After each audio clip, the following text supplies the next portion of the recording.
and we're here today to discuss Crew-12's mission to the International Space Station. Joining us today to discuss Crew-12's flight are leaders from NASA, SpaceX, and ESA. Joining us today virtually is Ken Bowersox, the Associate Administrator for NASA's Space Operations Mission Directorate. Here in the room, we have Steve Stitch, Manager of NASA's Commercial Crew Program at NASA's Kennedy Space Center, as well as Dina Cantella, Deputy Manager for the International Space Station Program. We have Andy Mogensen also joining us virtually. He is the Human Exploration Group Lead for ESA. And we also have Lee Eckert, Senior Mission Manager for Human Spaceflight Mission Management at SpaceX. We'll start with some brief opening remarks from our briefers before jumping into questions and answers here in the room, as well as on our phone bridge and using social media. So without further ado, I am going to toss it over to Ken for his opening remarks. Hey, good morning. It's great to be here with all of you today and with these great representatives from our NASA programs, SpaceX, and the European Space Agency. We really appreciate your interest in Crew-12 and the work that we do to advance human exploration, both in low Earth orbit and soon to be around the moon. For 25 years, we've been operating in low Earth orbit with humans on board the International Space Station. That's made a great contribution to our country's exploration program. We've learned so much during those 25 years, and we have quite a few years ahead of us to gather in data, preparing to someday go beyond the moon and onto Mars. It's exciting for me to look at the Artemis II crew and their complement and to see how much experience on that particular crew was developed aboard the International Space Station with Reed, Christina, and Victor, and then, of course, Jeremy, who has spent a lot of time working on ISS missions as well on the ground side. All these missions are vital to our operations. As we prepared for the upcoming Artemis II mission, we could see that Crew-12 and Artemis II were going to be occurring close to the same time.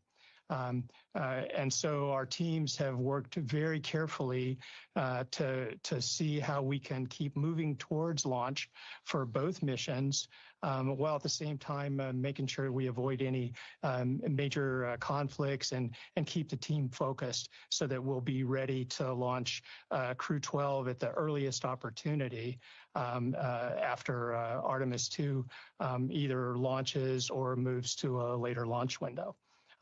It's really impressive to see how much work has to go into a mission as complicated as Artemis II. And we wanted to make sure that with Crew-12, as important as it is for us to get a crew back to the space station, we wanted to make sure that we gave them every opportunity to launch on this exciting mission for our country. During this season of remembrance in January or February, if you look back in history, that's when we've lost spaceflight crews in the past. We always think about how we can operate our missions safely. And I just want to reassure you that that's always in the front of our minds as we're working these missions and trying to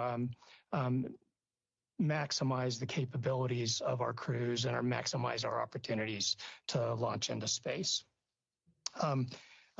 Trying to deconflict two missions at the same time that we're bringing crews home, as we did on Crew-11, is not easy. Our teams make it look easy sometimes, but I can tell you they work very hard every day, and it's so impressive for me to watch how our commercial partners like SpaceX, our international partners like ESA, Japan, Canada, how we work together to make these missions possible. After this briefing today, you'll get to hear from the crew members themselves. I know they'll be able to tell you a lot of exciting things about their mission, and I'm really excited to see us get back to a full crew complement on the International Space Station and continue the great work that we have going on in low Earth orbit. And with that, I'd like to pass the the podium over to Steve Stitch, our Commercial Crew Program Manager. Yeah, thanks, Ken, and appreciate all your interest in human spaceflight. It's really great to be here today as we get closer to our Crew-12 mission. You know, it's a pretty exciting time in human spaceflight. For the first time in over 60 years, we have 2 crews in quarantine. So our Crew-12 astronauts went into quarantine on Wednesday, and of course the Artemis crew went into quarantine last week. So I got to see the Crew-12 crew on Tuesday before they went into quarantine. They're in really good spirits. They're ready to go. Jessica and the whole crew are really excited about their mission. In CCP, it's not. It's very obvious to us. These are important weeks of remembrance, with the 40th anniversary of Challenger and then the Columbia anniversary coming up this weekend. We always take time to reflect on those losses of life and what we can do to improve and continue to make the vehicles better. Since the Crew-11 return on January 15th, we focused totally on Crew-12. I do want to thank the NASA and SpaceX teams.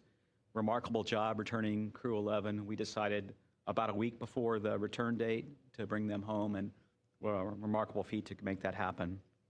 For Crew-12, we're ready to launch as early as February 11th. We're keeping all the hardware and our certification processes on track for that.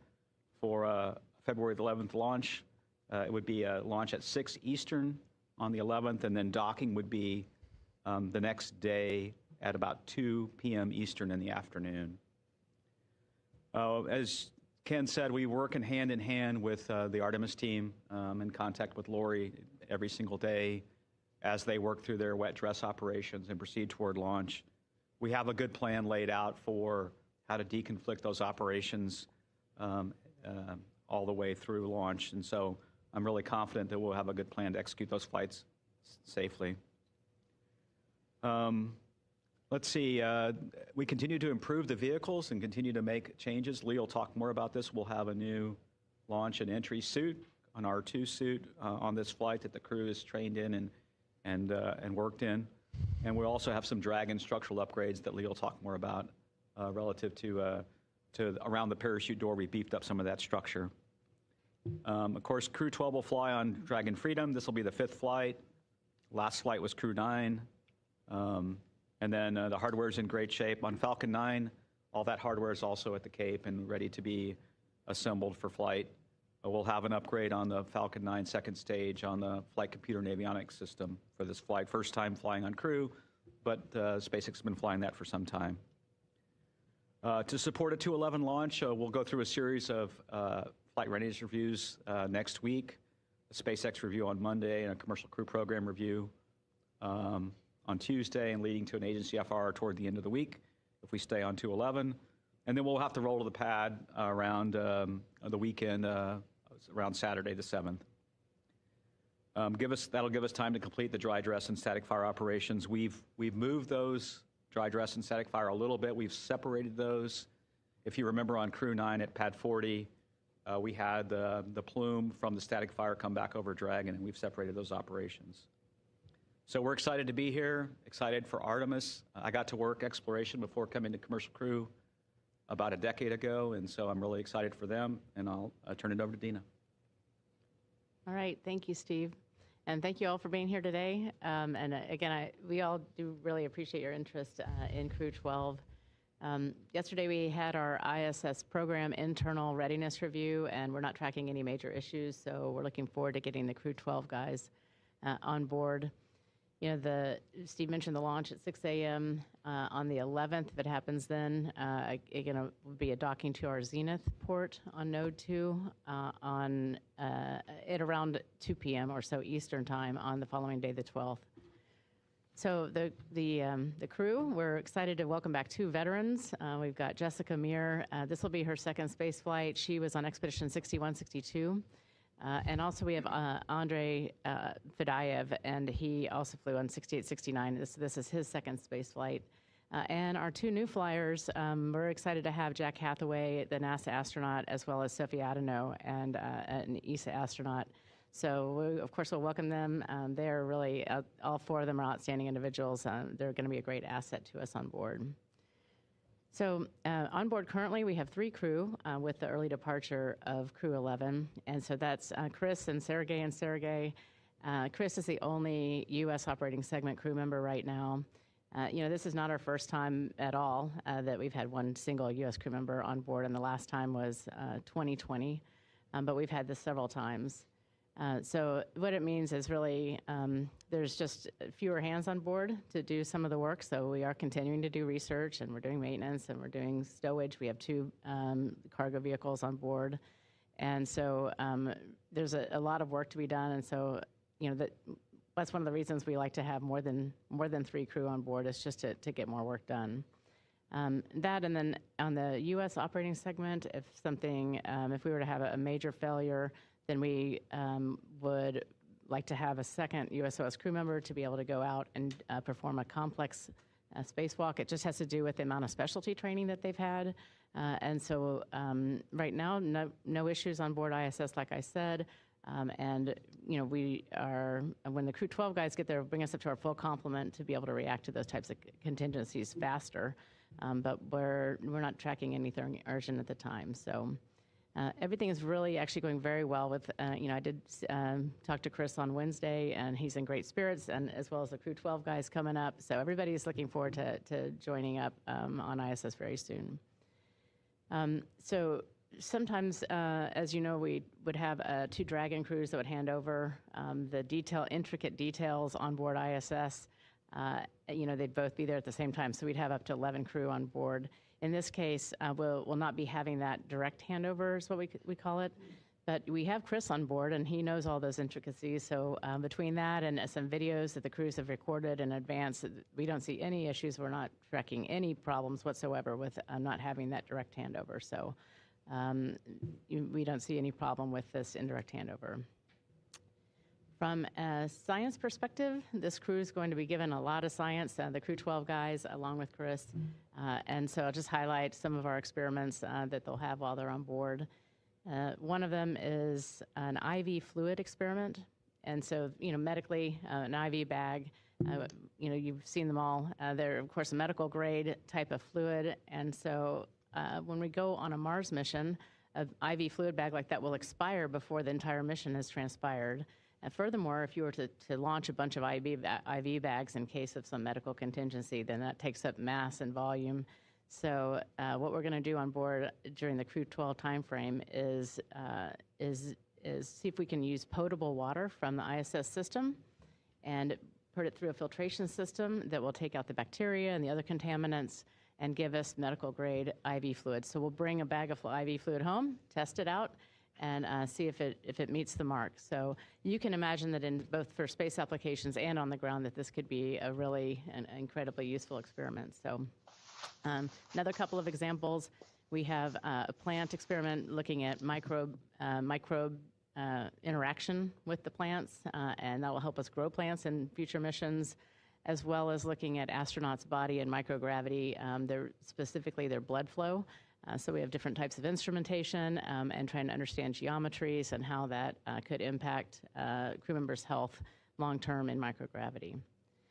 So lots of good experiments to be had.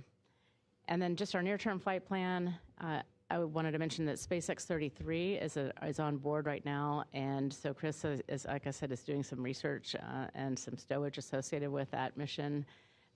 That mission also in the external trunk, it has a boost kit, and SpaceX and our team have done a great job developing that kit, and we've been using it over the past several weeks, and we've used up all of the propellant, all the usable propellant in the trunk, and we've boosted ISS to the highest it's ever been. So last week we boosted ISS to 262 miles. And that's 422 kilometers, so that's the highest we've ever had ISS historically. And so I just want to thank the team and the SpaceX guys for the outstanding delivery and this contribution for ISS.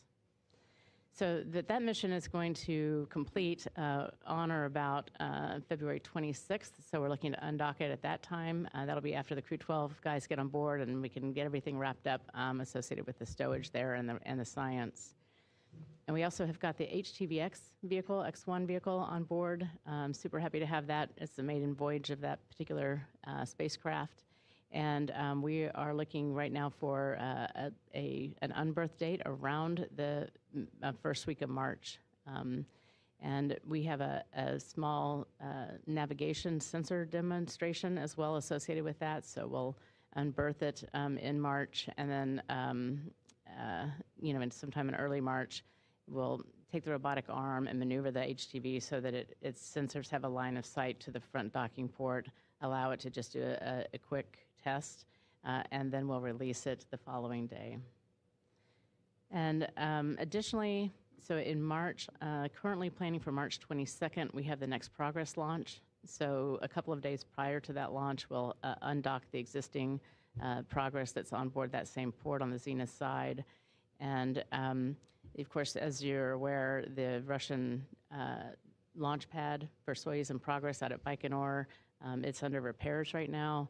So we'll be watching that schedule, and any questions you have about that, of course, I'll have to direct you to Roscosmos on that.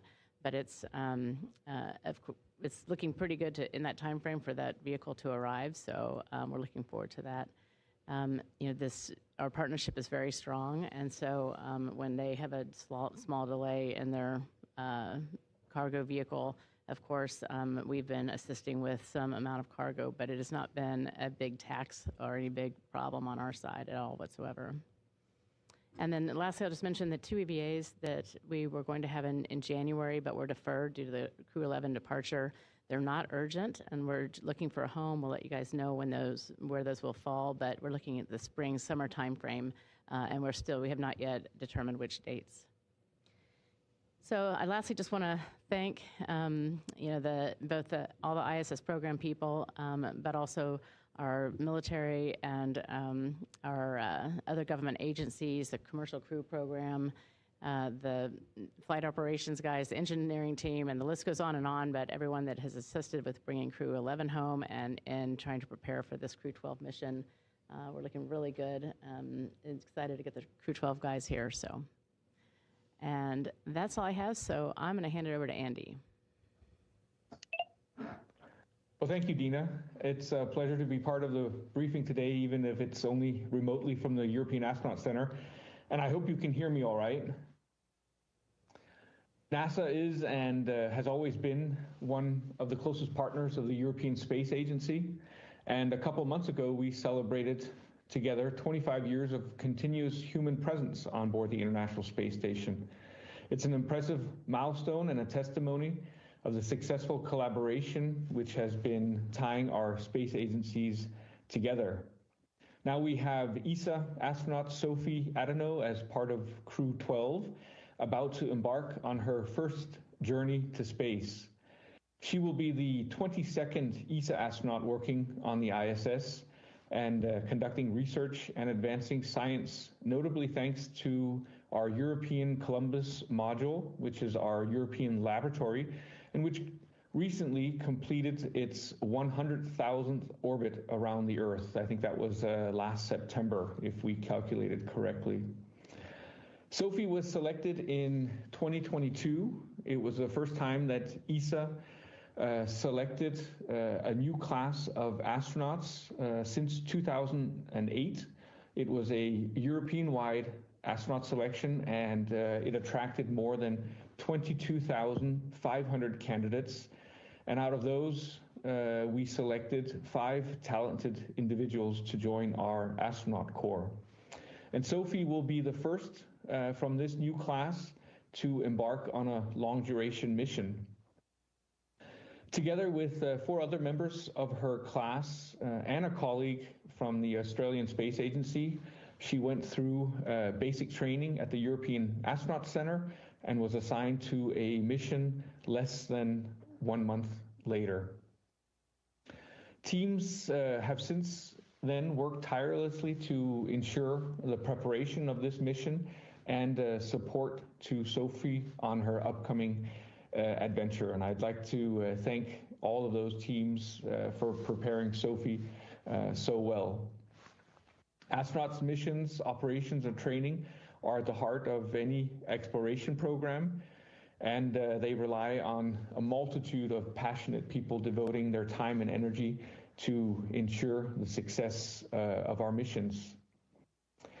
Sophie is one of those talented individuals and has been performing incredibly well, and we're all very sure that she will have a tremendously successful mission on the ISS together with her crewmates. You might also have noticed that in addition to the Crew-12 and Expedition 74 patches, Sophie will also be carrying an ESA patch on her mission. This is a tradition among ESA astronauts to name and have an ESA mission patch.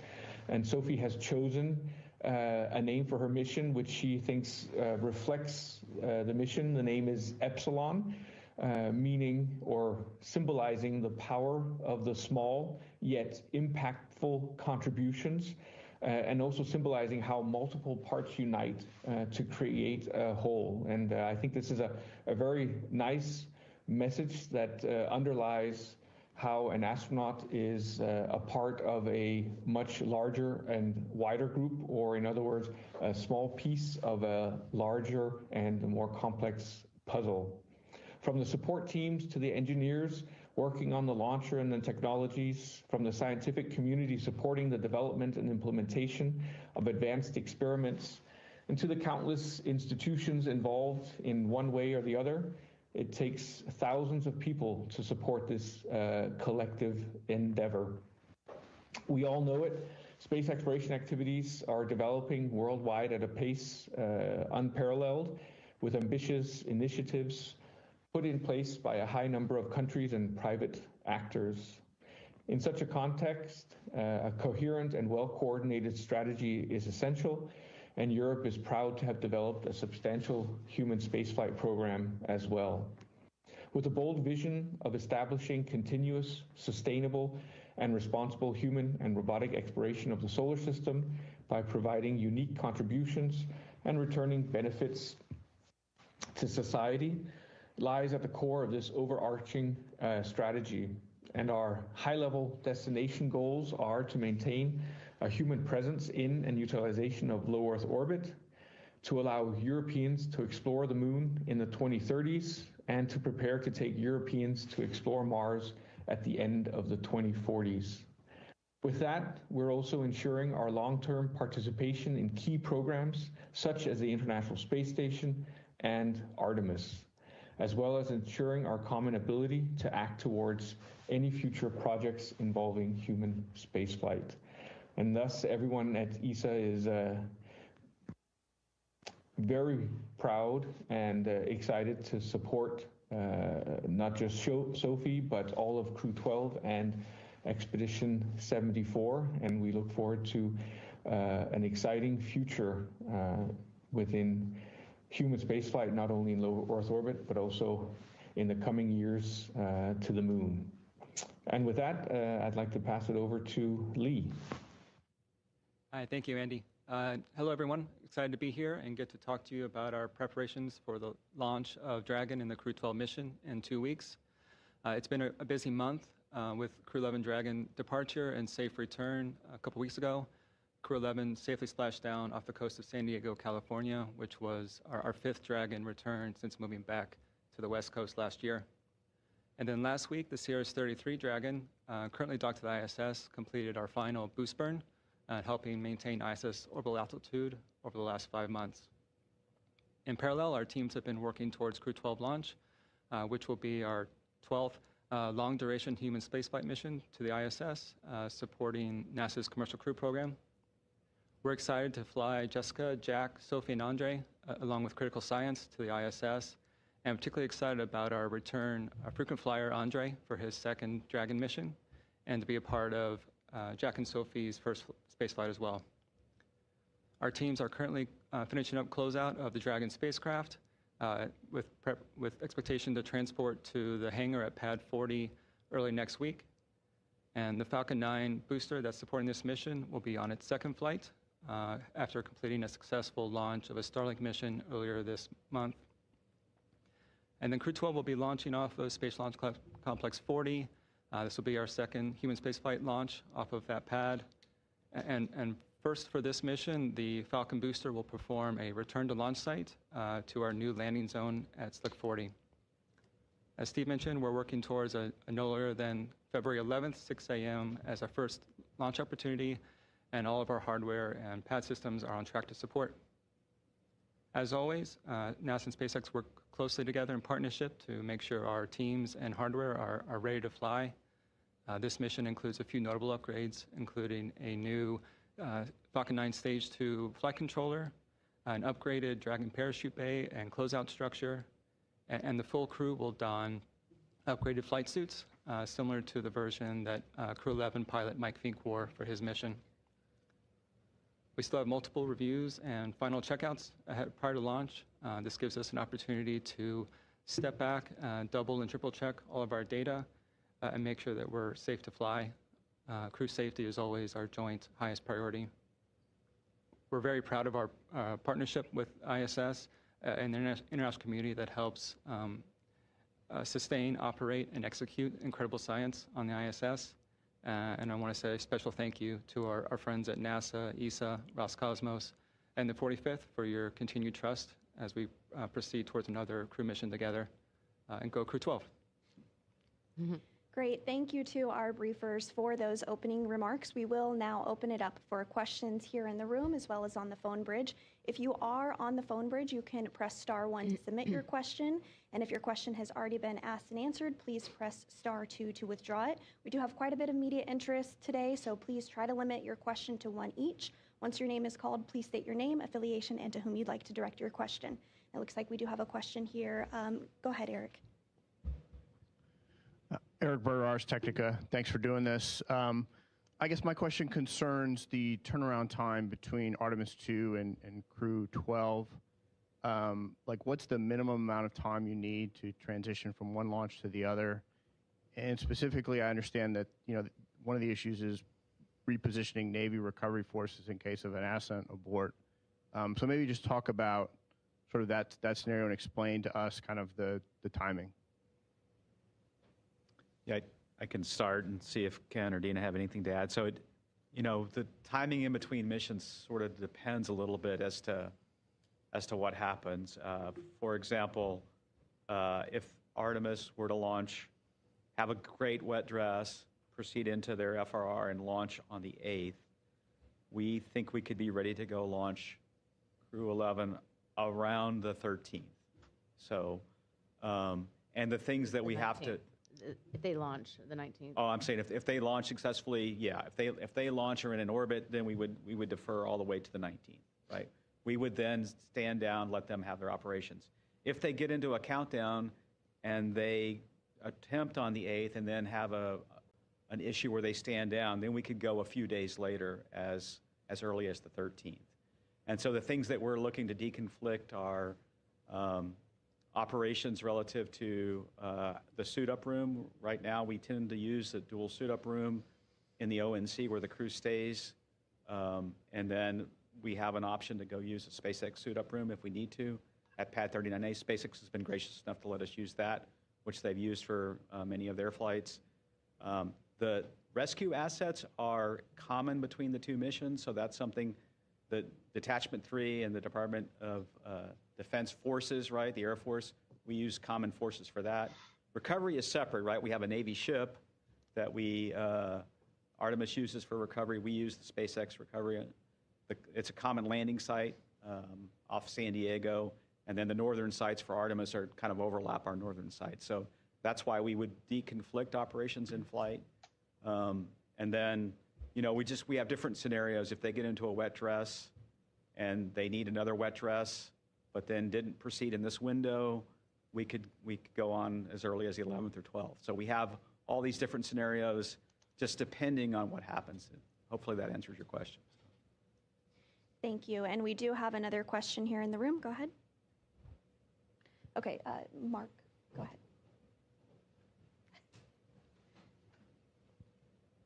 Thank you, Mark Corot, with Aviation Week and Space Technology. And I apologize if you said this during your opening remarks, but how long is the Crew-12 mission planned for, and how flexible would it be in terms of maybe extending it with the crew you're launching? Yeah, we have the capability. We did extend the certification of Dragon. You know, we've been flying 6-month missions, and we have extended the certification of Dragon to be able to stay docked to ISS up to 8 months. And so we have that capability. We'd have to go look at whether we're going to use it or not, but it's there and ready to stay up to eight months. Eventually, we're working on extending that certification longer and longer. As we get toward the end of ISS and move toward the deorbit of ISS, we may need to stay a little longer. And so we keep extending that certification. And so in this case, we are planning on an 8-month mission. And so, but, you know, we're continually looking at what our overall flight plan looks like. Thank you both. We'll next take a question from Marcia Dunn with the Associated Press. Oh, hi, Marcia Dunn at the AP. Are the communication assets also a driver for wanting the two separate, the two Artemis II Crew-12 separate for launch time communication assets? And for Dina, were there any extra medical tests or checks ordered for Crew-12 given the circumstances surrounding Crew-11's early departure? Any changes whatsoever stemming from the sick crew? And is the IV fluid experiment related to that, or was that already planned? Thanks. Yeah, I'll take the first question relative to the communication assets. Yes, Artemis does utilize the TDRS communication assets for not only on pad operations, but also with Orion, but also early part of their mission, they fly a high Earth orbit, and so they use TDRS for that, and so that would have to be deconflicted. Also, if we were in free flight, and which we're not intending to do, if we had simultaneous operations between Dragon in flight and Artemis, we would have to deconflict even the Deep Space Network comm to make sure the two beams, the TDRS beam and the Deep Space Network beam, didn't overlap. So that was one of the considerations as well. And I'll let Dina take the next question. Okay, and then on the Crew-12 pre-flight medical testing question, I'm not aware of any tests that were changed or new. I mean, of course, like any normal human being and person, you'll have your doctor consultations and such, but I'm not aware of any specific tests. And then on the IV fluid experiment, it's not related. This is the experiment that was planned before the Crew-11 return. This is just happened to be a fun experiment that I just wanted to point out, but it is not at all related. Thank you. Next up, we'll go to Will Robinson-Smith with Spaceflight Now. Hi, thanks for taking the time to answer our questions today.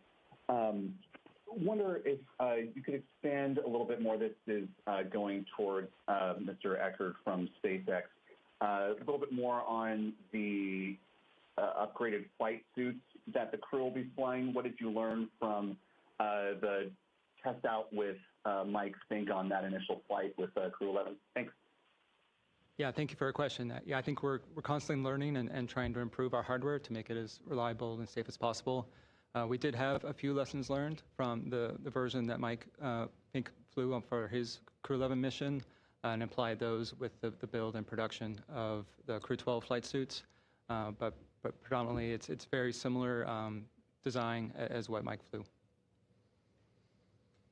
Thank you. Our next question on the phone bridge comes from Ryan Caton with NASASpacerights.com.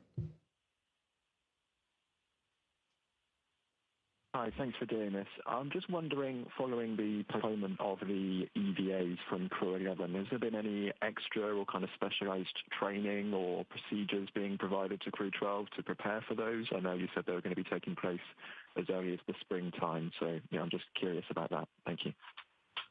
So, you know, the crews do training in our neutral buoyancy laboratory, and of course, knowing that this is happening, ideally you would get as much training as you could on all of those types of tasks. In this case, there was not a lot of time, but they are familiar with those types of tasks, and they are trained fully to do those tasks when they come up. So there was not like a extreme urgency to get them a whole lot of training prior to their flight in order to do those. Thank you. As a reminder, you can press *1 to submit your question, and we also will try to get to some questions on social media too. So if you want to use the hashtag #AskNASA, you can submit your question on social media as well. Next up, we'll go to Josh Dinner with Space.com. Hi, thanks for doing this. Josh Dinner with Space.com. In lieu of the crew handover period aboard the space station, were there any activities or operations that needed to be mitigated or altered due to the lack of crew? So, frankly, when you have 11 crew members on board, it's a lot of crew members. And so you just have a lot less planning to do, a lot fewer number of scheduled events, I'd say. But, Chris and his new Crew-12 crew members will have a lot of time to do that handover. There's actually not a rush like you might have when you have a certain, like, say, 2 or 3 day handover of crew to crew and trying to get all that information across. So there was really not, the main mitigation is, it's a kind of a lot to take in. You're in a new home, and just like if you, for example, you go to some new VRBO or whatever your bed and breakfast is, and you got to push the faucet handle harder in order to make it stop, or this particular area is drafty, and there's a couple of just fine details, and those types of words are passed from crew to crew. And so Chris will do what he can, and also these videos that the crew has recently made have kind of detailed out a lot of really cool intricacies, and so those videos have been passed to the Crew-12 guys, and so they've had a chance to study those in advance. So really there's not like a mitigation needed so much as just we've done everything we can to supplement and bring them up to speed as quickly as possible, and I'm sure they'll hit the ground running. Thanks, Dina. Next up, we'll go to Jeff Faust with Space News. Good morning. In addition to having a longer increment potentially for Crew-12, I know there were some discussions last year about reducing the USOS crew size from 4 to 3. Now that you have a better understanding of the budget and station logistics, is that still on the table for missions beyond Crew-12? Maybe I could take it first, and if Ken, you want to add anything, but I'll just say at this time we are continuing to plan for 4 crew. But we're continually looking at our stockpile of supplies and what it takes to continue to do that. Right now, we are planning for 4. Ken, did you want to add anything? I would just say that what we do is we look at options that we might have to activate if we have reduced resources. But based on the most recent appropriation and the supplemental appropriation that we received before that, we think we're going to be able to maintain 4 crew on ISS. And we're always evaluating mission length and the activities that we do aboard ISS to make sure that we match with the resources we have available. Our next question comes from Marcia Smith with Space Policy Online. Thanks so much. My question, I think, is to Ken. So I'm curious about how many more U.S. flights you're expecting to ISS, because you're extending the length of each mission, and it's already 2026, and 2030 is just around the corner. So how many more flights to ISS do you anticipate? And those will be, I gather, on Crew Dragons. But how is Starliner looking? Are you going to fit in Starliner at some point? I haven't done the math on the number of flights, but if I do it roughly here, I think it's about 8 to 10 more flights that we'd be looking at if you slip in private astronaut missions and potential other individual short missions. The numbers could go up or down. Starliner, we're planning to fly on another uncrewed mission this spring. Sometime in the spring to summer. We'll launch it when it's ready. We'll gather all the information we need to complete the certification, and then we want to work Starliner back into the rotation so it could have, right now, we think as many as 3 more missions with crew. Thank you. We do have a follow-up from Will Robinson-Smith with Spaceflight Now. Yes, hi. Thanks for taking another round of questions from us here. Just a quick follow-up, because my Starliner question was asked and answered, and I appreciate Marcia for that. A quick one to Mr. Eckert.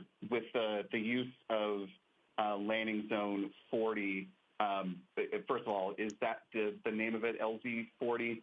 And is there anything else that needs to be buttoned up at that landing site for this first landing back at Slick 40? Thanks. Yeah, thank you for the question. It's obviously an exciting time at Spaceport, Florida, and we're excited to debut our new landing zone 40. That's the right name. This will be our primary landing site for our Falcon 9 boosters that perform return to launch site going forward. And we've completed all of the range and Space Force certification to be ready for this mission. We still have access to landing zone 2 if we ever need it, but the expectation is that would be primarily for Falcon Heavy launches where we have 2 return to launch site side boosters. Thank you. And I believe we do have another question here in the room. Thank you very much. Good morning. My name is Moises Avila. I work for Agence France Presse, AFP. Considering the medical concern you had to deal with the Q11, is there anything you can do to avoid that issue in the Crew-12, or does it just depend on the physical condition of each astronaut, or maybe it was just something unexpected? I'll just say, so we're not talking about the medical situation on Crew-11. Nothing has changed in our way of doing business. I'll leave it at that, maybe. And we do have another question on our phone bridge from Marcia Dunn with the Associated Press. Oh, hi.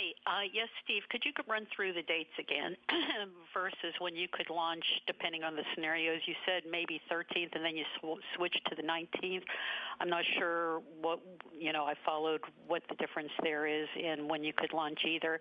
And is there any way, if Artemis 2 is totally out of the picture, can you move it up before the 11th, or is that the absolute soonest you can go? Yeah, good question, Marcia. So right now, the 11th is the soonest we could launch. When we laid out all the hardware processing for Dragon, Falcon 9, crew training, and that whole activity of preparing with the certification, the 11th is the earliest that we could launch. So we have no intention of planning to accelerate off the 11th.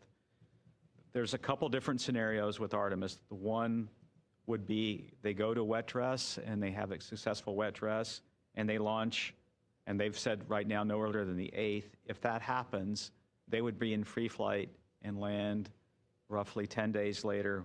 Then we would move our launch after Artemis to no earlier than the 19th. If Artemis got into a countdown and had some kind of challenge in the countdown and then needed more time, we could go earlier than the 19th. A little later than the 11th, but more like probably the 13th, 14th. So we have, depending on what launch date they launch on, we know as what our earliest launch date would be, and then we also know if they get into a countdown and were to have an issue, how early we can go. And we've laid out all the timelines relative to crew quarantine, when SpaceX will move their hardware to 40, when we get into a static fire dry dress. I would say those timelines will be a little dynamic because, in particular, if we get out to the launch pad and we're trying to static fire around Artemis operations, we will work around Artemis in all those scenarios. So it depends, and we have a table that we have built, that's what I'm reading from, that lay out all those different options. Hopefully that was more clear, Marcia. Thanks, Steve. We do have another question from someone here in the room. Richard T. with the Post newspaper. A question for either Steve or Dina. Can you describe what the EVAs that Crew 11 was going to do have now been pushed forward for Crew 12? And have they been modified in any way with a little bit of extra time, or are they the same in scope? Thank you. Okay, I think that's a question for me. And so right now we're planning to keep the EVAs the same, but if you recall, and there was a briefing on this in early January, one of them is to install a modification kit in order to put one of the new rollout solar arrays out. And then the other one was, we're calling it the triple jump EVA, where we have some jumpers that we're installing as well, and a camera, some sort of a reflector in that particular one. So those two EVAs would still continue probably intact, although of course we can look at modifications now that we have time. But we also want to do another AVA as well that installs another modification kit, which would be used for a second rollout solar array. And we're looking to fly those solar arrays in August. And so ideally we'll complete all 3 of those EVAs before then. But, of course, we'll look at what the priorities are. And like you said, if there's a modification, it's more of a shuffling of tasks. We don't really have a lot of new tasks coming up other than the one I just mentioned with the modification kit. Thank you. We'll go to another question here in the room. Eric Berger. Yeah, hi, Eric Berger with Ars Technica. Just a question on cargo delivery to ISS, specifically regarding Cygnus. Can you maybe update sort of the status of NG-24 after there was the engine issue, minor engine issue on the previous Cygnus flight, and then NG-22 was damaged in transit. I'm just curious kind of what the cadence of those missions, which I think one's on a Falcon 9, one's on the new Antares rocket, just kind of how that slots in with your manifest. Thank you. Okay, let me first address the engine problem. So we are continuing to look at what basically follow that technical investigation and make sure we flush out everything. We are looking pretty good on that investigation, but are still working with Northrop Grumman on that. The next flight that we have is NG-24. And that's currently on schedule. They've been through thermal vac as well.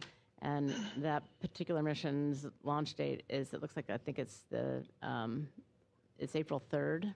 And so we are working through, of course, as we always are, pre-flight items with Northrop Grumman on that one. So again, we're clearing up some of the final discussions on those, but right now all the hardware is progressing well. In terms of the cadence, we'll then have another mission after that towards the end of this year. For the NG-22 particular vehicle, we're still working with Northrop on where we're going to slot that particular vehicle in, and as well as the maiden Firefly voyage. So, we don't have as many cargo flights as we used to have, and a lot of that is driven by budget. So we want to very carefully figure out where we would put the maiden voyage of a new rocket, and where we want to put that particular, essentially it's a different sized type vehicle for the container, and where we want to put that in the manifest. And so we're still discussing all of that with Northrop, but we are intending to slot that in, and we're just trying to find the right time for that.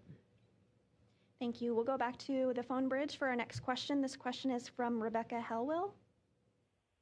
Hey, yeah, thanks so much. I'm just wondering if you can share a little bit more about how mission controllers are planning to sort of focus on both Artemis and Crew-12 at the same time. How are they preparing to sort of monitor both things? I can start and then see if Dina or Ken has anything to add. I mean, the flight control teams are separate. If you just think about Artemis has been training for many months to prepare for their mission. Those are a separate set of flight controllers. And the engineering teams are largely separate. The contractor teams that work Orion, the Space Launch System, and the ground systems at KSC are separate. Of course, with Dragon, the flight control team is really a SpaceX team at Hawthorne for Dragon, and then at KSC for the launch. So those are separate. And then obviously, for the last 25 years or more, we've had an ISS team controlling the space station, and those flight controllers are separate as well. And maybe I'll just add, some groups are specialists, for example, in comm. We brought up communication as some of the assets that are shared. And so those teams work very closely. They sit next to each other in some cases. And so it's really a very well-coordinated effort when there is any kind of overlap. But like Steve said, for the most part, you've got one team focused on Artemis and one team focused on Crew-12. Thank you both. Back on the phone bridge, we have David Curley with Full Throttle.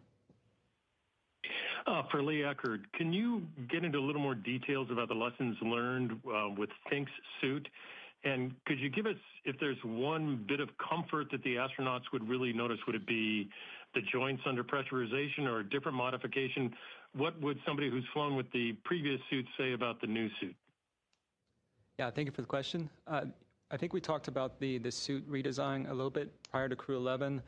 Primarily, the changes were to make it easier to enter and exit the suit or don and doff the suit, as well as add adjustability to support different personal dimensions. And so that lets us build a smaller set of standard flight suit sizes and then adjust for the individual versus building a custom suit every time. The main goal for us is to eventually build a capability to build hundreds and thousands of flight suits to support a future with multi-planet species. I think for like the individual inside the suit, the feel, pressurized and unpressurized, is largely unchanged from the first version. Thank you. We do have a follow-up from Marcia Dunn with the Associated Press. Hi, Steve. I just want to make sure I understand what you're saying. One last clarification. So if Artemis 2 launches first, Crew-12 will not launch until Artemis 2 is safely back on Earth. Is that correct? True, Marcia. That is our plan. Thank you. Next up, we'll go to Will Robinson-Smith with Spaceflight Now. And thanks for taking another one. This one's for Dina and Ken, if you'd like to add to it as well. Maybe with the ISS scheduling in reference to Cygnus and other traveling cargo vehicles, the first flight of Dream Chaser obviously is not docking to station, but with the remaining time of ISS on orbit, given a successful flight of Dream Chaser, would there be room in the manifest for it to have a docking mission with the International Space Station? Thank you. Okay, well, maybe I could start. I'll just say, we are looking forward to a Dream Chaser potential mission in free flight towards the end of this year. Of course, that is not coming to ISS. We'll be watching that very closely, and we do have our contract mechanism open for us to purchase services as we can fit them in, as you mentioned, for later after this particular demonstration with both parties in agreement. And so we would assess at that time whether we could fit it in and by when the vehicles would be ready. And, we're very interested in watching, I'd say.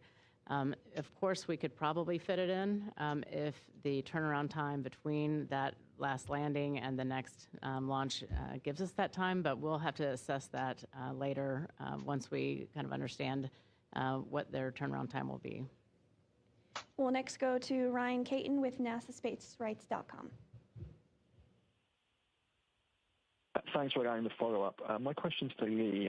Just looking at the schedule, this launch obviously is going from 40. There hasn't been a launch from 39A for a hot minute, and I'm not seeing anything on the immediate schedule. So I'm just wondering if there's any kind of, obviously there's a lot of Starship construction going on. I'm just wondering if you could provide any information on what's happening with 39A. I don't know if there's like an intentional stand down or something going on. Thank you. Yeah, thank you for your question. It's great to have 2 launch pads off the Florida coast. For our manifest going forward, we're planning to launch most of our Falcon 9 launches off of Space Launch Complex 40. That will include all Dragon missions going forward. And that will allow our Cape team to focus 39A on Falcon Heavy launches and hopefully our first Starship launches later this year. Thank you. And we are going to end with a question from social media. Robert Guzman on Facebook wants to know, will NASA allow the crew on space station to watch the Super Bowl, or will they be required to work? Well, I'll answer that. Absolutely, if they'd like to watch the Super Bowl, we'll give them that chance. We'll have to see how that overlaps and if there's any critical events for ISS, but certainly we could record it and, if necessary, play it back. But I'm sure that if they'd like to see it, that we'll make that happen. Great, thank you, and thank you to our briefers for answering the questions today, as well as all the media that dialed in, as well as participated here in the room. We will have the opportunity for you to hear directly from Crew-12 here in a little bit. They will be speaking at 12 p.m. Central Time and talking about their mission. So thanks again for joining us. That will wrap up today's briefing.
we hear Anna?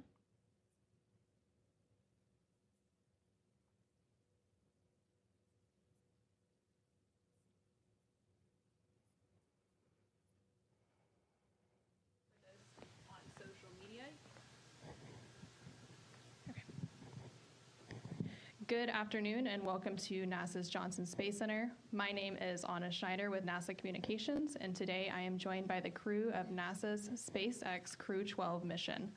Crew-12 entered quarantine on Wednesday in preparation for their upcoming mission, so we are in separate locations to maintain the quarantine protocols. Crew-12 includes NASA astronauts Jessica Meir and Jack Hathaway as commander and pilot respectively. Serving as mission specialists are ESA astronaut Sophie Adenot and Roscosmos cosmonaut Andrey Fedyaev. We will begin with some opening remarks from the crew before opening it up for questions here in the room and remotely. For those joining us on the phone bridge, you can press *1 to enter the queue and *2 to remove yourself from the queue. For those on social media, you can ask a question using the hashtag AskNASA. And with that, I will go ahead and turn it over to NASA astronaut Jessica Meir.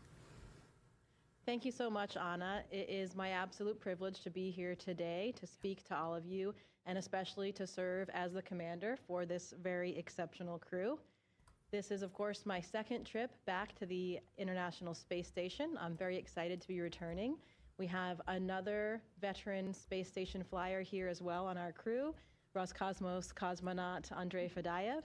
Both of us are really excited to bring our past experiences and expertise to the very first flight for NASA astronaut Jack Hathaway and ESA astronaut Sophie Adenot.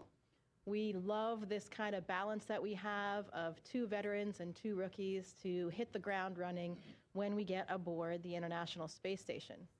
When we arrive on board, we will be joining Expedition 74, our friend and colleague NASA astronaut Chris Williams, and Roscosmos cosmonauts Sergei Kudzverchkov and Sergei Mikhayev.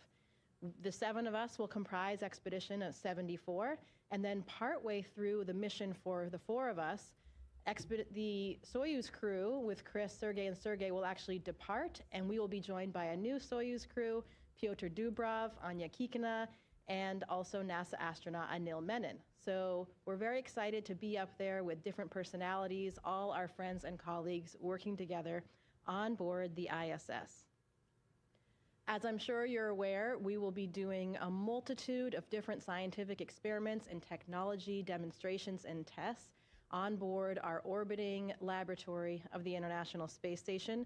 As a physiologist, of course, I'm very excited for the multitude of physiology experiments. We will do experiments ranging from bone and muscle health, our cardiovascular, blood flow, what's going on in all of these systems during the changes that we experience in microgravity. There's an experiment that's looking at the small muscles in our necks and how they can support us in different gravitational phases. There will be images of our brains taken pre- and post-flight to look at any changes to the brain that happen during microgravity and space missions. We will be testing and incorporating a new exercise system called E4D, which was developed by the European Space Agency. This will be an incredibly exciting asset because it will be very important for future exploration missions like those on NASA's Gateway, the small orbiting laboratory that will be around the moon in the future as part of the Artemis program. We even have a new experiment called Relax Pro that Sophie and I will be participating in that's looking at meditation and mindfulness and how that can benefit astronauts on space missions. We will also be part of a study called manual piloting. This is another really cool aspect because it's not just about our lives on board the space station or just in microgravity. It is looking toward applying these results to future lunar landing missions. So we will be actually having to do a simulation of landing on the moon. We've done some tests here on the ground. We'll do more when we're on board the space station and then more upon return. And with that data, we will be able to understand more about how these gravitational transitions between different gravity environments and microgravity, how that affects astronauts' abilities to land on the moon and how to do that safely. So the science that we're doing is really exciting because it's looking not just on what can benefit astronauts real time on the space station, but toward the future of exploration missions and of course has so many different impacts back here on Earth as well. We look forward to speaking specifically to more of those experiments, if you like, in your questions. I'd just like to wrap up by saying we are incredibly grateful for all of the ground teams here, NASA, ESA, Roscosmos, all of the international teams that trained us all around the world prepping for these missions, and of course, our family and friends who have supported us this entire way. This mission is not ours alone. It truly is for everybody that has helped us get here and for all of humanity. Thanks, Jessica. I feel well trained. I'm ready, and we're all ready to go when the rocket's going to launch in 12 days. Thanks, Jack. And yes, not only we're ready and well qualified, but also, we're also very bonded together. We built trust as a crew together, so ready to lift off. Yes, yeah, of course, we are ready to share it with you. Go Crew-12! Thank you. And with that, we will go ahead and open it for questions, both here in the room and on the phone bridge. As a reminder, for those on the phone bridge, please press *1 to enter the queue and *2 to remove yourself from the queue. And when called upon, please state your name, affiliation, and to whom your question is addressed. We will start here in the room with Richard 2. Richard 2 of the Post newspaper. A question for both Jessica and Andrey. As the veterans, what advice do you have for our newest space travelers coming up with you and for Crew-12? Thank you. You know, it's difficult sometimes to give advice to these professionals. They're so prepared in every way technically. The one thing I usually talk about is the thing that you can't prepare for, and that's just what it feels like to be living and working in microgravity 24 hours a day. I like to describe it as when you arrive on the space station, you're kind of like a newborn because you've mastered all of these other technical things, but it's the basic newborn skills that you don't necessarily have. Those are the ones that are really difficult to figure out how to do when you first arrive, how to eat, how to drink water, how to go to the bathroom. So we've had some discussions about all those things, and of course other astronauts and cosmonauts provide tips all the way down, but I think the most important thing is that both Andrey and I will be there in person to help guide them through, and you know, selfishly we'll get to experience it again for the first time because nothing is quite like the very first time you feel this prolonged weightlessness. Andrey? I would like to add only one thing, guys. I would advise you, give you advice, only one, to get a pleasure from your space flight. That's it. We will go on to our phone bridge now. First up is Jonathan Siri with Fox News. Thanks so much for your time. This question is for Jessica. You had touched on your excitement about the medical experiments you'll be conducting on the ISS. If you could elaborate further on how these experiments will benefit longer duration missions to the moon, but also to Mars. Thank you.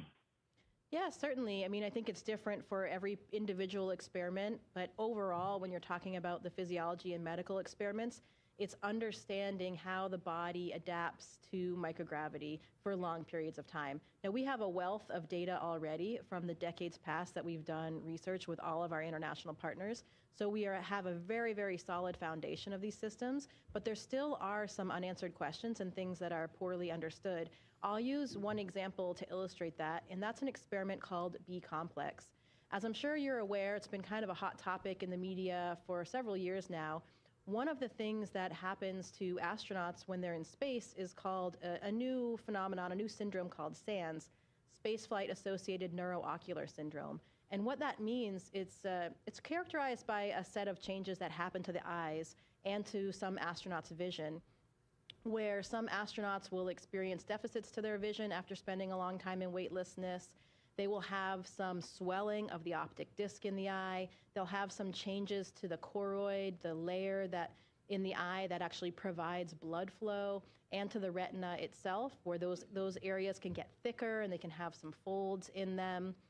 And there is a flattening of the eye. So normally our eyeball's kind of round, and after prolonged weightlessness for some astronauts, there's a flattening of the back of the eye.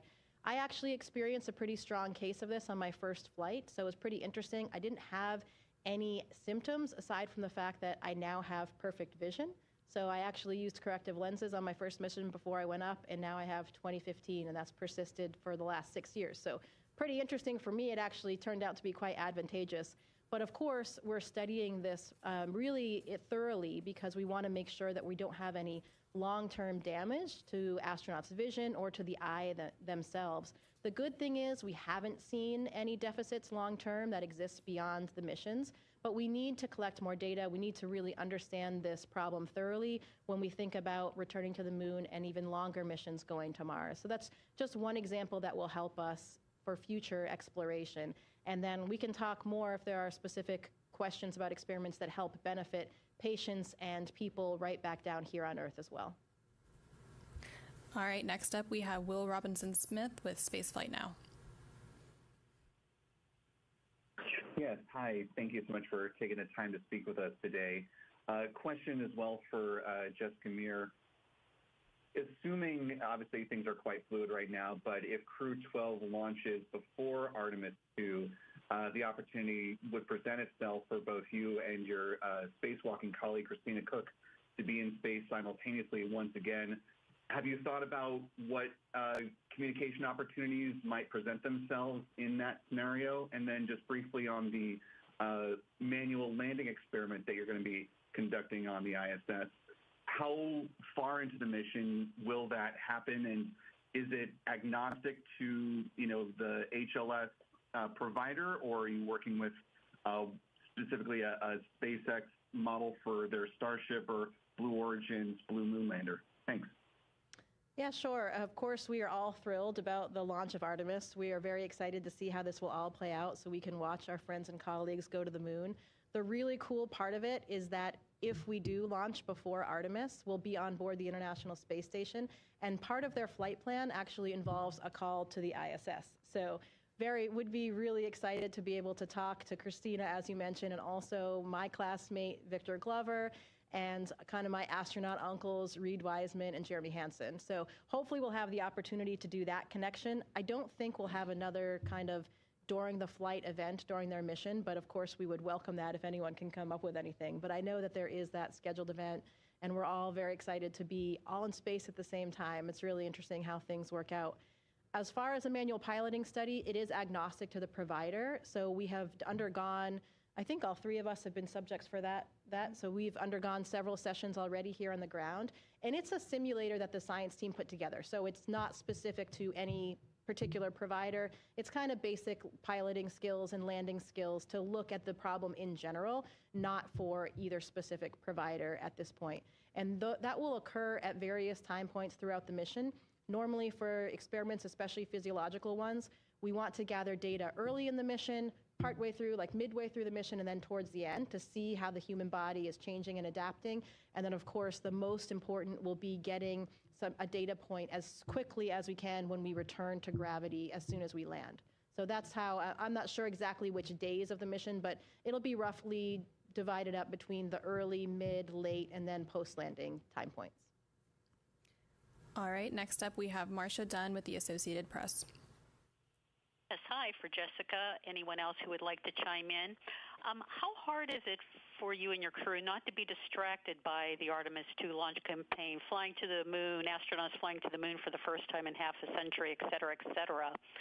And also, have you had to go through any extra medical checks or procedures in advance of launching, given that the last crew had to cut their mission short for medical reasons? Any additional precautions in space to avoid any health surprises? No additional testing. I think the managers answered this question in their conference.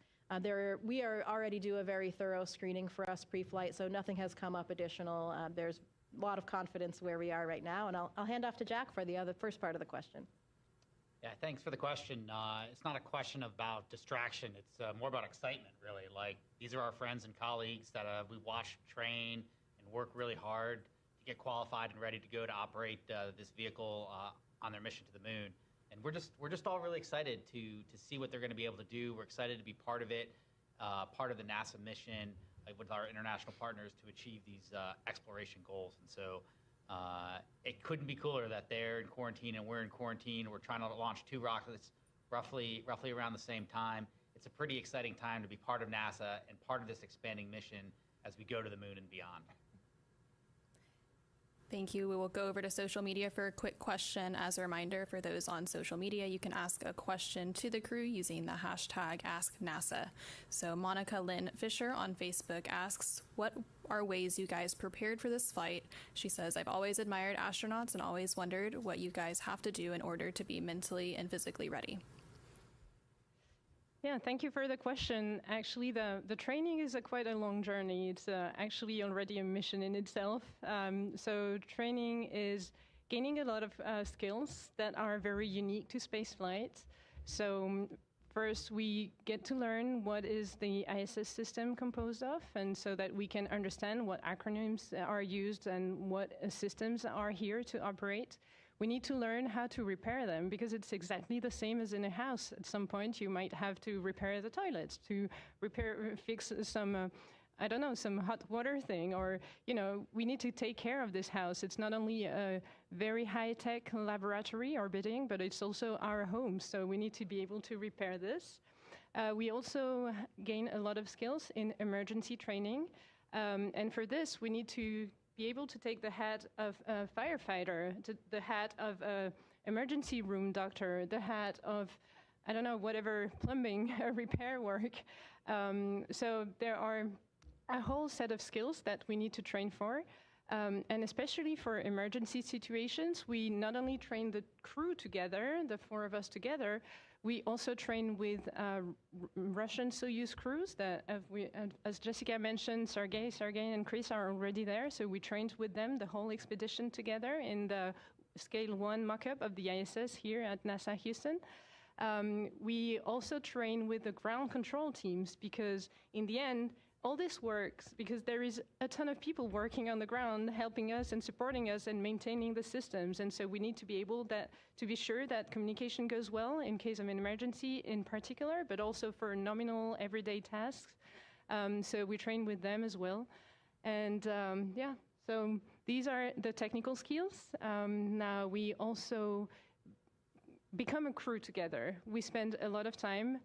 We learn to build trust among each other, because of course we are doing a risky job where all of our lives relies on the other's skills and competence, and we trust each other very much for that. So there is a lot of like out-of-the-box training, I would say, to be sure that even if we are pushed towards our limits, we know very well our crewmates, and we still trust them. We can operate together even in a risky environment, even if stress is increasing. And so we do like kind of survival trainings in the water, winter survival training, and all kind of survival trainings. Yeah, so very exciting training. All right, next up we have Charlotte Cossit with AFP. Hi, thank you so much for doing this call. I wanted to ask a question to Jessica, Meir, and Sophie Adenot. As you're both preparing to launch at a particularly symbolic moment, as the first crewed lunar mission with a woman is also set to launch soon, I wanted to ask, how do you feel regarding this? Sophie, you will also be the second French woman astronaut to ever fly in space. So I was curious to know, what do these milestones represent to you both? Yeah, this was something that I spoke to often after the first all-female spacewalk with my colleague, Christina Cook, again, as mentioned. And I think for us, you know, we are all equally trained. For us, it doesn't really matter who's doing what, because whether it's a spacewalk, a robotic capture, or a scientific experiment, we are all fully trained and ready to go. So the assignments, doesn't really matter who does what. That's how I kind of thought about things in the beginning for the spacewalk as well. Christina and I were just going out the door and doing our job that day. But it did take on a lot more significance to me over time as I saw the outpouring of enthusiasm and support that we received from people all around the world, from all walks of life. And that is something that we really reflected on and did not take lightly. You know, that meant a lot. And to me, what it means really, it's for the generations of minorities and people that were truly pushing the boundaries earlier that got us to where we are, where now it just feels incredibly normal for Sophie and I to be doing exactly what Jack and Andrey are doing. There's no question. But the only reason we feel that is because of all of the hard work and glass ceilings that were broken for the generations of women and minorities before us. And so I hope that for them, they are the ones that can truly celebrate and revel in these achievements. Sophie? Yeah, I could not agree more with you, Jessica. So for me, like being here today has been possible because I received a lot of inspiration from role models. So not only men astronauts, but also women astronauts. I remember very well the first launch of Claudie and Andrey. I was 14 years old.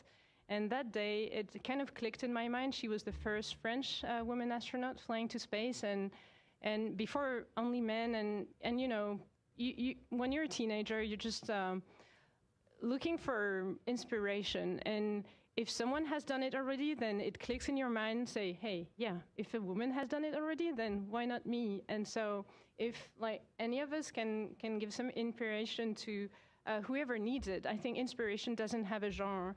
It's available for everyone who needs it. We need, to share words of inspiration to everyone who needs it. And so, yeah, if we can do this for people who need it, then we're happy to do it. Next up is Josh Denner with Space.com. Hi, thanks so much. This question can be for Jessica or any of you. Have you had the opportunity to correspond with your Crew-11 counterparts since their return? And are there any insights or new tips they had to convey about life on the station that would have otherwise been exchanged during crew overlap in orbit? Yeah, we have had the opportunity to see them kind of informally so far in the gym and other places as we're going about our days and they're going about their rehab. So they definitely have some handover tips to share with us, and we actually are going to try to schedule something next week to speak directly with them. We also have some time with Chris Williams next week while we're still down here to get some of that handover before we get up there as well. So we're feeling very well positioned. It used to be the norm that we had these indirect handovers during, the time of my last mission. It was very normal to experience that. So we don't think that there will be any hiccups along the way. We'll be ready to go. Anything to add? Good. Next up, we'll take another question from social media. Sean Vecchio on Instagram asks, what are you guys most excited about for your upcoming mission? Andrey?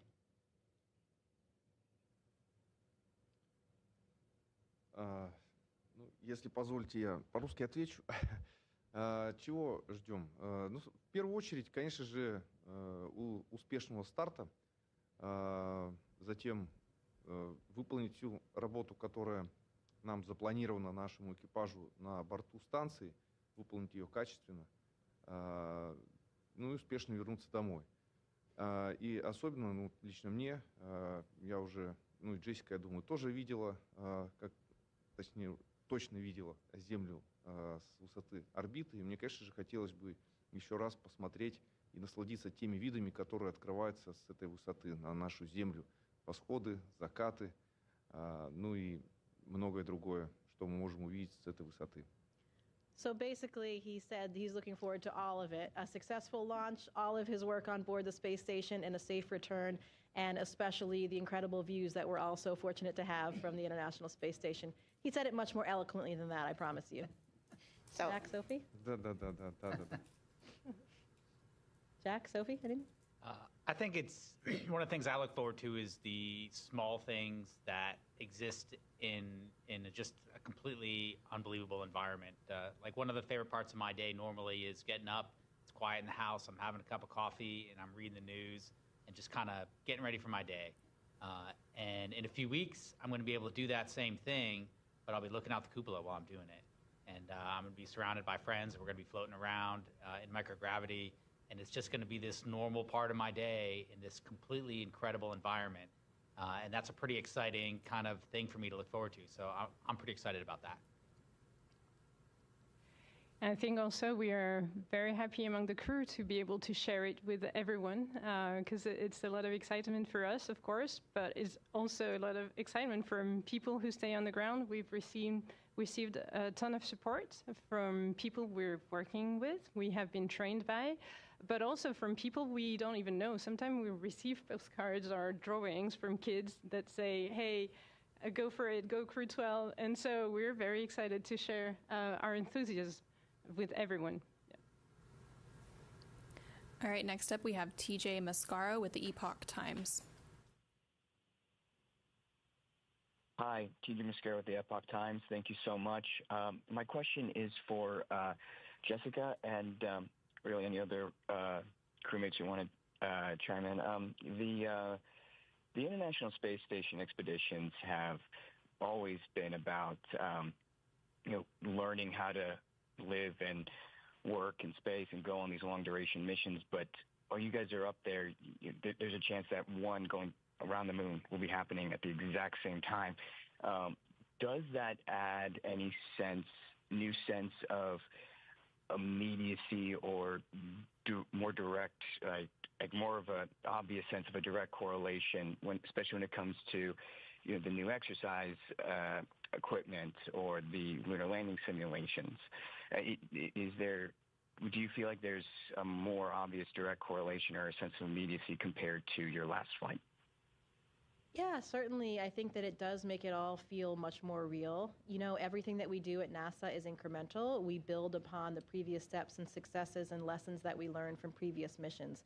So the reason why we are here right now, ready to embark on the very first crewed Artemis mission, is because of the wealth of data that we have from platforms like the ISS. So we're very excited to continue with that. But I think, I know, of course, we've been talking about returning to the moon for quite a long time now, and it always seemed like, okay, we're just not there yet, it'll come in the future. I didn't think that it was going to necessarily happen during my career. I remember very vividly standing there and watching the Artemis 1 launch. I was pregnant at the time, and I was standing next to Christina, so it was one of these very core memories. And watching that rocket launch was really extraordinary. The feeling of the power of those engines that really nobody on Earth has felt since the decades before with the Apollo missions. The scale of it is really different in terms of how it feels and sounds to watch a rocket launch. And that was the moment for me where I was like, wow, this is real. Like, this is happening now. We are going back to the moon. And the next time that this rocket launches, it will be with my friends on top of it. So that, for me, was the moment that really made it all come together. And now we're right here on the precipice of the Artemis 2 mission, of their launch. And the fact that they will be in space at the same time as us, it is, as Jack was saying earlier, it's so cool to be an astronaut now. It's so exciting to think that we have all of these different prospects and to think about the work that we're doing. Of course, for the entire last 26 years, all of it has benefited these future missions, and in continuing some of these experiments that will help us with our first landing missions on the moon, it makes it even more worthwhile and rewarding for us. Next up, we have James Dowling-Healy with the West Hartford Community Interactive. Good afternoon. This is James Dowling-Healy with West Hartford Community Interactive. Given that Commander Hathaway is from Connecticut, Dr. Meir is from Maine, and Dr. Williams has deep ties to Massachusetts, will you be bringing any extra New England culture to the station, or are you planning any special downlinks? Thank you, and happy almost Groundhog Day. Thank you. Yeah, we all have some home events planned, so there definitely will be a lot of link-ups with the whole region of New England. And, Super Bowl Sunday will be just before we get up there as well. So we'll be cheering along. I did carry some special effects last time. I won't have any spoilers, but we'll see, what we have to represent the region and the different link-ups that we'll have. What do you think, Jack? Yeah, I agree with everything you said. I'll add that we're all really proud of where we came from. I know that all of us grew up with mentors and friends and teachers, and we're all a product of where we come from. And being from New England, me being from Connecticut, and a lot of crewmates from that area is awesome. And I'm proud of where we come from. I'm proud of where we started. And I know no matter where we were born, where any astronaut was born, that's always a part of us, and we carry part of our homes into space with us. And as Sophie always so eloquently says, we're happy to share that with everyone back home during our mission. And I would add that even if you're not from Maine or Connecticut, if you come from the middle of France, the countryside where I was raised, I'm also very proud from where I come from. Я тоже беру символику из своего родного города, где вырос, небольшой городок Свердловской области, это на Уральских, там, где Уральские горы. Вот, и я везу с собой флаг этого города. I'm also taking the symbolic items from the little town where I grew up in the Sverdlov region, in the small mountainous town in the Urals, and I'm also bringing the flag of my local town. We will go back over to social media for another question. Alice Roche on Facebook asks, how do you cope with being away from your family? Is it hard for you to deal with? Well, I'll start off there. For me, this flight is entirely different. When I flew last time, I did not have a husband and a child, and now I have both of those. So I know at the end of my 7 months last time, I actually wanted to stay longer. I wasn't ready to come home. And this time perhaps will feel a little bit different since I'll be leaving my 3-year-old back here. But everything that we're doing on board the space station is so exciting. It keeps us going, keeps us invigorated, and it's easy to not miss things back at home. Of course, we will miss our family, our friends, our loved ones, but I hope that what we're doing will be exciting enough and important enough, noteworthy enough that one day when she's old enough, she'll appreciate that time away that we had. Just to add maybe with what Jessica said, and I totally agree with all of this, we are also very connected to the Earth and to the people we love. We can do some video calls or phone calls. We can write emails. So it's also easy to keep in touch and to keep contact. Of course, we are very busy on board, and especially I think will be a very busy expedition mission with a lot of tasks to do. So we'll maybe not have that much time to think about like what we miss and what we don't miss, but because we'll be very busy. But for what matters, like being in touch with the one we love, we will be able to do that with a connection, thanks to emails, phone calls, video calls. I'll use your question to take the opportunity to thank my family, and I think on behalf of all the crew to thank our families, because they're the ones that sacrifice quite a bit to put up with our careers as we move around the country and go different places and support us and take care of the home front while we're on a training evolution or activity, or we go to the space station for 8 to 9 months. Our families are the ones that are at home taking care of the house, taking care of the kids, making sure they do their homework, and just keeping everything in order so we can pursue our dreams. So from the bottom of our hearts, thanks to our families for doing that for us. Agree. We'll take another question from social media real quick. Robert Guzman on Facebook asks, are any of the astronauts taking a musical instrument? And if so, which instrument did they choose to take? I packed my piccolo. It flew with me on my last flight, so I do plan to play that. We'll see if we can arrange what might be a special event. Stay tuned for that. There are also several instruments on board the space station that live there full time, a couple guitars, a keyboard, some maracas, and other percussion-type instruments. There was a saxophone briefly when I was there last time that was flown by Thomas Pesquet, so I got to play that last time, but that is no longer there. How about you guys? Any instruments coming up? I think we can say we take our voices too, right? That can be an instrument. Да, в прошлый полет я привез с собой губную гармошку, поэтому там сейчас на борту есть еще и губная гармошка. В прошлом полете во время экспедиции у нас было целых 3 гитары на борту, Джессика уже об этом сказала, и мы часто собирались, устраивали, не то чтобы концерт, а вместе сидели, пели песни на разных языках, пели все вместе, использовали, например, как караоке, то есть я играл на гитаре, и все остальные просто пели уже слова из интернета, какую-то песню, если брали. Поэтому я думаю, в этот раз у нас будет что-то подобное обязательно. Также будем встречаться. Может быть, устроим действительно какой-нибудь концерт.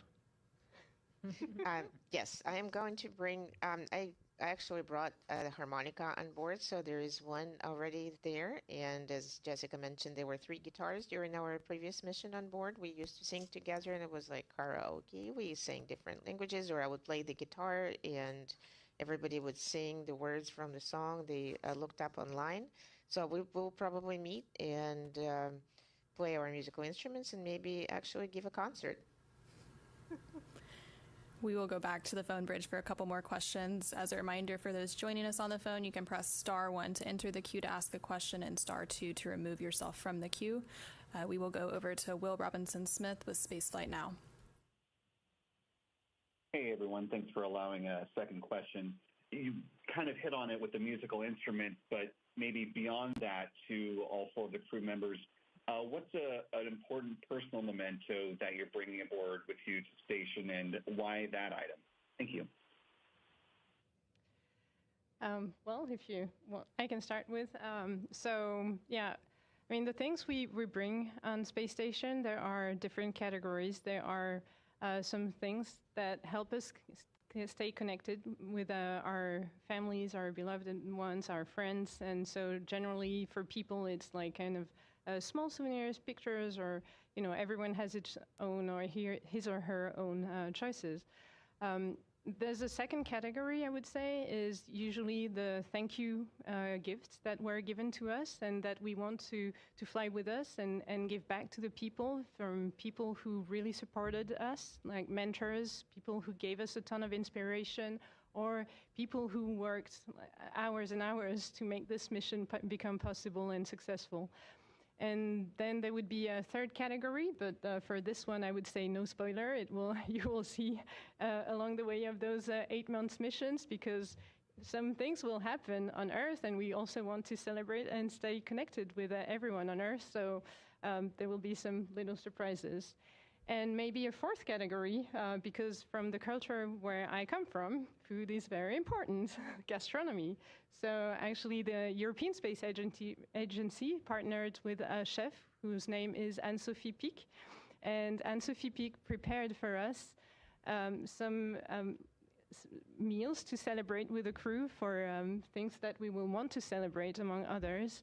And so it's a way also to feel connected to Earth, because it will represent not only some sophisticated meals, but also some very daily meals that everyone knows, and it kind of reminds our childhood.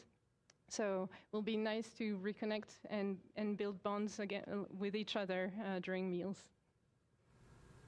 We're all very excited for the French food. It will definitely raise the bar on our culinary experience in space. We'll take another social media question. Ra on Facebook asks, how do you plan to get used to microgravity? Man, I don't really know. As Jessica and Andrey and all of our veteran astronauts have talked about, it's something that you don't really understand until you live it. And you just kind of have to see. You have to give yourself some patience and some grace. Some people feel a little bit uncomfortable at first, but everyone kind of works their way through it. I haven't heard anyone come back and not be absolutely in love with being able to float around and twist around and touch things and create little globes of water and play with their food and do somersaults through the lab. So it's a very exciting thing. It's one of those things you can't really know what it's going to be like for you until you get into it, but we're certainly excited to see what happens. Back on the phone bridge, we have Marcia Dunn with the Associated Press. Yes, hi. Question for Sophie. Have you been in touch with Claudie Henier? What is she telling you about your upcoming flight? Might she be coming for launch? And why do you think it's so long? It's taken so long to put another French woman into space. Thanks. Yeah, thank you very much for your question. It's a really good one. Actually, it cannot be more to the point. I received a beautiful letter from her just today. It was very emotional. She was giving me all the final advices. I almost have a lot of emotions just saying this. She's been really supportive since I was selected, and she gave me always advice, not being too much present, because she knows we were so busy with training, but she was also, quietly present and say, hey, if you need any advice, I'm here. And sometimes I just picked up my phone and she answered and say, hey, maybe you'll go through this and that, and giving advice, So yeah, she really not only inspired me since I was 14 years old and her first launch, but she also has been a very good mentor until this point, and I cannot thank her too much. She will be here for launch, and I'm very happy that she will be able to be here. But wherever she would be in the world, I know she would be supportive anyway. Yes. So just I really wanted to thank her, and she's been an amazing mentor. We have James Dowling-Healy with the West Hartford Community Interactive. Hi, good afternoon. James Dowling-Healy, West Hartford Community Interactive again. I know that photography is often a favorite pastime up in space and that you get sort of official and unofficial training in that. Are you looking forward, given the increased solar activity lately, to getting some fantastic aurora photos as well as other great photos?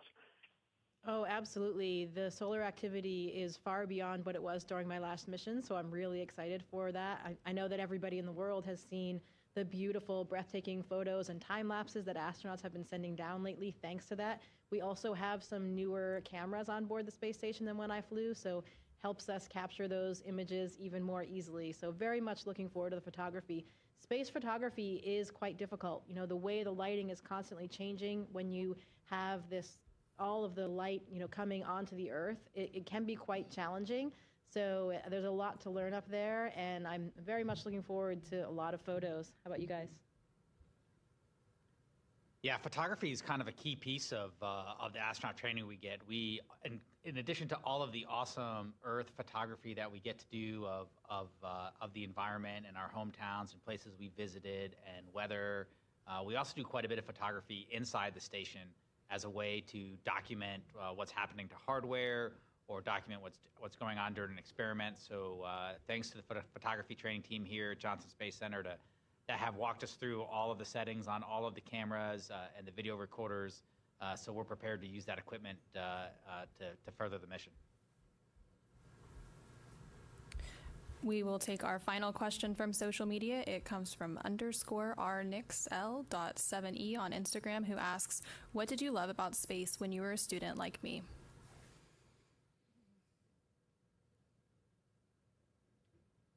I love the adventure.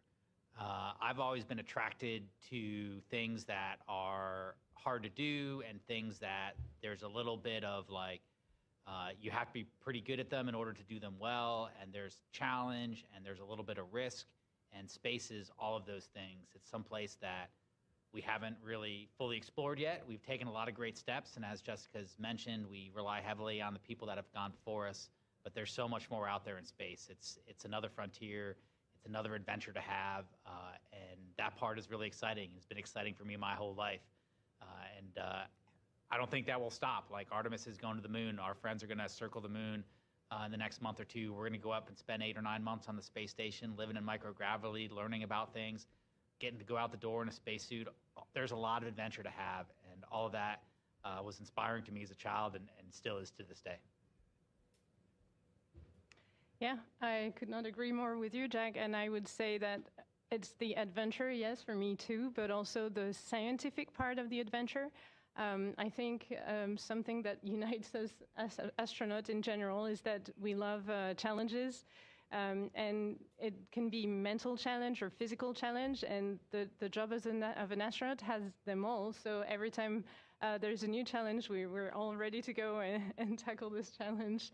And yeah, adventure, science, all of this together. I would maybe say, as an international partner, what I was also very inspired to see is that it's a beautiful symbol of what humanity can do when nations cooperate together and work together. And whatever happens on the Earth, this International Space Station is celebrating 25 years of continuous presence of people from all of the continents, and I think it's a very beautiful symbol that we all keep deep into our hearts, the astronauts, and also the ground team and everyone working for this. So spaceflight is a beautiful symbol of humanity, what humanity can do. Andrey? Ну, если говорить о том, что чем космос притягивал в детстве, то я всегда говорю, в принципе, одно и то же. В первую очередь, конечно же, различные фильмы о космосе, различные книги о космосе. Именно читая эти книги, просматривая эти фильмы, мне, конечно же, хотелось побывать там, где еще никто не был, и открыть какие-то новые пути, либо быть участником того процесса, благодаря которому для человечества будут открыты новые пути к новым мирам. И я уверен абсолютно в том, что это обязательно когда-то произойдет. Whenever I'm asked what attracted me to space in my childhood, I inevitably say that those were movies and books I was watching or reading in my childhood. I was always attracted to unexplored space. I wanted to become one of the explorers, exploring the unknown pathways and participate in the new discoveries, and that was the attraction. And I think it's very similar for me as well. As a child, I was very inquisitive. I had this scientific curiosity, especially about the natural world around me, the plants and the animals. Growing up in a small town in northern Maine with lots of trees around, I think fostered that. And my mom, who had this close connection to nature as a Swede. So all of that, this sense of exploration, I truly believe it's just inherent in us as humans. If not, we wouldn't have even discovered all of the continents and oceans on this planet. It just is natural part of us to want to look further, to go around the next corner. So that is why we are all so excited for this next chapter for our mission Expeditions 74 and 75 on board the International Space Station. We talked a lot about some of the science, but we will also, it looks like, per the current plan, of course things are always changing, but it looks like we will also have several EVAs, several spacewalks during the mission as well, for solar panel upgrades, for other repairs of things like reflectors on the space station, and possibly more to come. So we will be very busy, whether it's conducting science, doing spacewalks, or even just changing the light bulb or fixing the toilet like Sophie alluded to earlier. We see it all as this great next chapter of exploration, and we cannot wait to launch, coming up here very soon. And with that, we will go ahead and conclude today's news conference. Thank you for everyone who joined us here in the room, on the phone bridge, and on social media.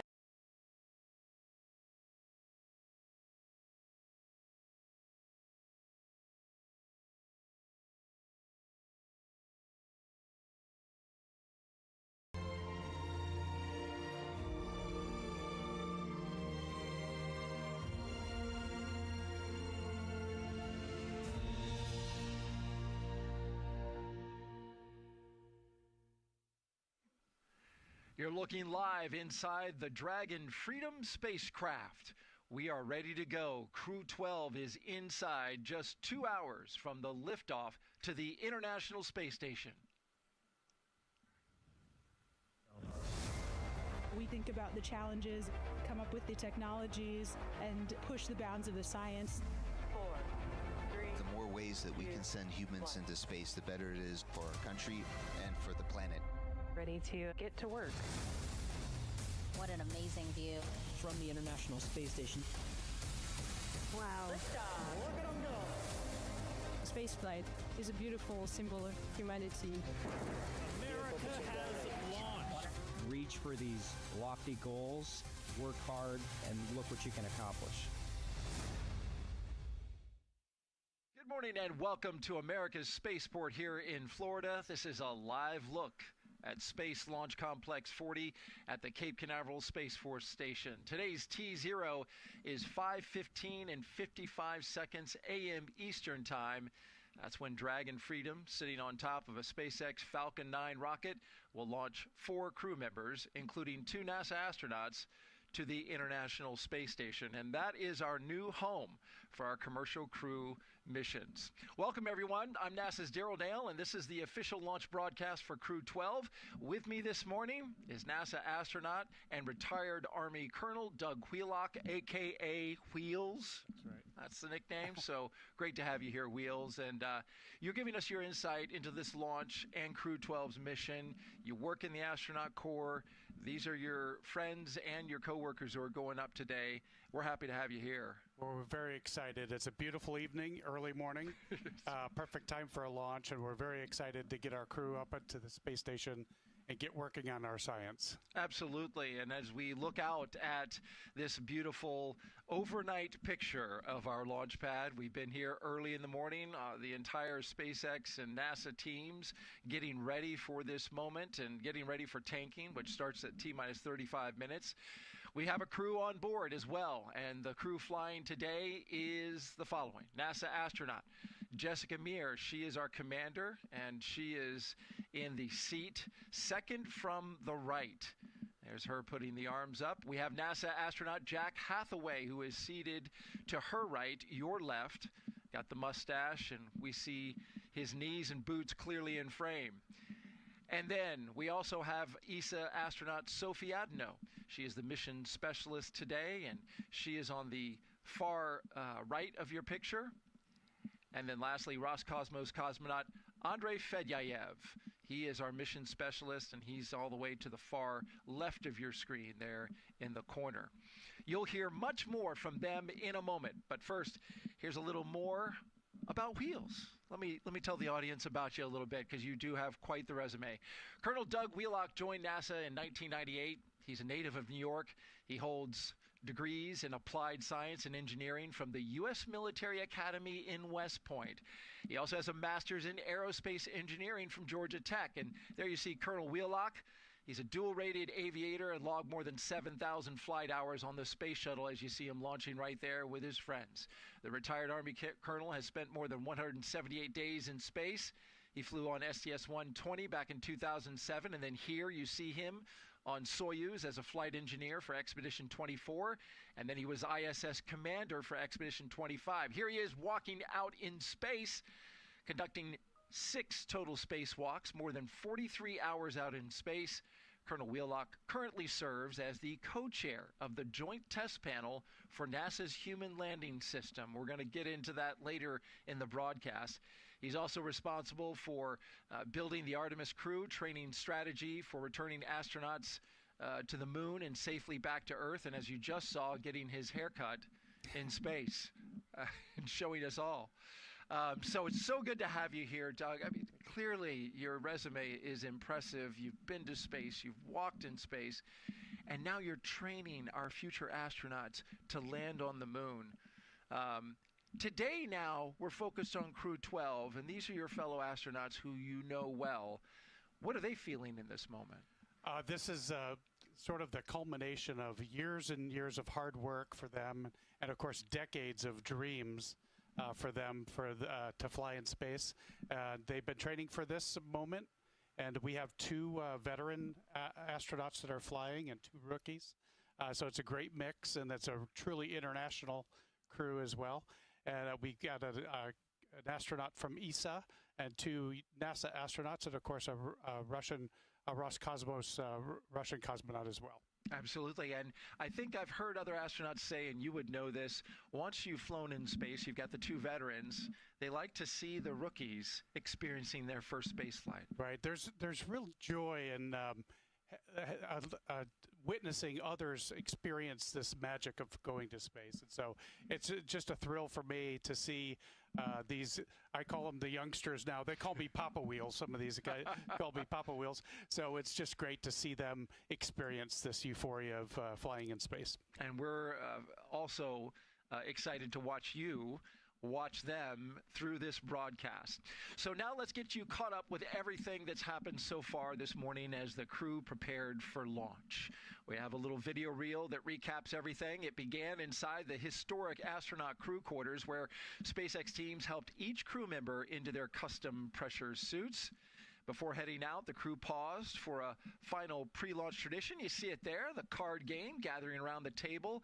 It's a way to set the tone and leave any bad luck behind. Then it was time to step outside. The crew walked out to greet family, friends, and supporters, following a path walked by every NASA astronaut since Apollo 7 in 1968. A short time later, the crew climbed into their Teslas, beginning the ride out to Launch Complex 40, escorted by security through Kennedy Space Center and onto the Cape Canaveral Space Force Station. As they arrived at the pad, the crew got out and got their first close-up look at the Falcon 9 rocket that you see there. It's ready for the mission, and then they walked across their crew access arm in pairs, first the commander and pilot, then the mission specialist, and then we saw them climb into Dragon and get into their seats for flight. Inside the spacecraft, seats were rotated into position, and the suit leak checks were performed as the countdown continued. And now we are watching it all live. Crew-12, strapped inside Dragon Freedom, waiting on the next major milestones on the road to liftoff. We're going to be getting some communication checks. We're also going to see them check out their displays and do other pre-launch maneuvers and working through their checklist. But now it's a quiet time inside the capsule. Yes, they do have some time to themselves. Now, as you get closer to launch, there's some time compression as well. You just heard that the hatch is closed now, and so the time is going to start to compress for them as well. So. And here's a dual view. What you're looking at here on the left in the big screen is the crew inside their space capsule, inside their spacecraft, I should say. And then in the lower right, that's the crew access arm as it extends out to the rocket, bridging the gap between the spacecraft and the launch tower. That would be the way that astronauts in this moment, should something go wrong when we get closer to tanking, they have the option up until that point to use that crew access arm.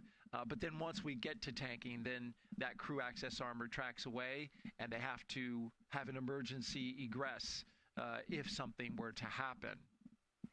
We're also taking questions, as you can tell, as listening to Doug's biography and that little video reel. He's a wealth of information.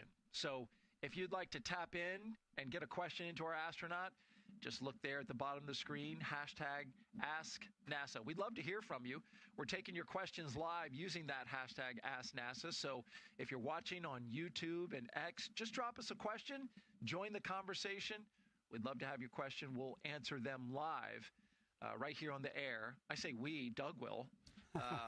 Wheels has got all the information, and he's more than happy to answer your questions, and he does a great job at doing it. All right, let's take a closer look at the crew heading to space today. Dive in a little bit into each individual crew member. Jessica Meir, she is a NASA astronaut commanding this Crew-12 mission. She's a native of Maine and spent a total of 205 days in space on her only space flight back in 2019.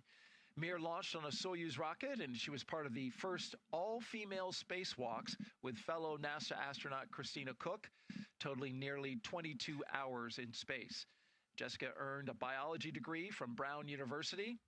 When not training for spaceflight, Meir enjoys skiing, hiking, cycling, and scuba diving, and she's conversant in both Swedish and Russian. Very smart commander, very capable, been to space, and you know her well. Absolutely. Jessica's awesome. I actually been in Russia with her while she was training as well. And I really admire her skills for learning a new language, because that was the toughest part of my studies, getting ready to fly on the Soyuz, is learning Russian. So. And she, just the other day in a press conference, they didn't have the translator. It wasn't on yet. I don't know why, but she went ahead and translated for Fedyaev on the fly. So you can tell she knows her stuff. And she so did. Yeah. An impressive candidate and commander as well. Next up is your Crew-12 pilot, NASA astronaut Jack Hathaway. He was born and raised in South Windsor, Connecticut. He's married with 2 children. The Connecticut native earned bachelor's degrees in physics and history from the U.S. Naval Academy.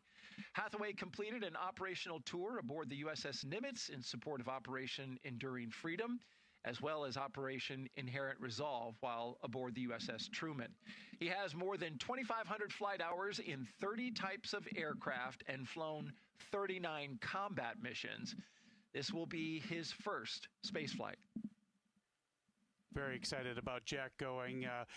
The only downside to Jack, he's a Naval Academy graduate, coming from a West Point graduate. From an Army guy. We have great fun during the Army Navy games. We did fare so well this year, the Army team. But Jack's just a great test pilot and really a wealth of knowledge. And he also has he's a wealth of dad jokes as well. Is he one of those? So Jack's got some great dad jokes. Very good, very good. And along with the commander, Jessica Meir, and Chris Williams, who's already up at the space station, they kind of form a little New England contingent there. Yeah, Jack's from Connecticut, and with Jessica being from Maine, and of course Chris Williams on the station. He spent a lot of time in Massachusetts and Boston, and so it's gonna be a New England contingent up there. Yeah, they'll have a nice something to talk about as they sit around their clam chowder, should they have any. Here's your mission specialist now, Sophie Adenot. She's representing the European Space Agency, or ESA. This will also be her first trip to space. The French native studied engineering and specialized in spacecraft and aircraft flight dynamics during undergraduate work in France and received her master's degree from MIT. Sophie joined the French Air Force in 2005, where she trained to become a helicopter pilot. That's something that's near and dear to your heart as a fellow helicopter pilot yourself. She was selected as an ESA astronaut candidate in 2022 and has been training since then for today's mission. Absolutely. And as a helicopter pilot, she's perfectly ready to go to the moon with us as well. So. You haven't named her as such, but you know she... That's not official. Yeah, that's right. But she's got those skills that you're looking for. She's got those skills. We're definitely training in helicopters these days. Get ready to go back to the moon. Yeah, and I want to talk to you about that more when we talk about the Artemis mission, which is just nearby on Launch Pad 39B. But in the meantime, let's round out our crew with mission specialist Andrey Fedyaev. He is a cosmonaut with Roscosmos, Russia's space agency, of course. As a major in the Russian Air Force, he's logged more than 500 hours in Russian aircraft. Back in March of 2023, he launched as a mission specialist as part of Crew-6, where he spent nearly 186 days aboard the International Space Station. Andrey is attempting to become the first Russian cosmonaut to fly twice inside the Crew Dragon capsule.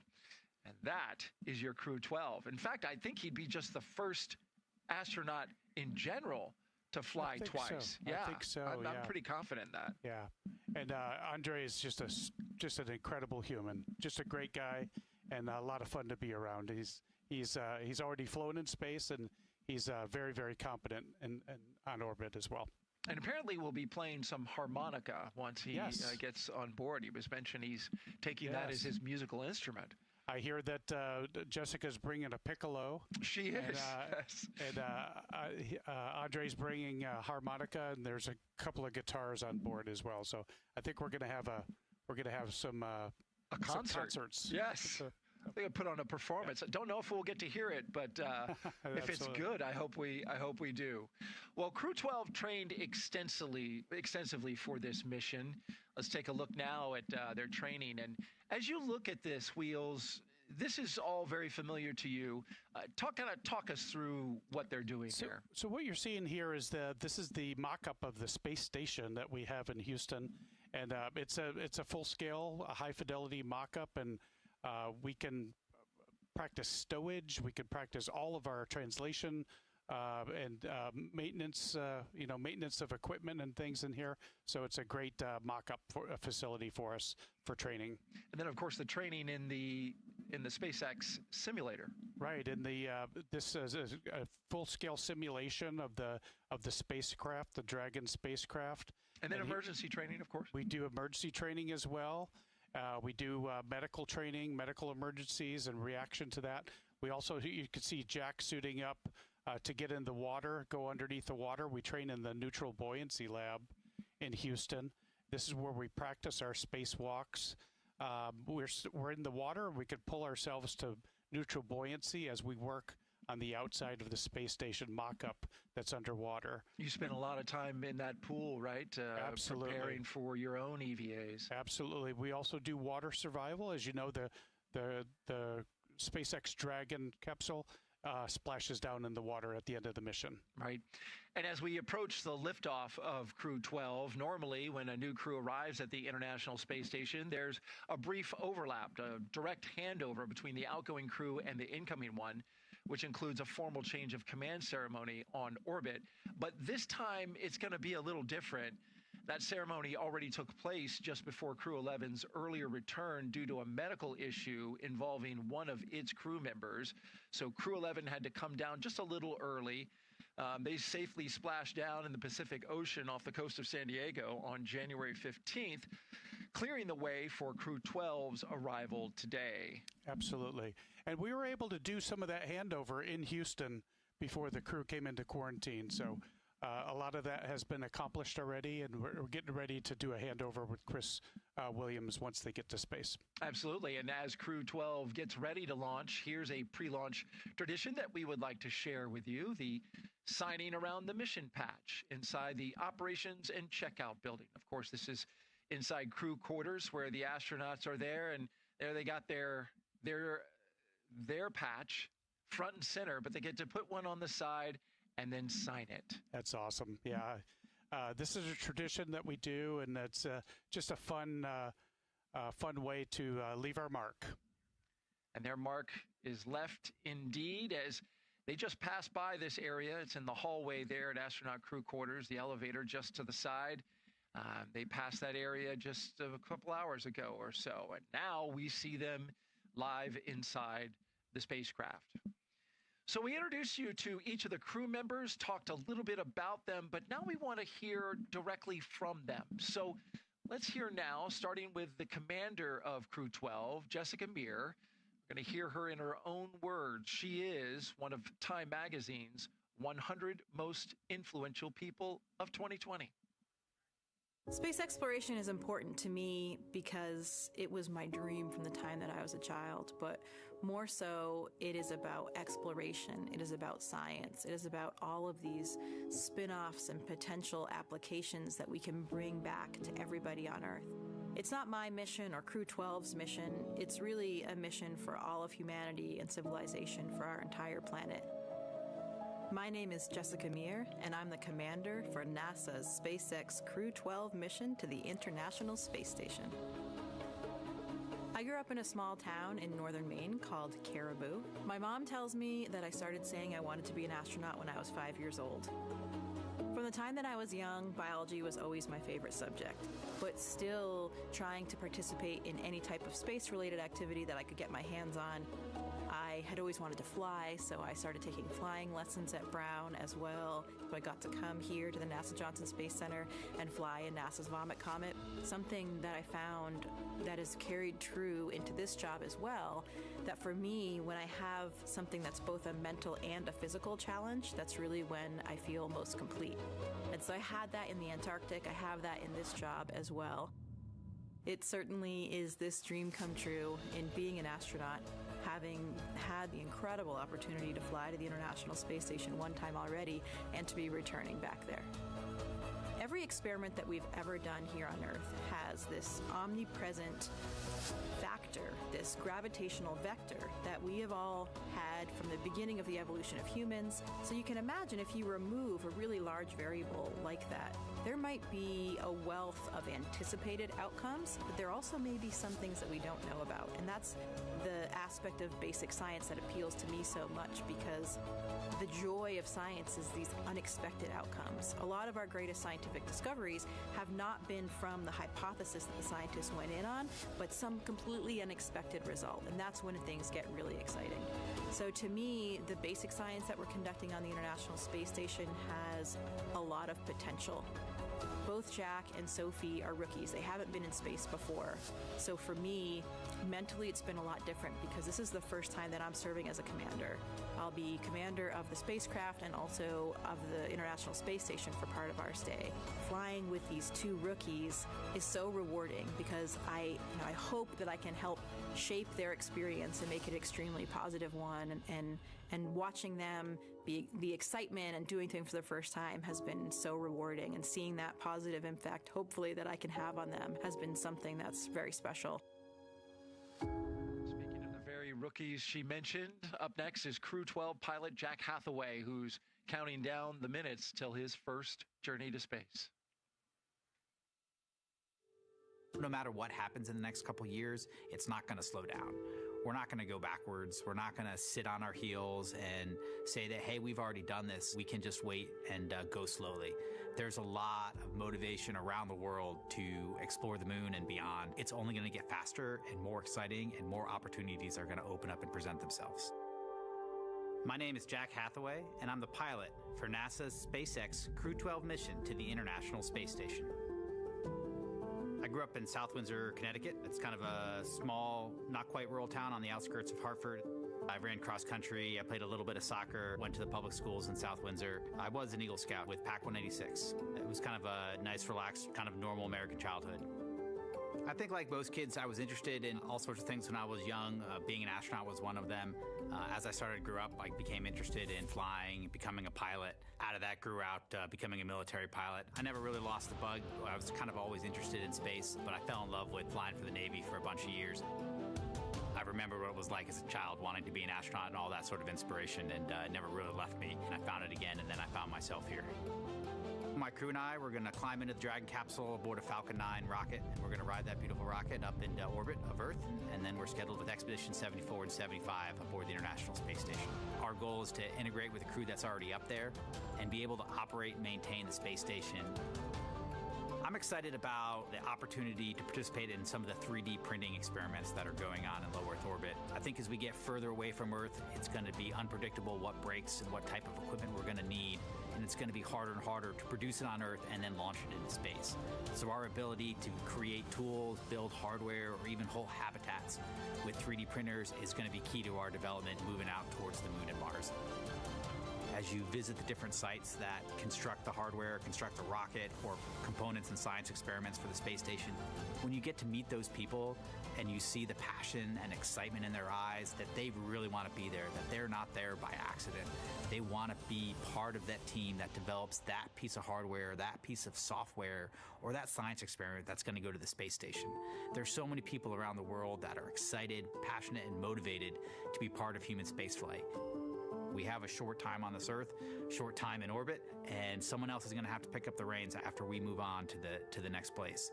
And it's important to inspire the next generation so they're ready, excited, and they can see what we've accomplished and then go even further. And today's launch will be just the second crewed mission ever to launch from Space Launch Complex 40, as you're looking at it live. That's there at the Cape Canaveral Space Force Station.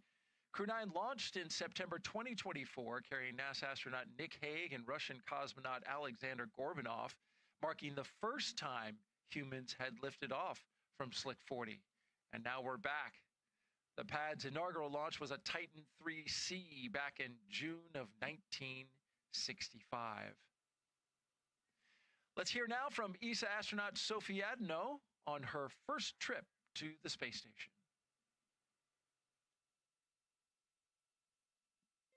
For space exploration, I really love the sense of wonder. Every step we take forward enables us to push our limits. My name is Sophie Adenot, and I'm a mission specialist for NASA SpaceX Crew-12 mission to the International Space Station.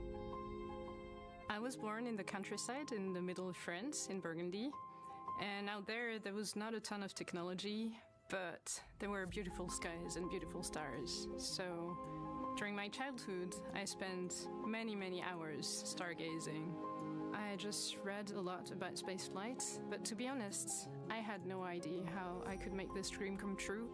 And then when I was 14 years old, I read an article about the launch of Claudie Andrey. She was the first French woman astronaut. It was a mind-blowing moment for me because then from that day on, I thought she made this dream come true, so why not me? The path was long and challenging, but I wouldn't remove any of the challenges on the way, and I loved this whole path to becoming an astronaut. Training is so varied. We've been diving into simulations, robotic operations, safety drills, emergency rehearsal of all of the actions in case of a fire. We've learned to pull a tooth out. We have learned together to respond to a rapid depress on board the space station. My crewmates and I, we just don't train together, we become a crew together. The most important thing we've built is trust. We've been challenged together, we've traveled together, we've shared meals together. All of this enables to understand how the others work, the timings, the humor, and everything that makes people happy on board. And it really what matters when it's about being in close quarters, 250 miles above the Earth. T-minus 1 hour and 33 minutes and counting as we look down at Launch Complex 40. Finally, Roscosmos cosmonaut Andrey Fedyaev sharing his thoughts as he prepares for his second flight aboard Dragon to the International Space Station after making his first space flight. Dragon, SpaceX, for your awareness, closeout team has departed the crew arm. Now now heading back as a member of Crew-12 almost 3 years later. Driving copy. Решение осознанно именно в 10-м, в 11 классе, когда я принял решение, что хочу стать космонавтом, и поступал в летное училище. Меня зовут Андрей Федяев, я специалист полета Crew-12 на Международную космическую станцию.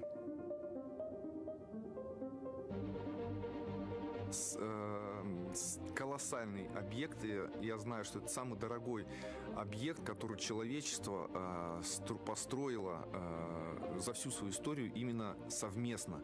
То есть это огромнейший международный проект, который работает уже больше 25 лет. Недавно праздновали как раз в корабле «Драгон». В прошлый раз это была капсула «Endeavour». Сейчас это будет, как я знаю, «Freedom», «Свобода». И, естественно, это волнительно. Плюс ко всему у нас то, чтобы действительно помог. Без него за такой короткий период и это тоже стало. И почему меня назначили в экипаж, и так скоро прошла моя подготовка. Тот опыт первого полета, он одной из причин нашего быстрого слаживания в экипаже, потому что действия мне были.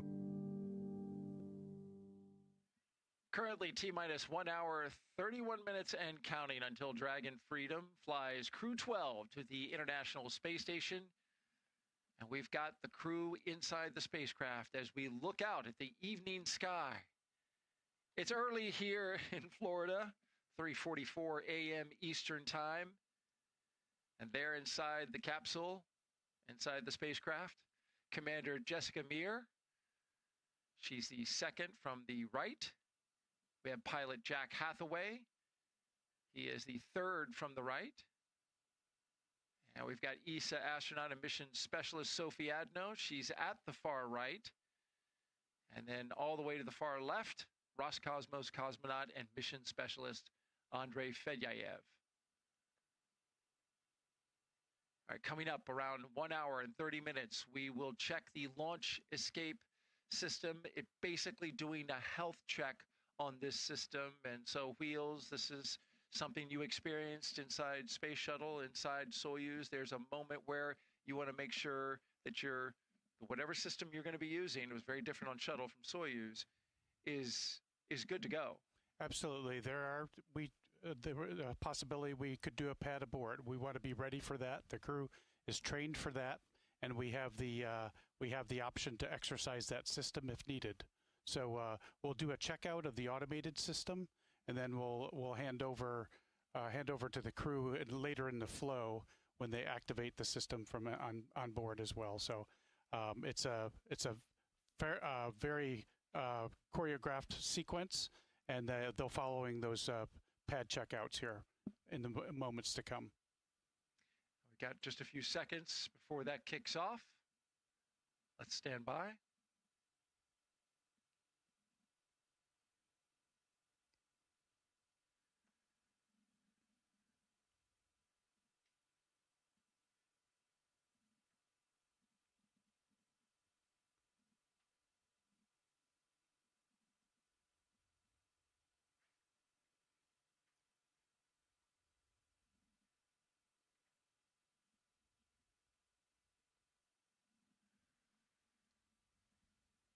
While we wait to hear that loop kick in, talk a little bit about the weather. You can see in the bottom right-hand side of your screen has our beautiful shot from our helicopter team here at the Kennedy Space Center, providing this live view encircling Pad 40.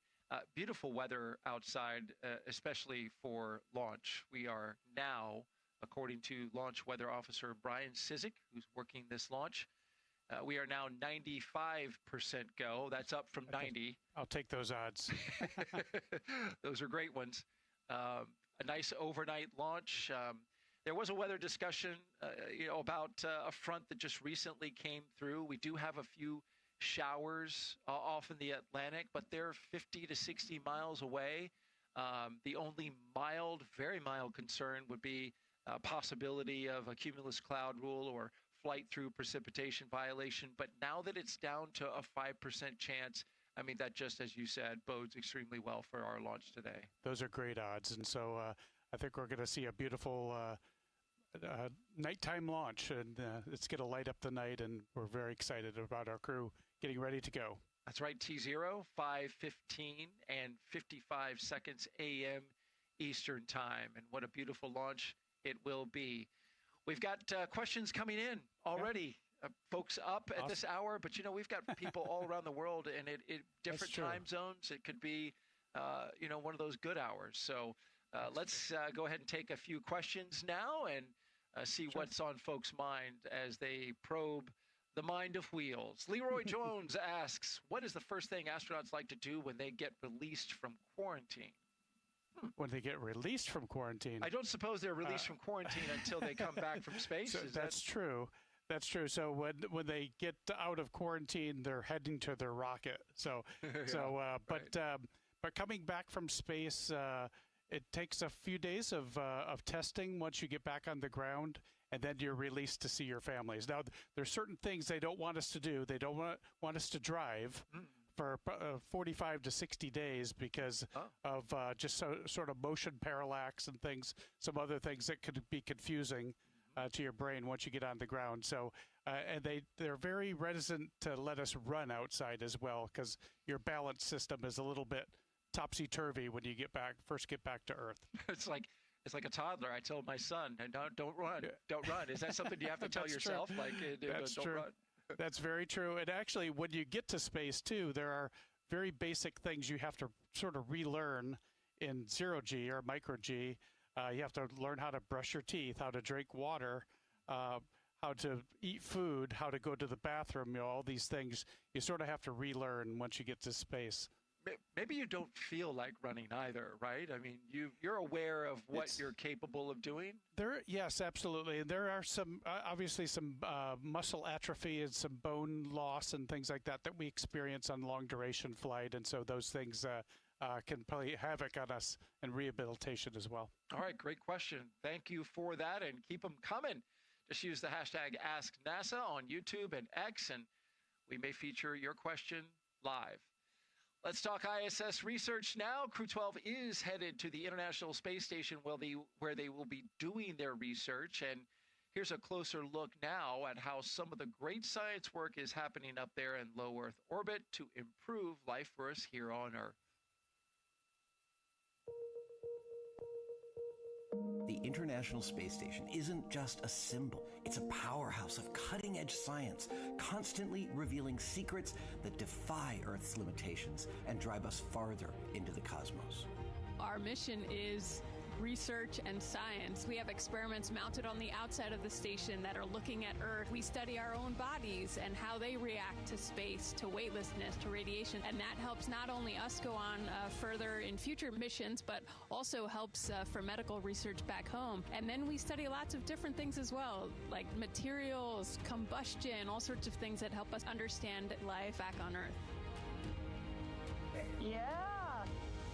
Microgravity doesn't play by the rules. It flips them upside down, transforming how liquids flow, how flames burn, and unraveling biological mysteries before our eyes.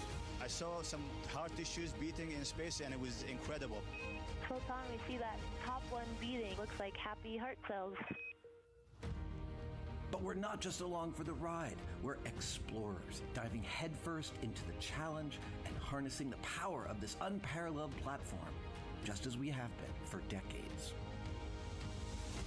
We're on a relentless quest for answers, seeking to understand the intricate workings of the human body in space and ensuring future crews stay safe on their daring journeys beyond Earth's orbit. The human aspect of human space exploration is always going to be very important for decades to come. And when it comes to technology, we're not waiting around. We're discovering new ways to grow crops in harsh environments and engineering innovations to tackle Earth's greatest challenges. We have amazing technology that allows us to recycle water and create water for us to drink. It's delicious. Microgravity isn't just a curiosity. It's a game changer in the fight against diseases back on Earth. paving the way for breakthroughs that benefit us all and enabling new economic opportunities in space. Welcome, Axiom 3 on board the International Space Station.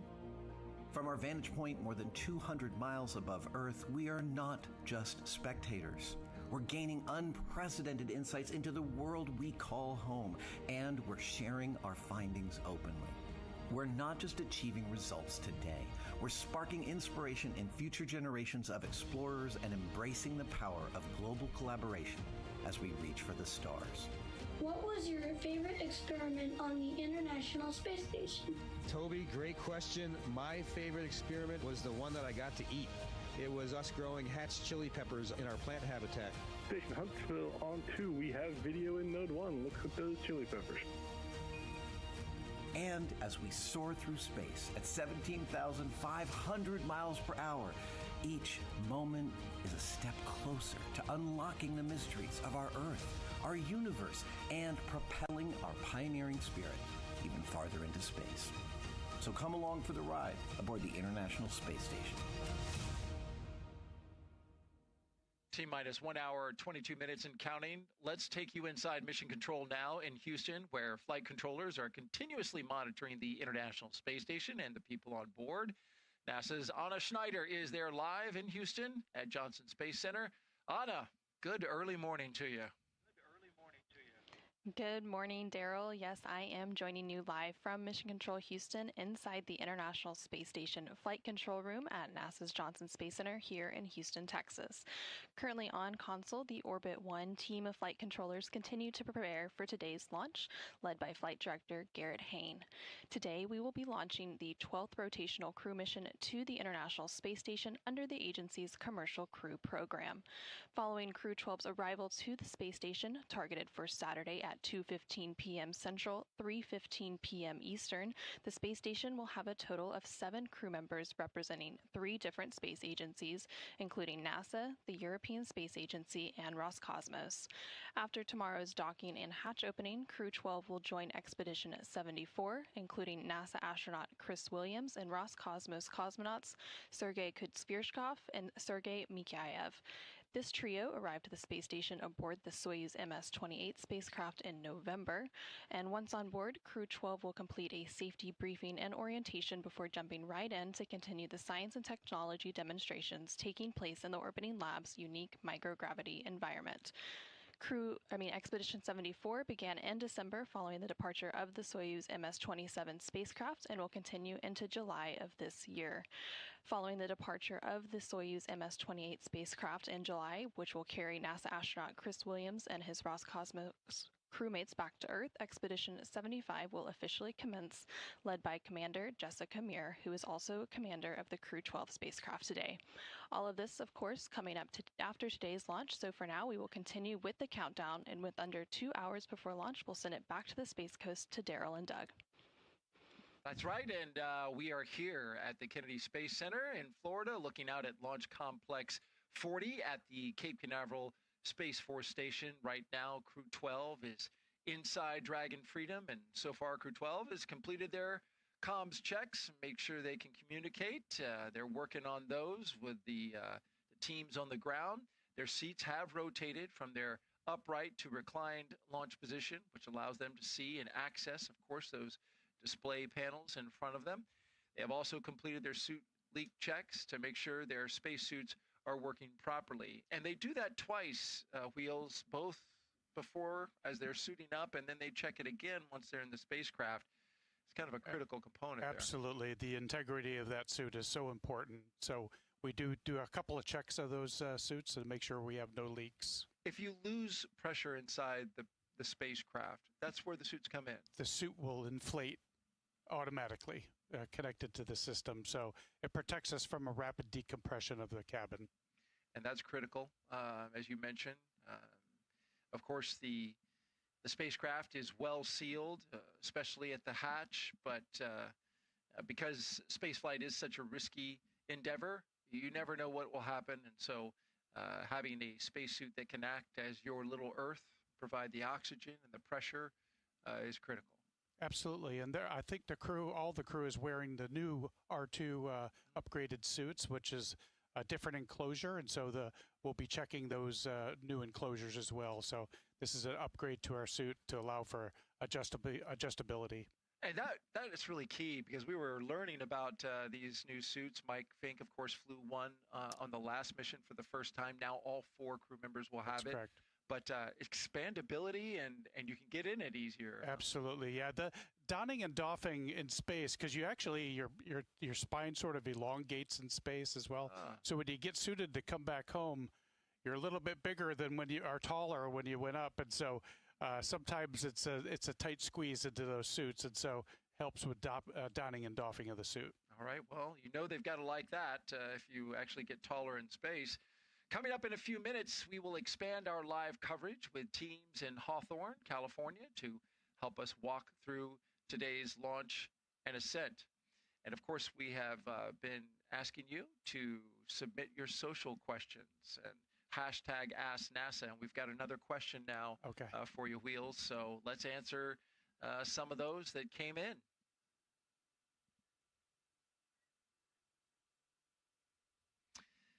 Josh Ree asks, what would the astronauts do the last couple of hours before launch? Well, we're in the last couple of hours. Absolutely. They're actually in their spacecraft about 2.5 hours before they launch. And they're sitting sort of on their backs with their feet up. And you might try this at home. You could lay on the floor next to a chair or the sofa and put your legs up on the chair and sit like that for 2 hours, 2.5 hours. And so that's that's sort of the position they're in right now.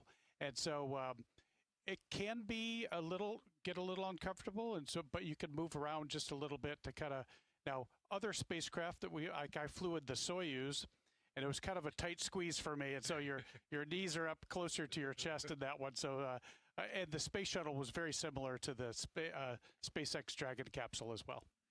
And there's only a certain amount of time that any individual, an astronaut included, who's in excellent physical shape, can stay on their back. It's not an issue with the spacecraft loading, because they load their propellant with the astronauts in there. So that's shorter true. time. That's true. Yeah, that's right. Now it is important. We got to integrate the crew to the spacecraft as well. So, and those things take time, and they come in sequence as well, to include the suit leak checks and things like that. So. Well, before they got on board the spacecraft, as you see them here, one of the first things that Crew-12 did was design their mission patch.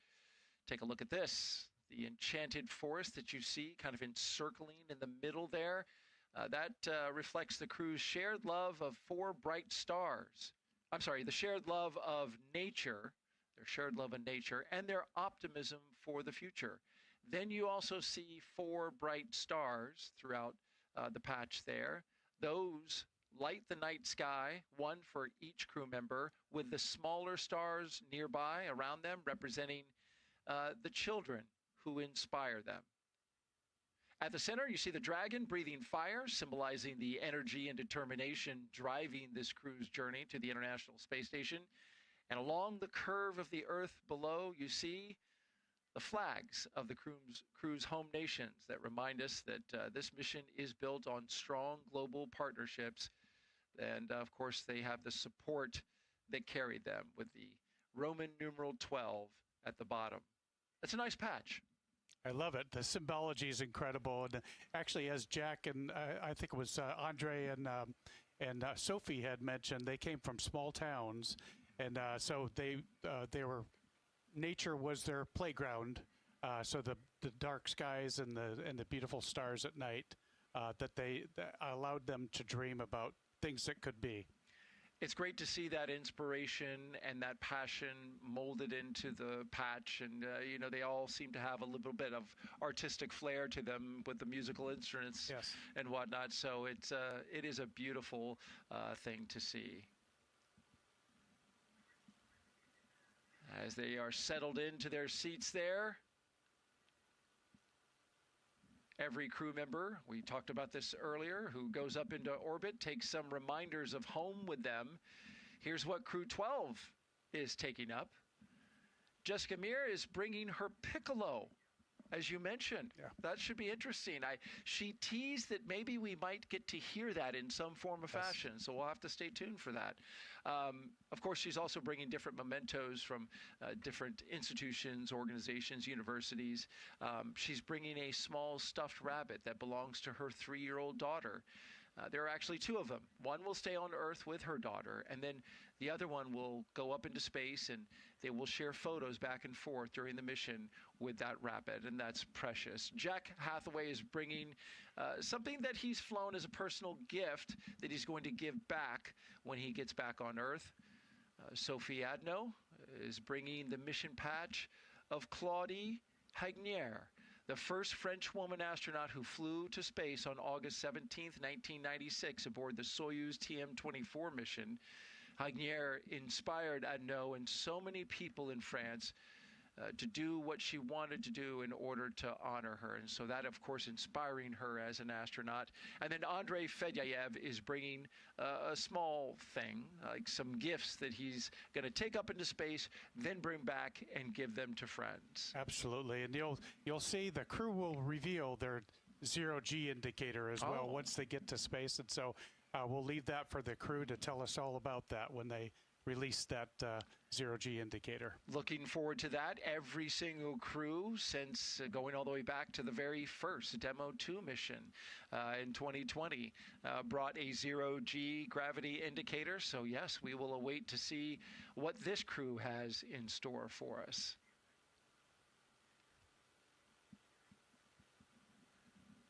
On my Soyuz flight, Fyodor Yurchikhin, my commander, brought a little dog that he was given back in elementary school. Not a real dog. Not a real dog, but just a little zero-G indicator that we had, little stuffed dog.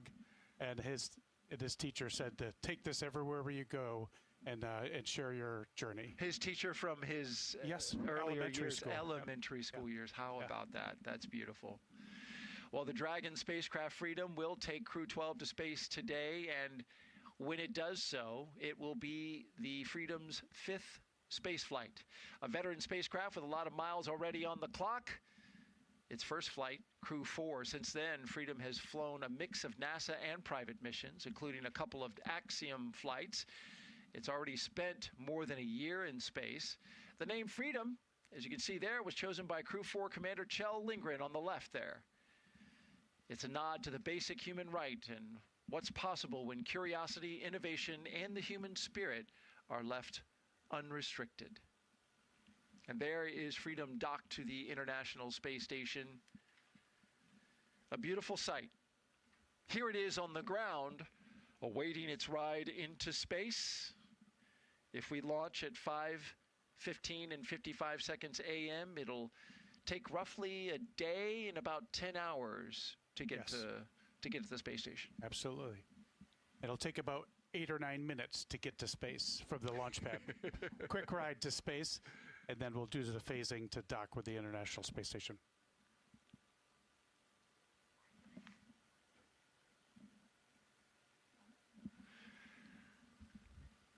And welcome to those of you joining us for our live coverage of NASA and SpaceX's Crew-12 mission to the International Space Station. We are now inside the final hour, or roughly, we're getting close to the final hour before liftoff, currently at T-minus 1 hour and 10 minutes, as we move into this critical phase of the countdown. In a moment, we will be joined by our colleagues at SpaceX to reintroduce you to all of you out there watching. I'm NASA's Daryl Nail, and for the past hour, I've been joined by this man, Wheels, NASA astronaut and U.S. Army Colonel Doug Wheelock, a veteran space flyer who's been helping break down today's mission and answering your questions, and you've been doing a great job at it. We really appreciate it. I appreciate that, Daryl. So exciting to be here with you. Sharing your knowledge and your information and your experience has been a tremendous value to this broadcast.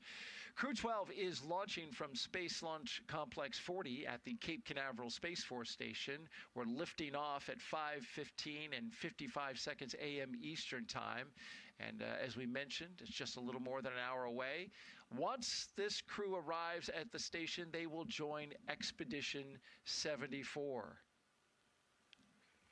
Now here's a look back at how this morning unfolded as the crew prepared for launch. The day began inside the historic astronaut crew quarters, where SpaceX teams helped each crew member into their custom pressure suits. Before heading out, the crew paused for a final pre-launch tradition right here, gathering around the table for a card game, a way to set the tone and leave any bad luck behind.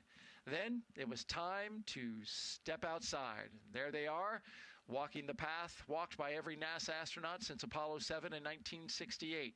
A short time later, the crew climbed into their Teslas after saying goodbye to their families and loved ones.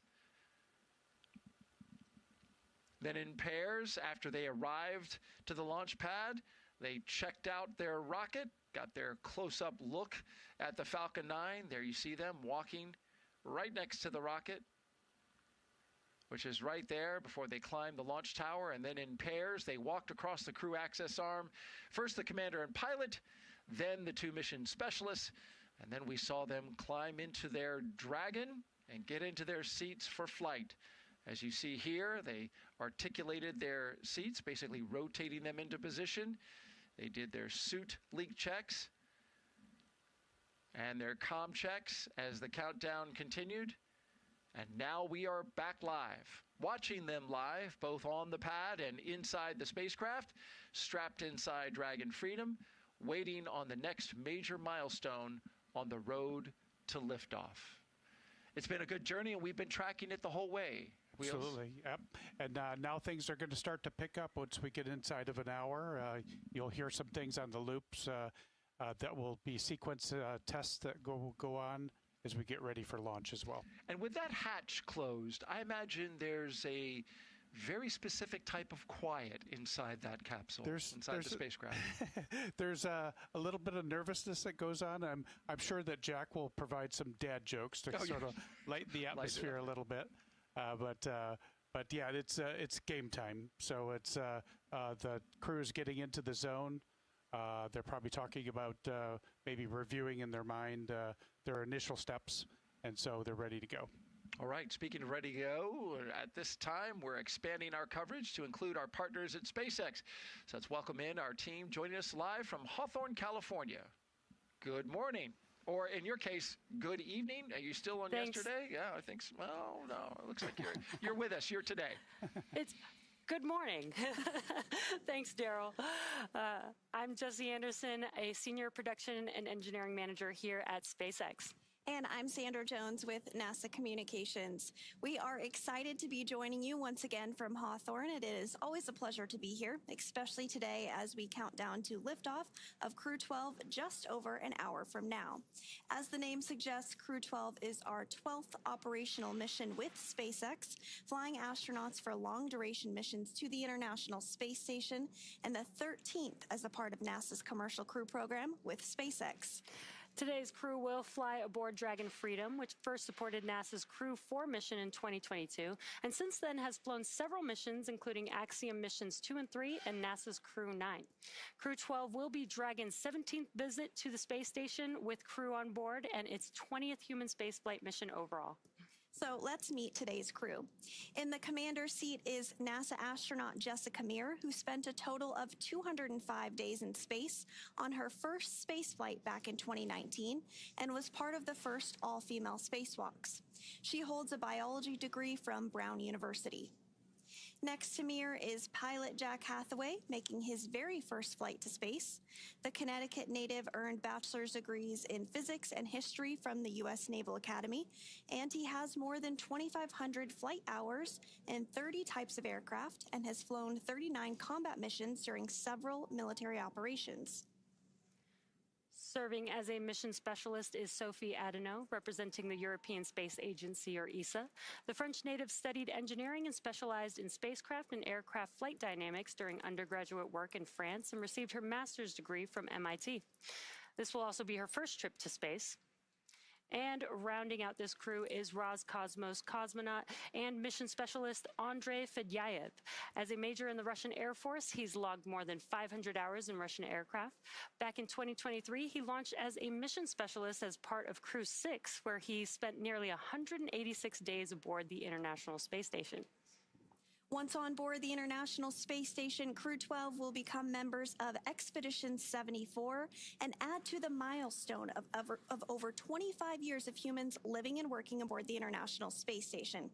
Crew-12 will contribute to hundreds of experiments aimed at advancing research and technology for missions to the Moon and Mars and to benefit humanity back on Earth. This research includes using the unique microgravity environment of the space station to study pneumonia-causing bacteria and how they can lead to long-term damage in the heart. This research could lead to new methods to manage cardiovascular health and infectious diseases here on Earth. So we're looking forward to hearing more about the research that continues to take place on Space Station later in today's broadcast and how it helps NASA prepare to return to the Moon and go on to Mars. But for now, let's check in with another member here in Hawthorne, Kate Tice. Kate, how's it going? Hey, Sandra, thank you, and good morning to all of you watching. I'm Kate Tice, Senior Quality Systems Engineering Manager here at SpaceX, and I'm excited to be joining you again today from right outside Mission Control in Hawthorne, as you can see just over my shoulder. Now, as we continue to count down to launch, we'll walk you through what to watch for as the clock nears T0. It continues to be a smooth countdown, and we're looking good for an on-time liftoff at 5:15 a.m. Eastern Time from Space Launch Complex 40 in Florida. Coming up here at T-minus 45 minutes, we'll be listening for the team to report their readiness for propellant load with a final go, no-go poll. Now, here on the ground in Hawthorne, Mission Control is staffed around the clock to monitor Dragon and the mission all the way from launch to docking. The same teams that you see right there on your screen today will hand off the mission from shift to shift, maintaining continuous awareness from liftoff through rendezvous and docking with the space station and all the way through splashdown when the crew returns home. Inside that room there, Mission Control, there are 6 key positions on console today, and each of them are focused on a specific aspect of the mission. The mission director is the person leading the room. They coordinate the team and make real-time decisions to ensure mission success. The mission director, who you will hear referred to as MD when we talk to them on the nets. Dragon, SpaceX, for your awareness, ground is stepping into cycling the orbit tank isolation valves to equalize low flow pressure. Dragon copy. All right, so the comms there, I'll get to that person in just a moment. The mission director who I was referring to, that individual also supports the Falcon launch director, or LD, during the countdown. Now, the voice that you just heard is our crew operations and resources engineer. You see there on your screen. Today, we refer to that person as Core throughout the broadcast. Our Core today is Mary Cooper, and she will be the primary voice talking to the crew while they are on board Dragon on the way to space. Now, the remaining operators are focused on Dragon systems, including avionics, guidance and control, software, propulsion, life support, and coordination with ground support teams. And across the country, our Falcon 9 and Dragon teams, along with key NASA launch personnel, are stationed in the Launch and Landing Control Center at SpaceX's Hangar X in Florida. Now, as we move inside the final hour, teams across both rooms will be reviewing data from their final checkouts in preparation for retraction of the crew access arm and the start of propellant loading. But the teams in Hawthorne and Cape Canaveral aren't the only ones supporting today's mission. That's right, Kate. NASA has its own team at the Johnson Space Center in Mission Control in Houston, Texas, who will be checking in with us as we progress toward today's launch.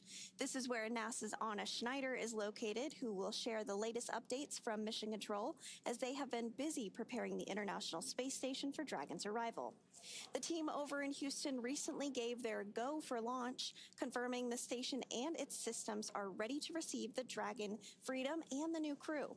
Following liftoff, today's flight to the International Space Station will take about 34 hours, with Dragon flying autonomously the entire way. SpaceX, you have a go for step 5.1. When ready, report go for launch. Dragon copy. Go for 5.1. And we will continue to hear communications from the ground to the crew inside Dragon Freedom as they step through those procedures. We're now less than an hour away from today's launch, but tomorrow we'll be looking ahead towards docking, which is targeted for February 14th at 3:15 p.m. Eastern to the Zenith port of Harmony. And just like an autopilot on a commercial aircraft, the crew always has the ability to take manual control of the spacecraft if needed. Right, we are at T-minus 58 minutes and 42 seconds and counting, and launching a rocket takes a considerable amount of teamwork.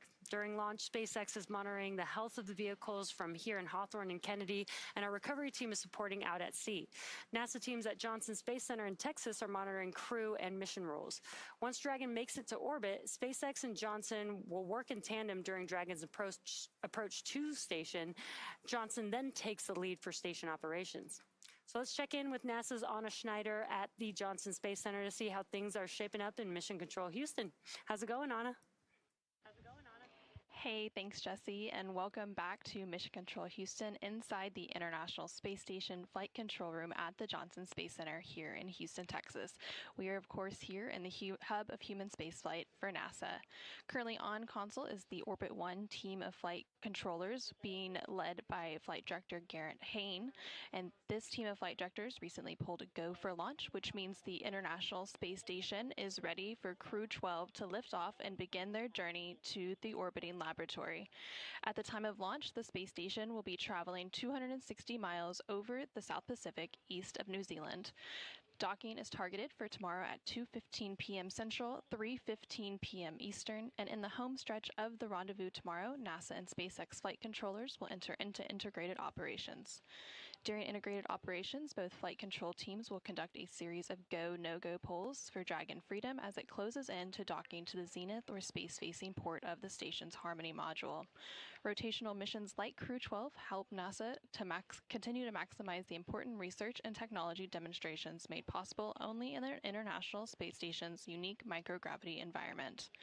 The International Space Station is critical for NASA as it prepares for future low Earth orbit destinations. Working alongside U.S. commercial partners, NASA is enabling the development of sustainable destinations that will maintain America's presence in low Earth orbit and continue to support groundbreaking research.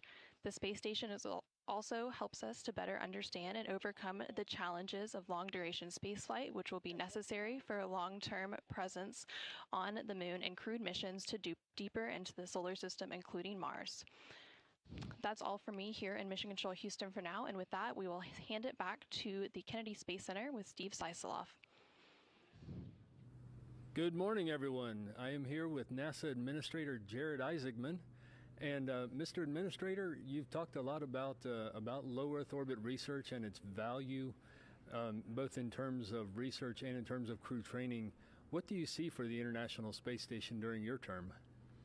Well, first of all, I mean, the International Space Station is such a success story already. I mean, you know, between the international cooperation it took to build it, you're looking at maybe one of the greatest engineering accomplishments, you know, in modern history. I mean, 25 years of continuous operation up there. I think the goal right now is to maximize the remaining life on it to the greatest extent possible. So, you know, as our astronauts prepare to go up and undertake the mission that Crew-12 is launching on right now, the idea is to get the highest potential science and research up there to unlock and ignite an orbital economy so that someday we have lots of you know, commercially operated space stations in low Earth orbit, and also to demonstrate a lot of the technology that we intend to use on lunar missions and a lunar base in the future. A great example would be it's a great testing ground for future lunar EVA suits to be able to exercise that on the space station. So we're going to make an awful lot of use of the station over its remaining life. We're going to keep our crews extremely busy up there.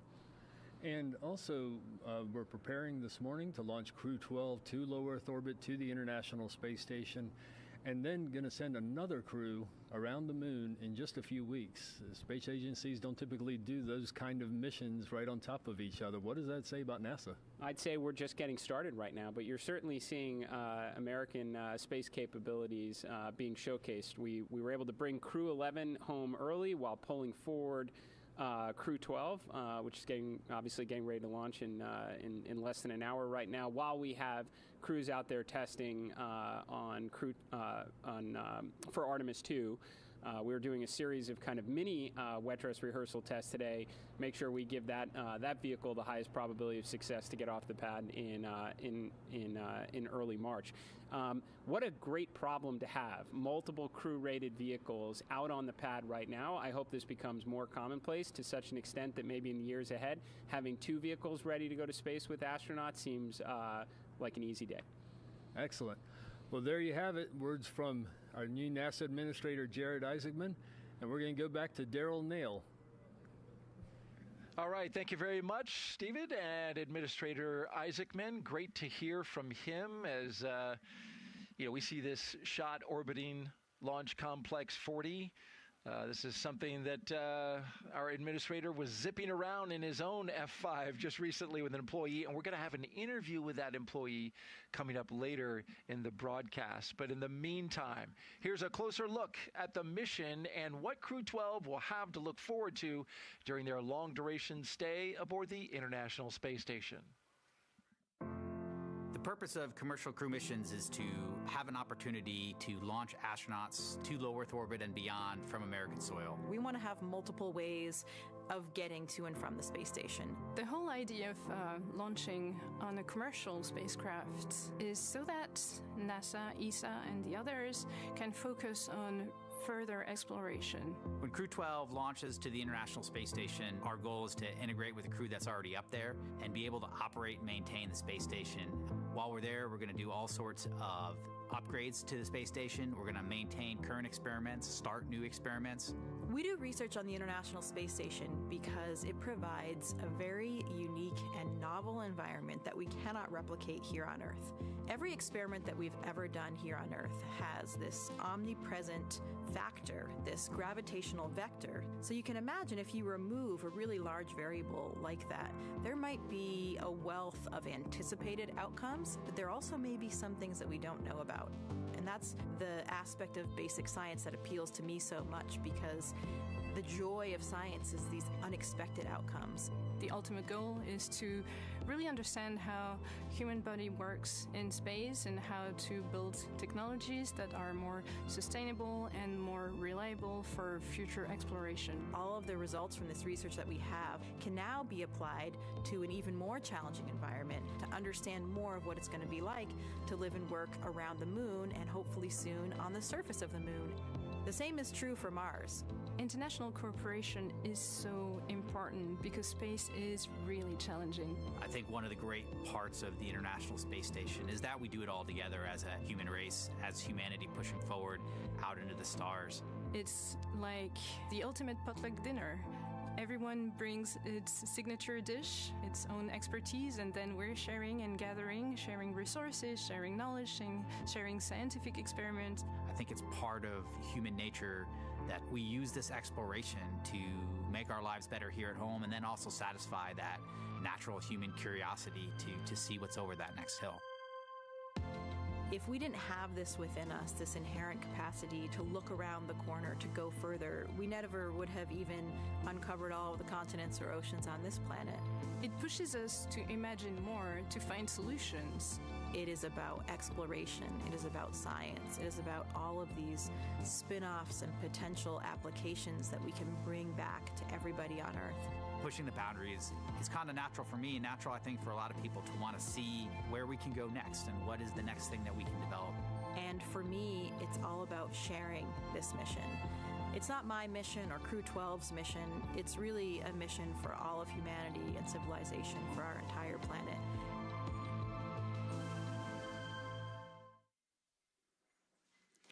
Falcon 9 is the first orbital-class rocket capable of reflight. Together, Falcon 9 and Falcon Heavy have completed more than 600 launches.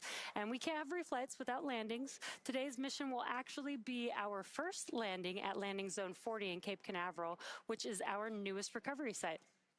Now, while today's booster is on its second trip to space after most recently supporting a SpaceX Starlink mission, we're working towards qualifying our fleet of Falcon boosters and fairings to support 40 missions each. Reusability allows SpaceX to refly the most expensive parts of the rocket, which in turn drives down the cost of space access.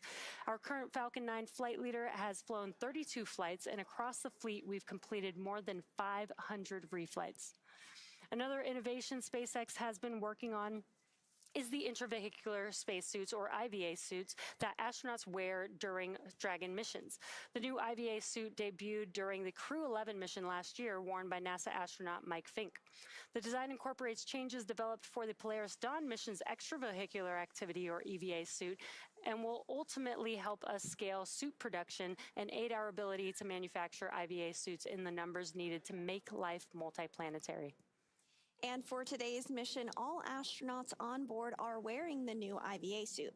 And the Crew-12 astronauts are staying comfortable in their spacesuits right now as they prepare for liftoff, now in 48 minutes from now. They'll remain suited up through the launch portion of today and during dynamic events, but once on orbit, they will be able to get out of their spacesuits and get comfortable for the remainder of the ride uphill before getting suited back up shortly before docking to the International Space Station for their science and research mission as a key stepping stone to NASA's Moon to Mars efforts. SpaceX shares NASA's goal of returning to the moon, approaching the mission with the same determination that returned human spaceflight capability to America under NASA's Commercial Crew program, and building a self-growing city on the moon in the next 10 years.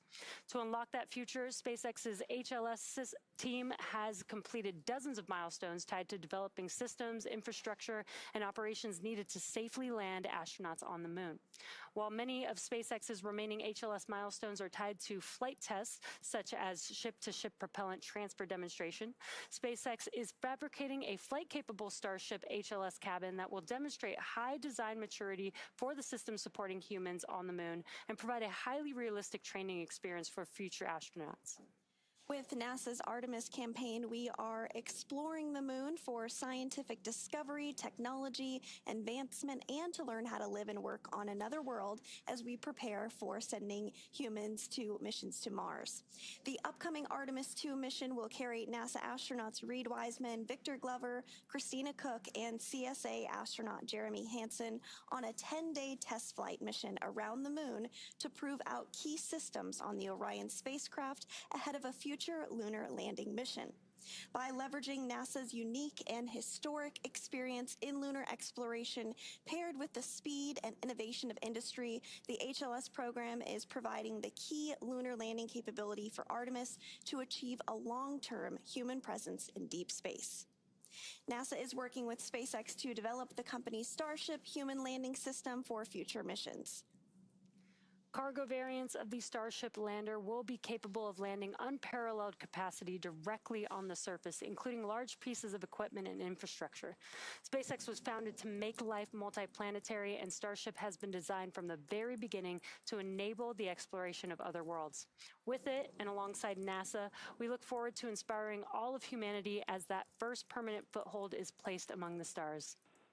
It continues. The is complete, and the team is ready for crew access arm retract, propellant load, and launch. For all operators in MCCX and Hangar X, both control rooms will go into lockdown at T-minus 45 minutes and will remain in that state until the launch escape system is disarmed. All operators are to remain at their console and maintain a sterile cockpit until MD confirms successful disarming of the launch escape system following orbit insertion or propellant offload in the event of a scrub. For non-urgent no-go conditions, brief the CEO or LD and they will approve aborting the countdown. For urgent issues affecting the safety of the operation, operators shall call hold, hold, hold on the countdown net. Launch control will abort the launch auto sequence immediately and proceed into the launch abort auto sequence. At T-minus 10 seconds, launch control will be hands-off and relying on automated abort criteria for the remainder of the count. Operators shall advise the launch director whether structural breakup or fire is imminent or occurring per Dragon manual escape flight rules. Launch control, you may proceed with arming the crew arm for movement.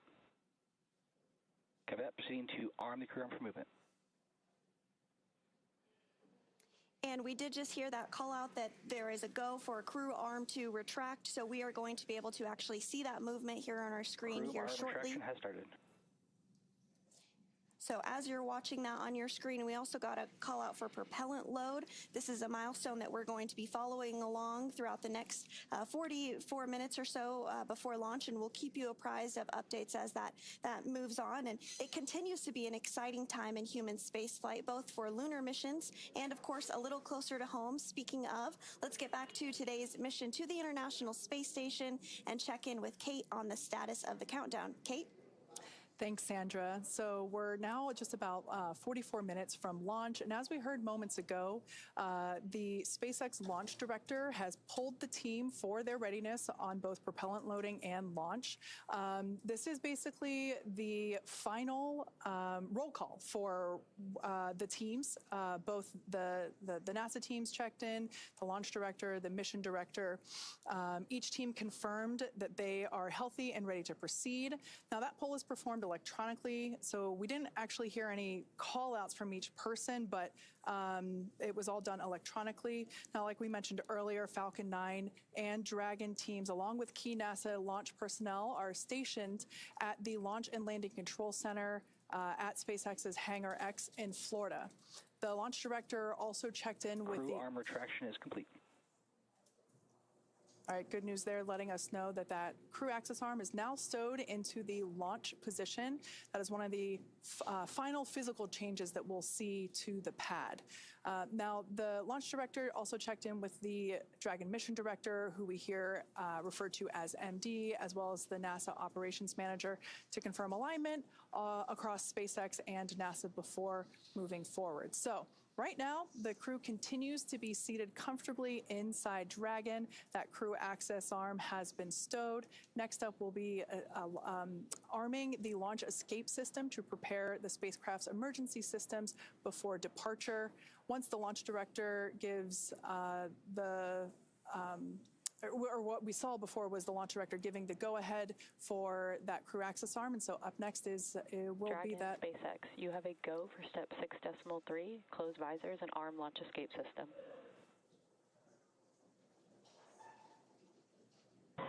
Dragon copies. We're ready to close visors and arm the launch escape system.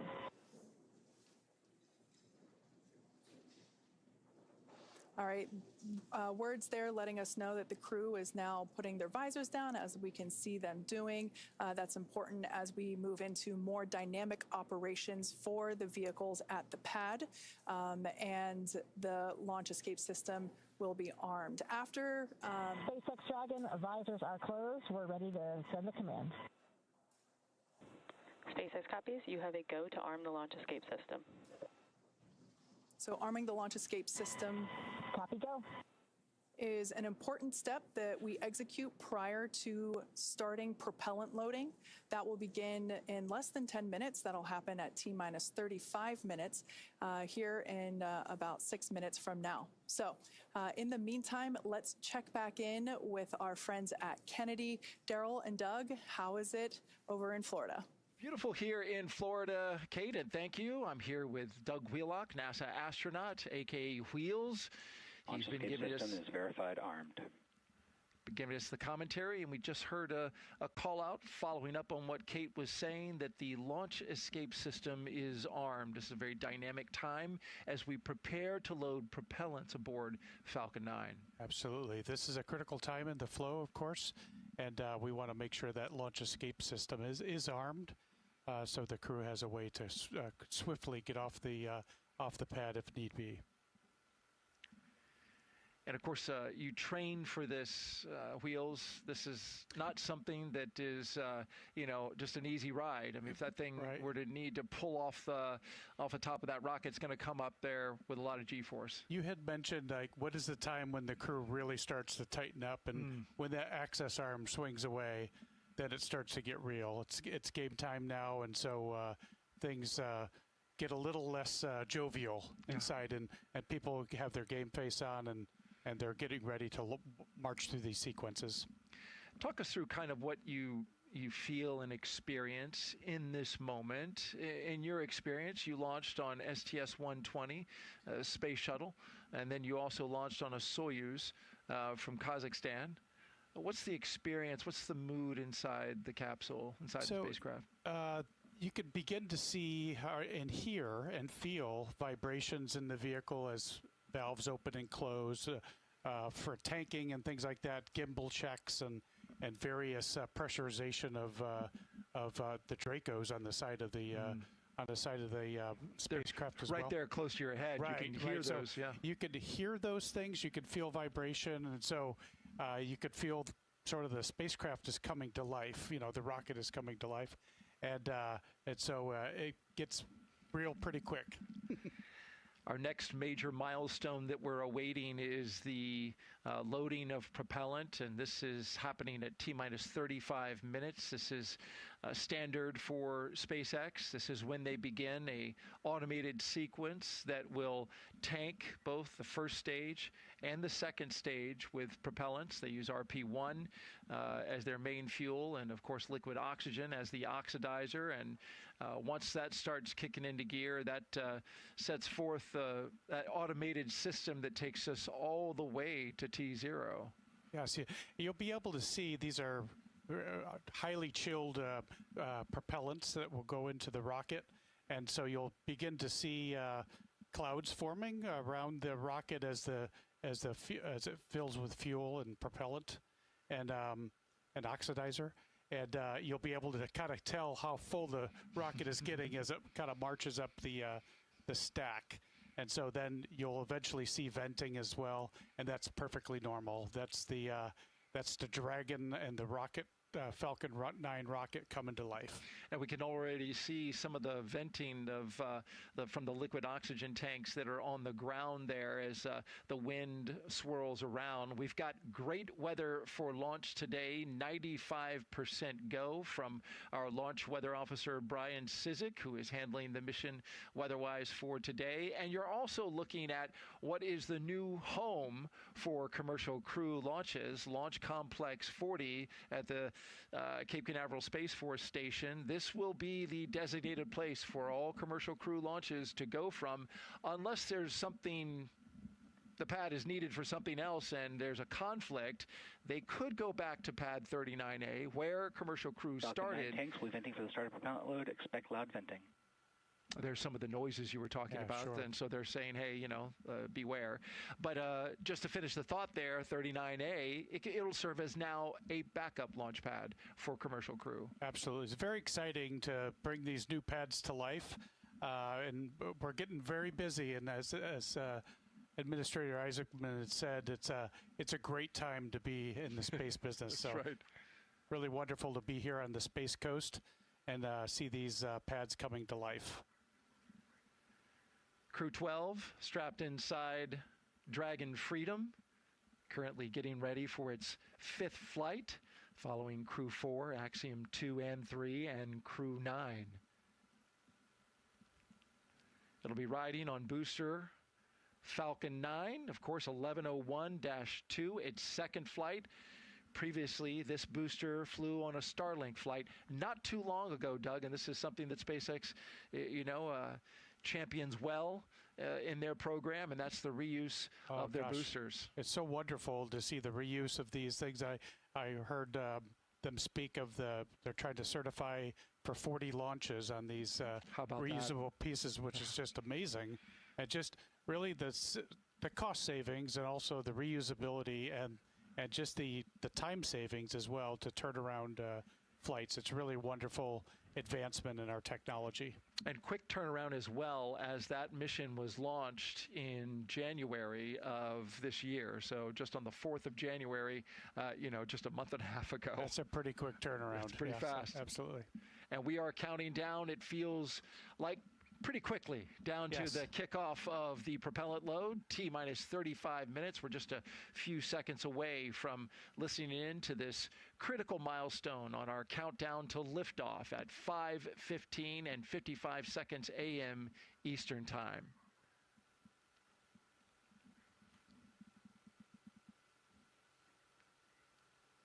And the crew right now. Load has started. You heard the propellant load is starting. The crew is reviewing their procedures probably in their mind. There's steps. We go through boundaries on ascent, and so they're no doubt reviewing those things in their mind as well to prepare for what they should hear, what they should feel, and then their actions if they don't see or hear those things. Commander, that's right, Commander Jessica Meir walking her crew through those moments, no doubt, as she leads them on their mission to the International Space Station. Of course, she has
of cryogenic helium will begin.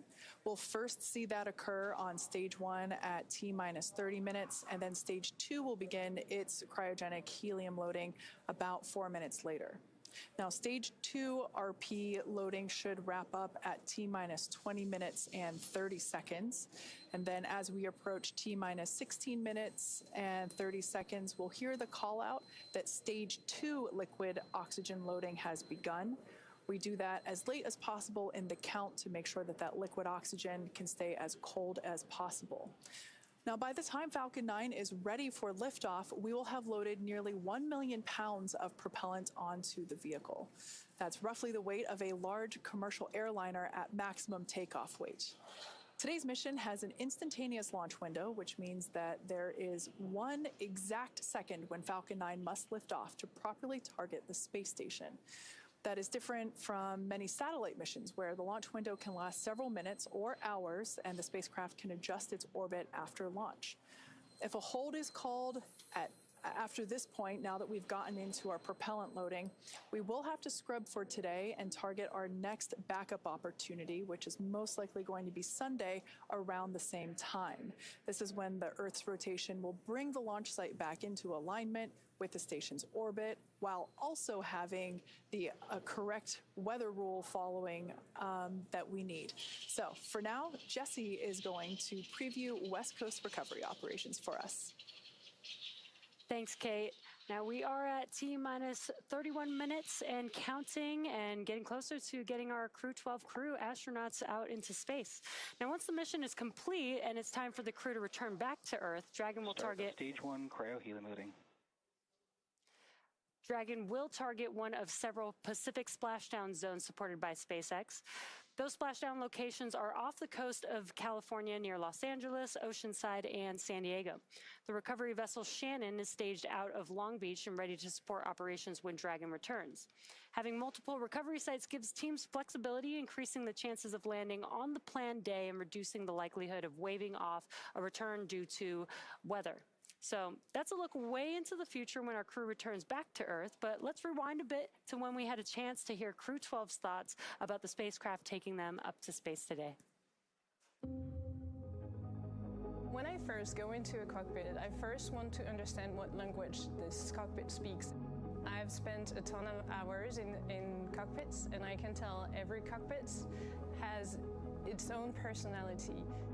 All aircraft and all spacecraft are fundamentally tools. We use them to accomplish a mission. We have a Boeing 737 or an Airbus 320 that takes us from point A to point B to see our families, right? Can't land a 737 on an aircraft carrier, and you can't put 200 people in an F-18. So you need to design the aircraft or spacecraft to the mission.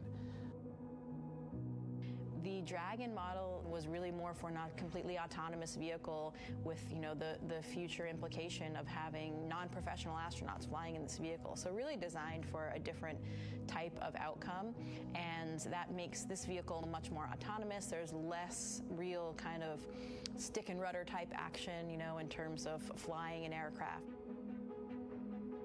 The computer makes me a better pilot because it can do things that I can't do, and that frees me up to do the things that only I can do. You can't fly Dragon without the computer, but you also cannot fly Dragon without 10,000 people down here on the ground. The people in the control room, the people that built it here in Hawthorne, in Houston, and around the world. We are just the very tiny tip of the spear of the thousands, really tens of thousands of people that not only support, but make it possible to get us up to the International Space Station and back safely. It's a pretty awesome expression of teamwork.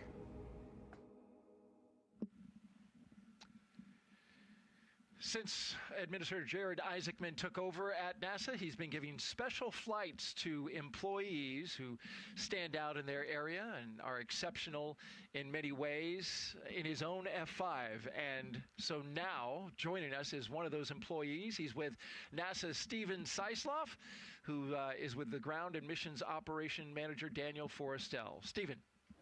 Hey, thank you, Daryl. We are here with Daniel Forrestel. He is the manager for ground operations and mission operations for Commercial Crew Program.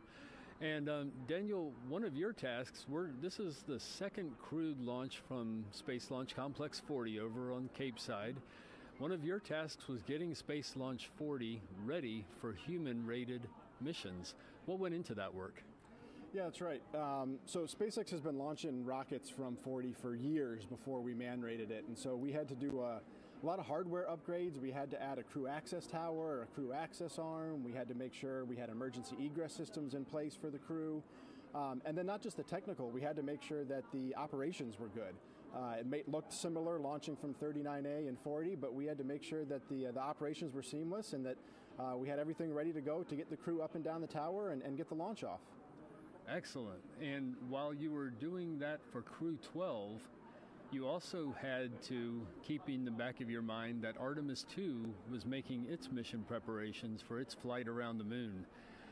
You share resources in different ways. Mm-hmm. What went into some of the work to deconflict the preparations for those and make sure everybody had the resources that they need? Yeah, absolutely. So this is something that we've been working on since really the end of last summer when we saw that their launch windows were lining up together. It's really unprecedented. We had never had a time with two manned rockets ready to go at the same time. And so just making sure that resources from propellants to people who support both launches to the astronaut crew quarters where we got the crews in quarantine together potentially. We had to take it step by step, make sure that we were ready to go. And we had to run different iterations depending on who went first and in what order and what timeline and how much time separated the two missions. It was a good problem to have. It was a complex problem, but one I hope that we get to do a lot here as the spaceport gets busier in the future. Definitely. Beginning stage 2 cryo-helium vent shortly, spec cloud venting. And as Daryl was suggesting, you were one of the first NASA employees to take a reward flight, a reward for the service that you've put in, the expertise that you provide, and you flew with Jared Isaacman, the NASA administrator, in his supersonic F-5s. What was that day like? I'd imagine you got a few jealous emails. Oh yeah, it was incredible. I've gotten lucky enough to do a lot of really cool things here at NASA. Flying in a fighter jet was never on my list, but man, seeing Kennedy Space Center from the air was just a magnificent sight. And then they took us out over the water and we did acrobatics, and it was like a souped up roller coaster out there. And so it was just an incredible experience, was hanging on the whole time, and really honored to be able to be selected to do that, and hopefully something that a lot of people get the chance to do here in the future. Excellent. Well, congratulations for that. we are going to head back to Daryl and the countdown for Crew-12. All right, thank you, Stephen. And what Daniel didn't say, but he told me, is it took him a day to reorient himself because his vestibular system, right? You know this as a pilot. Absolutely, yeah. Yeah, it is like a roller coaster, it could take a little bit to get your legs back underneath you. Absolutely. Well, Crew-12 is getting ready to jump in full strength and dive into a full slate of science aboard the International Space Station. Here are just a few of the investigations they'll be working on.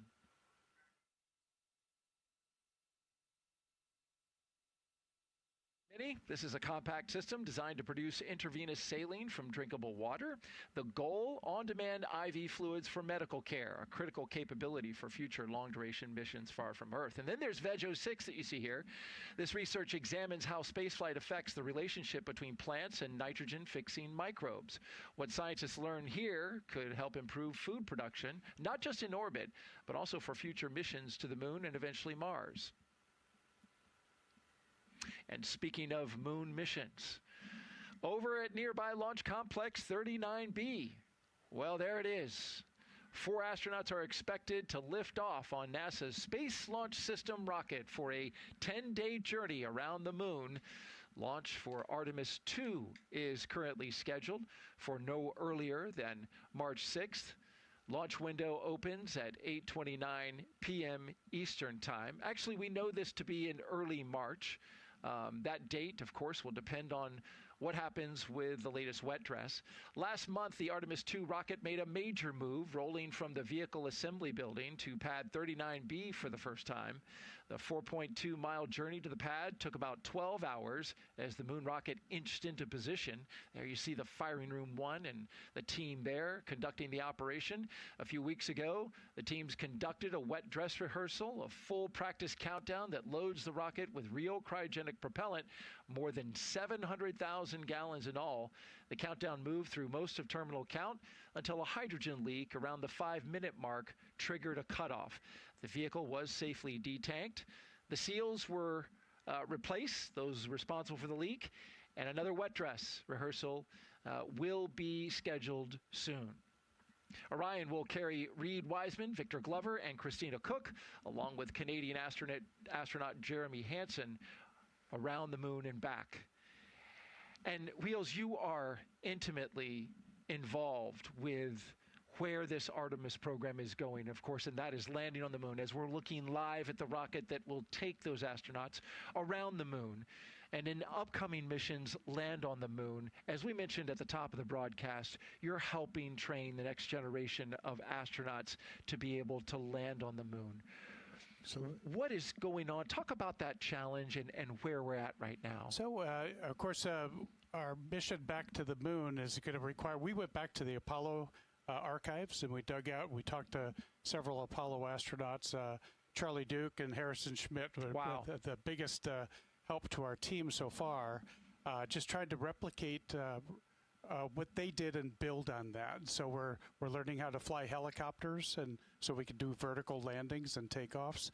And so to kind of put that into the muscle memory of our pilots, we're also going to have motion-based simulation that will be lunar simulation, and then you'll be seeing coming on the near horizon a lunar lander training vehicle as well, a vehicle that can replicate lunar dynamics in flight. So we're very excited about our training strategy, getting back to the moon. I love, and I'm jealous that you got to tap into the Apollo guys in order to help this. And there's a beautiful shot of the moon from our fine production crew here at the Kennedy Space Center that is manning all these beautiful views that you're looking at today, including there at Launch Complex 39B.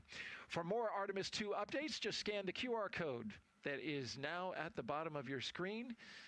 It's going to take you to a website, which is nasa.gov/Artemis. You'll have all the updates and information that you need to see to understand the mission and follow it closely. All right, right now, let's send it back to SpaceX in Hawthorne, California for the latest update there. Thanks, Daryl. And we did just hear that call out that RP1 on stage 2 is completely full. So great news. You're continuing to see some clouds of condensation build up around the rocket there. That is completely expected and normal as part of this fueling process. The Falcon 9 rocket supporting today's Crew-12 launch that you see on your screen right there is a 2-stage rocket designed for the reliable and safe transportation of satellites, cargo, and people, which is the goal of NASA's Commercial Crew program. At the top of Falcon 9 today, the crew is sitting inside Dragon Freedom. There are currently 5 Dragon spacecraft supporting human spaceflight missions. That's Endeavour, Resilience, Endurance, Freedom, and our 5th and final Dragon, Grace, which launched the Axiom Mission 4 in 2025. Designed with safety as the highest priority, Dragon is capable of carrying up to 7 passengers to and from Earth orbit. And Dragon has 16 Draco thrusters that can be used in space to help navigate the spacecraft to its destination, each providing 90 pounds of force. That doesn't include the 8 Super Draco thrusters used for an abort, which are no longer active once the crew is in orbit. To date, Dragon has been to orbit 55 times, including 49 trips to the International Space Station, both cargo and crew missions, and has completed 19 human spaceflight missions overall. Dragon is the first private spacecraft to take humans to the orbiting lab, having flown 300,000 pounds of cargo and more than 1,000 experiments to space, as well as 74 crew members representing 20 countries. Our versatile Dragon spacecraft can autonomously dock with the International Space Station when outfitted with a docking adapter, which is one of 3 Dragon configurations and how it's currently configured for today's flight. Right now, Dragon is Falcon 9's, right below Dragon is Falcon 9's second stage, which houses a single Merlin vacuum engine, or MVAC engine. And then below the second stage is the black carbon fiber interstage, and inside of that is where the MVAC engine is located. The interstage connects the 2 stages and houses the center pusher that allows the first and second stage to separate during flight. Below that, we have the first stage, or booster, which when fully loaded holds about 1 million pounds of liquid oxygen and RP1. The first stage makes Dragon, up the... SpaceX for update. Falcon 9, Dragon, and weather remain go. We're tracking no holds against launch today.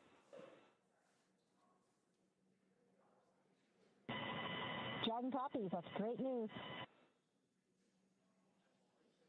And you just heard it there, a call to the crew inside Dragon Freedom that everything continues to progress well and look good for launch today, now 17 minutes and 19 seconds away. Now, the first stage makes up the bottom 2/3 of the vehicle and has 9 Merlin M1D engines at the bottom, which generate more than 1.7 million pounds of thrust. Now, to reach orbit, the vehicle needs to go fast, hitting an orbital velocity of about 28,000 kilometers per hour just to keep from falling back to Earth. Now, that's fast enough to lap the Earth in about 90 minutes. About 2.5 minutes into flight, the first stage will separate and make its way back to Earth. Meanwhile, Dragon separates from the second stage and continues its roughly 34-hour journey to the space station. Now, it is early morning out there, but today's booster is heading back to our newest recovery. Stage 2 LOX load is starting. Our booster is heading back to our newest recovery site, our landing zone 40 at Cape Canaveral Space Force Station, which you can see the graphic there on the screen. It's highlighting the landing zone next to the pad there. This will be our first landing at this new site and the booster's second time returning back to Earth. With T0 coming up in about 16 minutes, our teams are doing a series of system checks to ensure Dragon and Falcon 9 are ready. Let's check in with Kate on that countdown. Thanks, Sandra. Overall, it's been a clean march to launch this morning, and we are still on track for an on-time launch. Now, the countdown is the framework that syncs all teams up, and we're monitoring lots of different factors as we get closer to liftoff. If everything goes as expected, we'll see Falcon take to the sky at 5:15 a.m. Eastern or 2:15 a.m. Pacific. And several minutes later, we'll see our very first Falcon 9 landing at LZ-40, our new landing zone located about 1,000 feet away from tonight's launch pad. Both Dragon and Falcon 9 continue to be healthy, and the teams continue to report no issues on either vehicle. Just moments there, we saw the crew sitting comfortably inside Dragon. Now, we wrapped up Stage 2 RP loading at T-minus 20 minutes, and Stage 2 liquid oxygen or LOX loading began just a couple minutes ago at T-minus 16 minutes and 30 seconds. Earlier, we heard the call out that the launch escape system was armed. That system is designed to propel Dragon away from Falcon 9 in the unlikely event of an emergency during launch. It simply provides a path to safety for the crew. The Eastern Range, which is monitoring keep-out zones among other key flight requirements, also continues to report no issues and are go to support today's launch. As for the weather, the thing we always monitor for our launches, we're tracking a 5% chance of launch weather constraints, otherwise known as 95% good for our target liftoff time. So all in all, we are go for launch this morning. So let's toss it back over to Anna for a status update from Houston. Hey, thanks, Kate. Back here in the International Space Station Flight Control Room at NASA's Johnson Space Center in Houston, Texas, teams continue to work around the clock to monitor activities aboard the orbital outpost. Leading the team inside the room is Flight Director Garrett Hain, and the NASA team here in Mission Control Houston, the SpaceX team in Hawthorne, California, and the astronauts aboard the International Space Station will track the autonomous docking of Dragon Freedom when they enter what is known as joint operations. This will happen when the spacecraft enters what is known as the approach ellipsoid. The approach ellipsoid is an invisible boundary stretching 4 by 2 by 2 kilometers around the space station that helps us monitor all arriving and departing spacecraft. It is essentially the neighborhood of the space station. Once docked, crew members in both Dragon and aboard the space station will pressurize the area between the Dragon hatch and the space station hatch, known as the vestibule. They will then perform a series of leak checks and then work to open the hatches on both the space station and the Dragon. Once the hatches are open, Crew-12 will float into the station to begin their long-duration stay. Following today's launch, we are tracking a targeted docking at approximately 2:15 p.m. Central, 3:15 p.m. Eastern on Saturday, January 14th. About an hour and a half after docking, we do anticipate that the hatches will be opened, and when they enter the orbital outpost, Crew-12 will be greeted by the rest of their Expedition 74 crew and will come together for a brief welcoming ceremony. For now, that's all from us here in Mission Control Houston as the anticipation continues to build for a launch in just under 15 minutes. How's it looking on the Space Coast, Daryl? Well, it's looking great here. We're 95% go. We have beautiful clear skies and everything remains on track. No constraints as we enter the final 10 minutes. And Wheels, I want to turn to you now. As a former International Space Station commander, you know what it means to hand over a vehicle, a crew, and a station to the next generation of flyers. You also know that this crew, although they know the science they're working on, might end up working on some things they don't even know that they might encounter. Sure, yeah. I flew with Shannon Walker, who I believe is listening today. Love Shannon. And Shannon's awesome. She's a brilliant PhD scientist. I am not. And so I was doing some science. We were about 2 weeks into a 6-month mission. And I was working my science, and Shannon came to me. She said, the potty's broken. Ooh. And so we had a couple seconds of mini panic attack. And then she said, if you fix the potty, I'll do all of your science for the rest of the day. I thought, that is such a deal. Is that a trade-off? So it took me about 90 minutes, but we fixed that potty, and I found out that if you could fix the potty on a spaceship, you're guardian of the galaxy. Wheels the plumber to the rescue. Absolutely. Really quickly, we're going to hear some final words from Jessica Meir, the commander, before they lift off. She's got these words composed. Perfect. Yeah, she's amazing.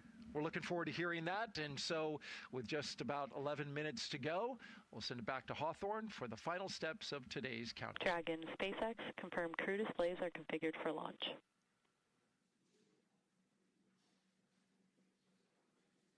Displays are configured for launch.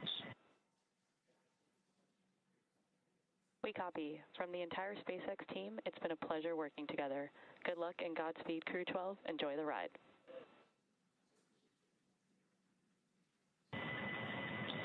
In a few moments, we will leave the ground, but not the people who brought us here. This mission is the result of years of dedication, preparation, and trust. To To the teams at NASA and SpaceX, Roscosmos, ESA, JAXA, and CSA, your work stands on this pad with us. Every test, every checklist, every decision has led to this moment. Thank you for your tireless dedication and attention to detail. We launch not as individuals, but as representatives of something much larger. We carry the flags of our countries and our space agencies, but most importantly, we carry humanity's intrinsic curiosity and desire to explore. Looking around me at the diversity of backgrounds and experiences with me in this cockpit and on the teams supporting us around the planet, it is clear that when we work together, we can accomplish extraordinary things. We stand on the shoulders of giants. This expression is trite, but true. Generations who dared to imagine beyond what they could touch, who turned risk into knowledge, and who left behind a foundation strong enough to push further. These giants also include our families, our friends, and loved ones. You share the weight of this journey in ways that few ever see and remind us that nobody reaches the horizon alone. When we look back at Earth from orbit, it will be your faces, your voices, and your sacrifices that travel with us. Crew-12 is ready.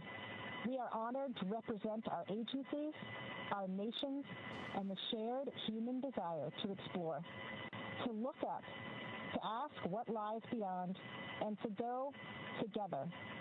We carry this responsibility with humility and with awe. Over to Jack.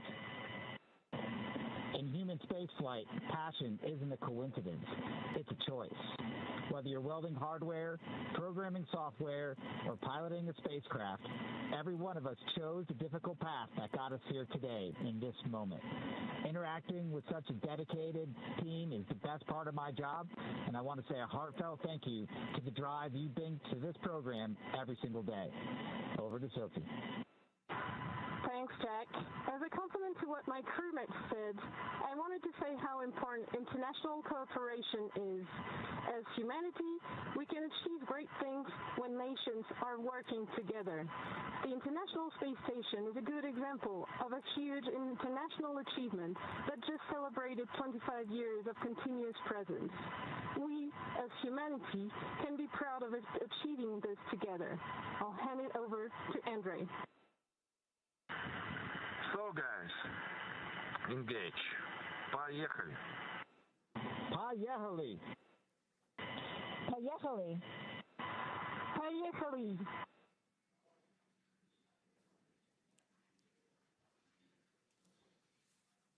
And some incredible, beautiful, awe-inspiring words from our Crew-12 crew inside of Dragon Freedom, now approaching 7 minutes to liftoff. That was wonderful to hear. Engine chill has started. It will be about a 9-minute ride to orbit, which is around the time of second stage cutoff today. Dragon and the second stage will continue to coast for a few minutes after that, prior to separation. And on the ride uphill, we will hear a variety of call-outs on performance as we approach the in-orbit portion into the final countdown. We'll also hear some call-outs for various abort zones for both the first and second stage. So we'll be sharing more about those abort zones as we get closer. But just a quick check-in with our fueling here. RP1 is at 100% full. LOX is at 92%. Stage 1, RP1 load is complete. Oh, and that call out just right on time. Stage 1 is complete as well.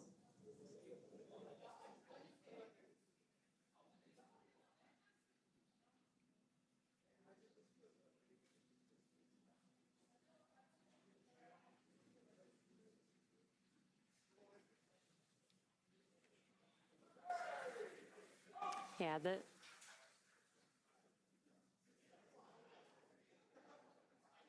the next milestone coming up will be at T-minus 5 minutes, and that'll be when Dragon will transition to configure for terminal count. That's basically when Dragon will go on internal power.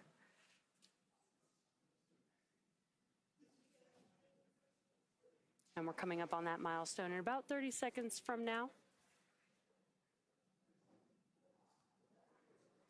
And then following that milestone, we will begin to get ready for strong back or the transporter erector TE to recline away from the vehicle. And that'll begin just about 30 seconds after that T-minus 5 minute mark. Falcon 9 tanks will begin pressurizing for strong back retract.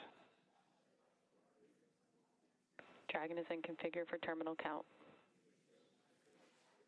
And there's that call out for Dragon configuring for terminal count, as well as we heard Falcon 9 propellant tanks pressurizing for that strong back retraction. So with the TE retraction, the clamp arms, which you can see on your screen, it's just below the Dragon vehicle there at the top of the second stage. Those will begin. Strong back retract has started. And now this process is going to begin. The clamp arms are going to open up. Once they are fully open, then the TE, which is that structure right next to the vehicle that you see on the right side, that'll begin to move slowly away from the vehicle.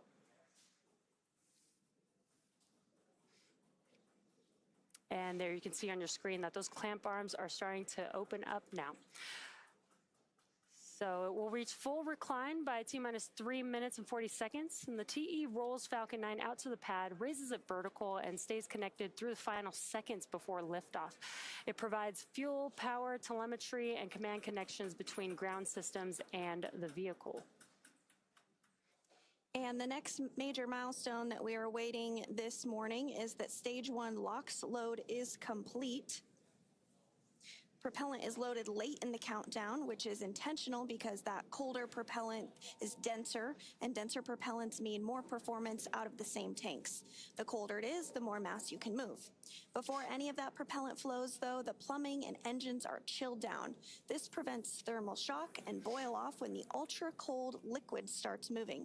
You may hear that referred to as engine chill. Loading wraps in 2 steps. The first stage finishes around T-minus 3 minutes. We'll hear that call out here any second. And the second stage finishes about a minute later.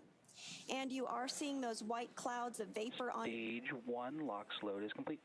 Right on time, as expected. Stage 1 LOX load is complete. And you are seeing those white vapor clouds on your screen. This is normal and will continue as we do get closer to launch. Yeah, and that call out was for... Dragon is in terminal count and is on internal power. That call out was for Stage 1 liquid oxygen loading completion, but Stage 2 is still actually loading that cold liquid oxygen, which will wrap up at the T-minus 2 minute mark in just about 25 seconds from now. Once liquid oxygen is complete, that'll mean that there is 1 million pounds of propellant loaded on Falcon 9, and that includes RP-1, a highly refined kerosene, and liquid oxygen, which is super chilled to over 300 degrees below zero.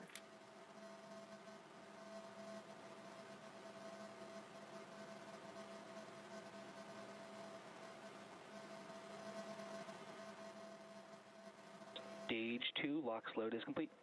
And great call out. Stage 2 liquid oxygen loading is complete. That means that Falcon 9 is fully loaded with propellants. Dragon is in auto idle. Now gas closeouts. Gas closeouts will start in 5 seconds. Expect loud venting. Great. Gas closeout has also begun just now, so we're isolating all the feed lines for the different gas systems from the Falcon 9 rocket. Those gases will then get vented overboard through umbilicals and the strong back. And actually, if you listen closely, you can hear some of that venting from the vehicle. Obviously, rockets are very loud, and sound can impart pressure loads back on the rocket itself. A ton of water absorbs and prevents the sound from hitting the structure and reverberating back onto the vehicle. FTS is armed, and Falcon 9 is in startup. And great call out. Dragon is in countdown. Dragon's flight computer is now in countdown and configured for launch. Now less than 1 minute away from the launch of Crew-12. Dragon SpaceX, go for launch. Great call out there. Go for launch. At the time of launch, Space Station... Dragon, we are go for launch. At the time of launch, Space Station will be flying 260 statute miles over the South Pacific Ocean east of New Zealand. SpaceX is go, Crew is go. Let's watch as Falcon 9 takes Crew-12 out into space.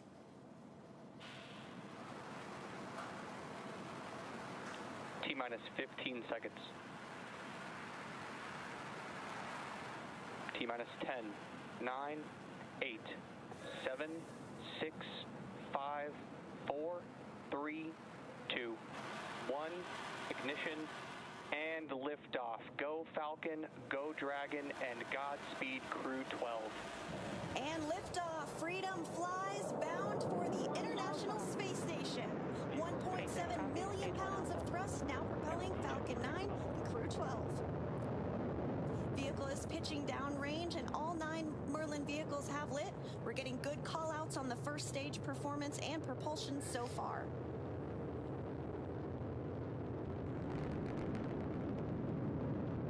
Plus 30 seconds into the Crew-12 mission on board Dragon and Falcon 9. The vehicle is going to throttle down in preparation for Max Q. That's the largest structural load that the vehicle will see on ascent. Power and telemetry nominal. Good call outs there. Stage 1 throttle down. There's that call out for stage 1 throttle down. Pass through Max Q in a few seconds here. Max Q. Great news. We have passed through Max Q.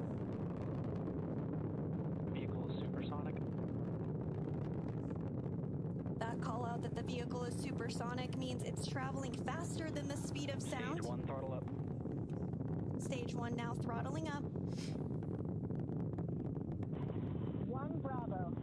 That call out for 1 Bravo Copy, 1 means Bravo. we're in the second and final abort mode for the first stage, continuing to get good performance. The crew is now already pulling over 2 Gs. Next up, we'll have a couple events happening in rapid succession. First is that engine chill on the second stage MVAC engine, and then we'll have MECO, or main engine cutoff, where the 9 engines on the first stage will cut off ahead of the first and second stages, separating from one another. Then the single Merlin vacuum engine on the second stage will ignite, continuing to carry Crew-12 to orbit, while the first stage begins its journey back to Earth. The 9 Merlin engines are starting to throttle down and standing by for MECO, or main engine cutoff. Stage 1 throttle down. There's that call out. And in just a few seconds here, we will have MECO stage separation, stage 1 flip maneuver for the booster to make its way back to Earth, SES-1, and the start of the boost back burn. MECO. 2 Alpha. Copy, 2 Alpha. Stage separation confirmed.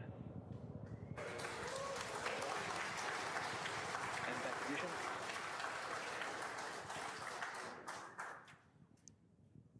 And incredible views. We've had MECO stage separation. You can see that booster coming back down to Earth, and that MVAC engine has ignited, which you can see clearly there on your screen. And the Dragon spacecraft with Crew-12 is still attached to the Falcon 9 second stage. The next milestone that we have coming up will be the start of the stage 1 boost back burn. And that burn is the first of 3 burns that stage 1 has to help it return back to Earth.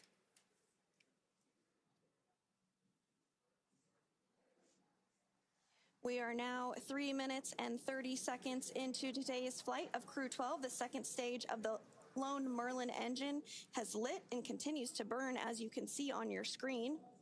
Stage 2 continues to be performing well with a good trajectory, and will continue firing until we reach about 8 minutes into today's flight. And we're getting our first Dragon, view. SpaceX, nominal trajectory. Getting good call-outs of the trajectory, as well as our first views of the crew inside Freedom.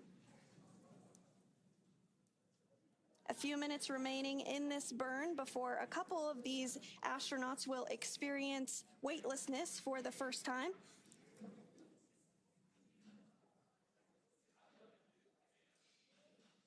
The crew's G-load did dip right when we hit that MECO, or main engine cutoff event, and now it's going to continue to build up again until the second stage shuts down.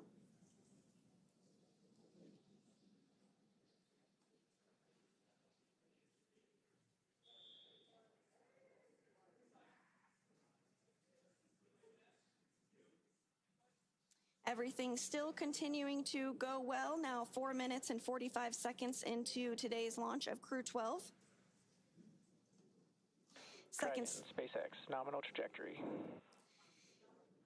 Second stage will continue to fire until close to 9 minutes into the flight, which will accelerate Dragon to more than 17,000 miles per hour and place our crew in orbit. This Merlin vacuum engine can produce over 220,000 pounds of thrust in the vacuum of space.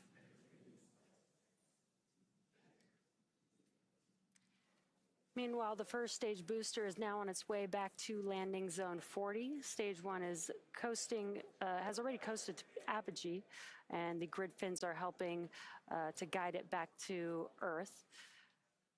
And we've already had the boost back burn, so the next event coming up will be the entry burn.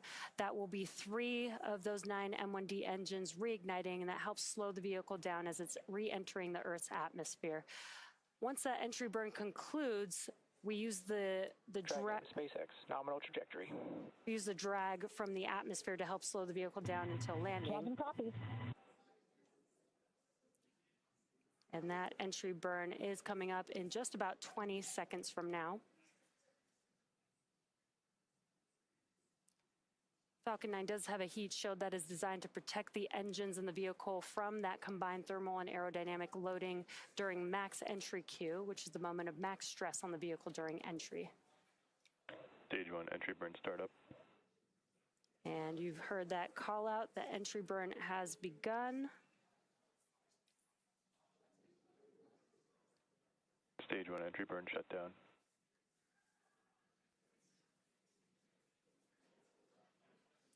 And the entry burn has concluded for the first stage vehicle. 2 of 3 burns done. Next up will be the landing burn for the first stage. Dragon, SpaceX, nominal trajectory. And everything. Dragon copy. Everything continuing to be nominal. We're about 20 seconds away or so from that landing burn starting up on the first stage. It'll be a single center E9 engine that ignites. Stage 1 transonic. And helps slow the vehicle down just in time to touchdown for landing at our newest landing zone 40.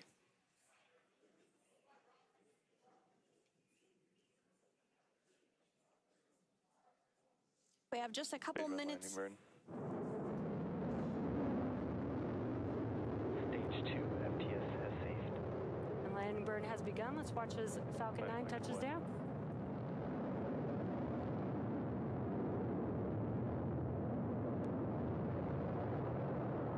Stage 1 landing confirmed. And what an excellent view of Falcon 9 touching down for the very first time at landing zone 40 at Cape Canaveral Space Force Station. Congratulations, that is so exciting to see. And on your screen, you also have a great view of the second stage continuing to fire. That burn is going to last for just about another minute, and then we'll have SECO, or second engine cutoff, which will occur where the lone Merlin vacuum engine cuts off and stops firing. Stage 2 is in terminal guidance. Once that happens, the second stage will continue to coast for about 3 minutes while still attached to Dragon, until Dragon is then commanded to separate. At this point, Dragon will be flying free with Crew-12 on board and in Earth's orbit. Shannon. Copy, Shannon. And that call out for Shannon refers to Shannon, Ireland, and is our final abort zone in the second stage. Continuing to get good performance. After this second Stage stage, 2 shut down. There we had that call out for SECO and engine shutdown. Dragon, SpaceX, we have a nominal orbit insertion. That is great news. Dragon copies, nominal insertion. Wonderful ride. Hearing good call-outs following second stage. Disarmed.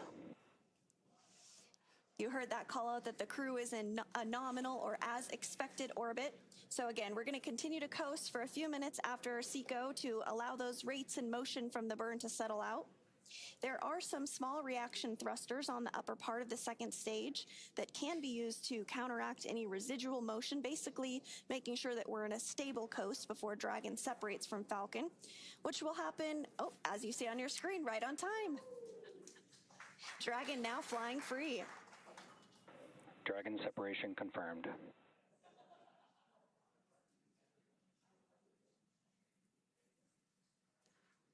Dragon copies. What a great view with the Crew-12 crew on board Dragon Freedom, separating from Falcon 9's second stage. Dragon Freedom, Chief Engineer, Jessica, Jack, Sophie, Andrey, welcome to orbit. On behalf of the entire Falcon team, we thank you for flying with Falcon 9. Dragon will take you from here. Over to our launch director for a few words. It turns out Friday the 13th is a very lucky day. Jessica, Jack, Sophie, Andrey, it's been a pleasure training with you and preparing for your flight. From the entire Falcon launch team, thank you, good luck, and Godspeed to the crew of Freedom.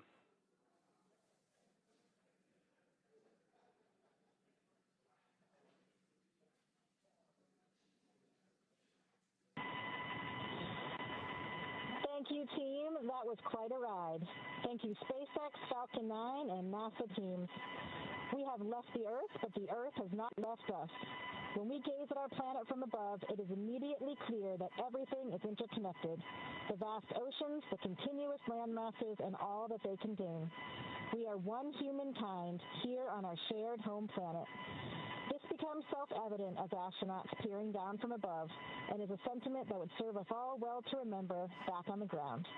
We see the thin, tenuous band of an atmosphere solely responsible for supporting all life on this planet, and we know that it is utterly unique, fragile, and must be protected.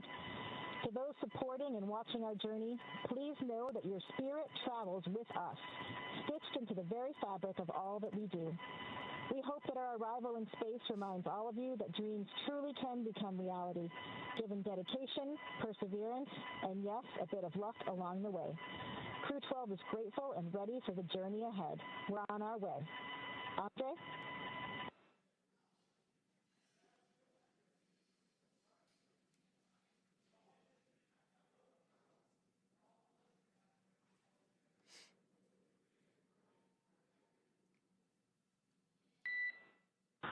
Центр управления, экипаж, Dragon Freedom на связи.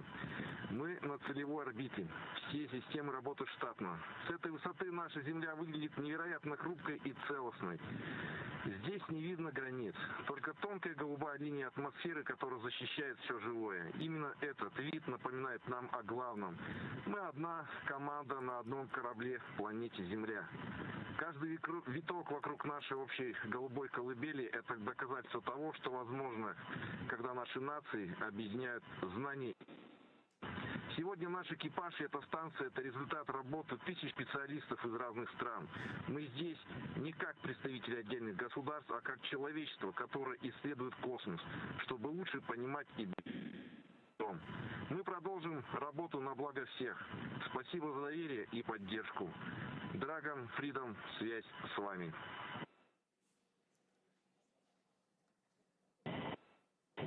Thanks to the flight control, engineering, manufacturing, and ground support teams around the world. Successful launches of humans to orbit is a testament to your technical mastery and relentless precision in this unforgiving environment. We fly with confidence because we know that the finest minds on Earth are watching our backs. And I'll pass it over to Sophie. Thanks, Jack. For Crew-12, this is our first orbit. For humanity, it's just one small moment in the vast journey of exploring our world and beyond. From up here, we're reminded that we're all connected. Take care of one another, dream big together, and keep reaching higher. That's how humanity moves forward, and how we make each other proud.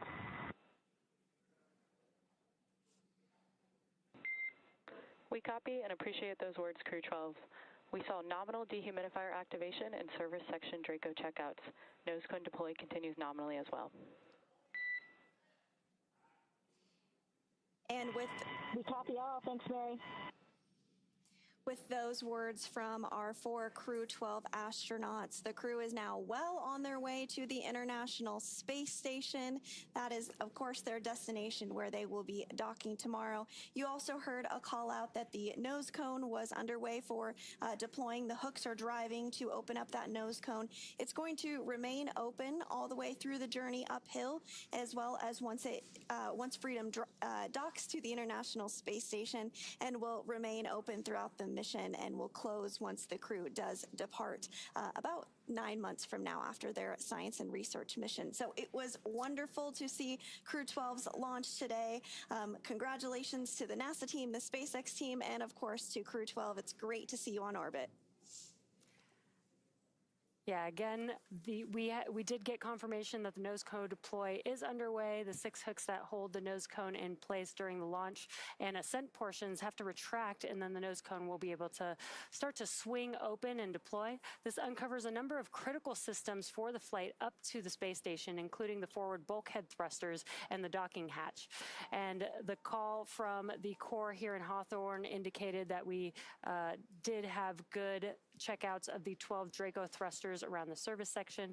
4 to go after we get the nose cone open and the ECLIS, the environmental control and life support system, activated inside Dragon. And we've got a view here seeing that the nose cone, this is from the forward bulkhead section of Dragon, this nose cone is opening up, and that's what you're seeing on your screen.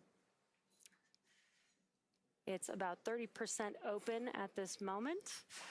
Soon the crew will be able to get their visors open and get out of their suits and settle in for the ride to the space station. And again, this does take a few minutes for the nose cone to fully open. It's a pretty slow and steady process, but it is underway. And it has been an exciting and jam-packed series of events following the liftoff of Crew-12 at 2:15 a.m. Pacific time today. Crew-12 is comprised of NASA astronauts Jessica Meir, Jack Hathaway, as well as ESA, or European Space Agency astronaut Sophie Adenot, and Roscosmos cosmonaut Andrey Fedyaev.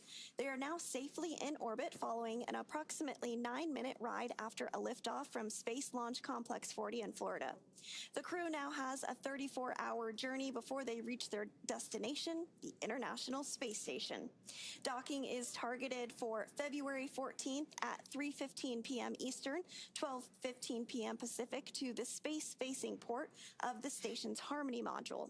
Between now and then, Dragon will perform a series of burns as it catches up to the space station, and that first burn will be a phase burn, which will occur about 30 minutes from now. Human spaceflight has come so far in the last 6 years with Dragon. In addition to flying people, SpaceX's Dragon spacecraft also enables researchers the opportunity to fly critical science to orbit. So far, SpaceX and Dragon have carried more than 1,000 research experiments to and from low Earth orbit, both to the International Space Station and on our free flyer missions.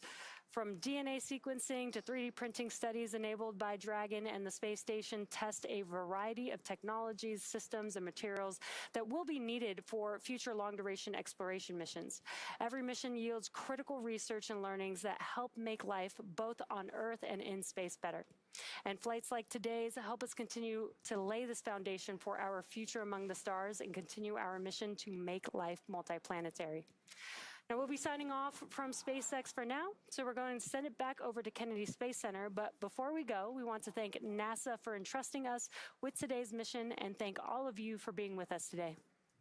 Absolutely, Jesse. And we did just get confirmation as well that the nose cone is 100% open and opened as expected. So that was the last major milestone that we were tracking from here on our end. But I do want to say thank you to SpaceX as well for everything that you do and all of you who tuned in as well to support today's launch.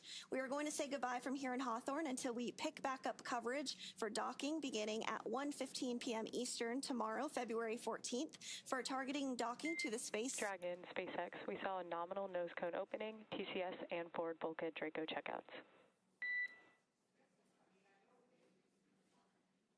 Dragon copies. And again, that confirmation that nose cone is fully open. There are 5 minutes remaining in our current ground station pass. At this time, you are welcome to introduce your zero-G indicator.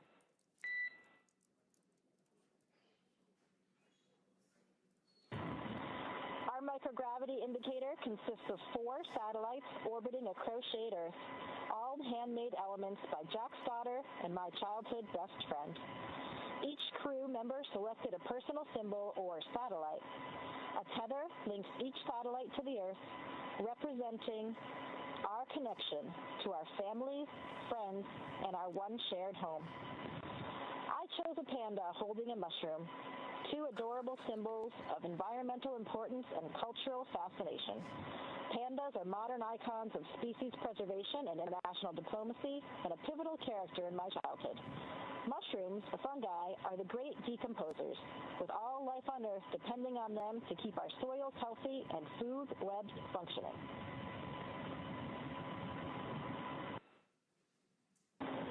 I chose a moon that my daughter hand crocheted. Each color woven into the design represents a member of our family or cherished shared activity.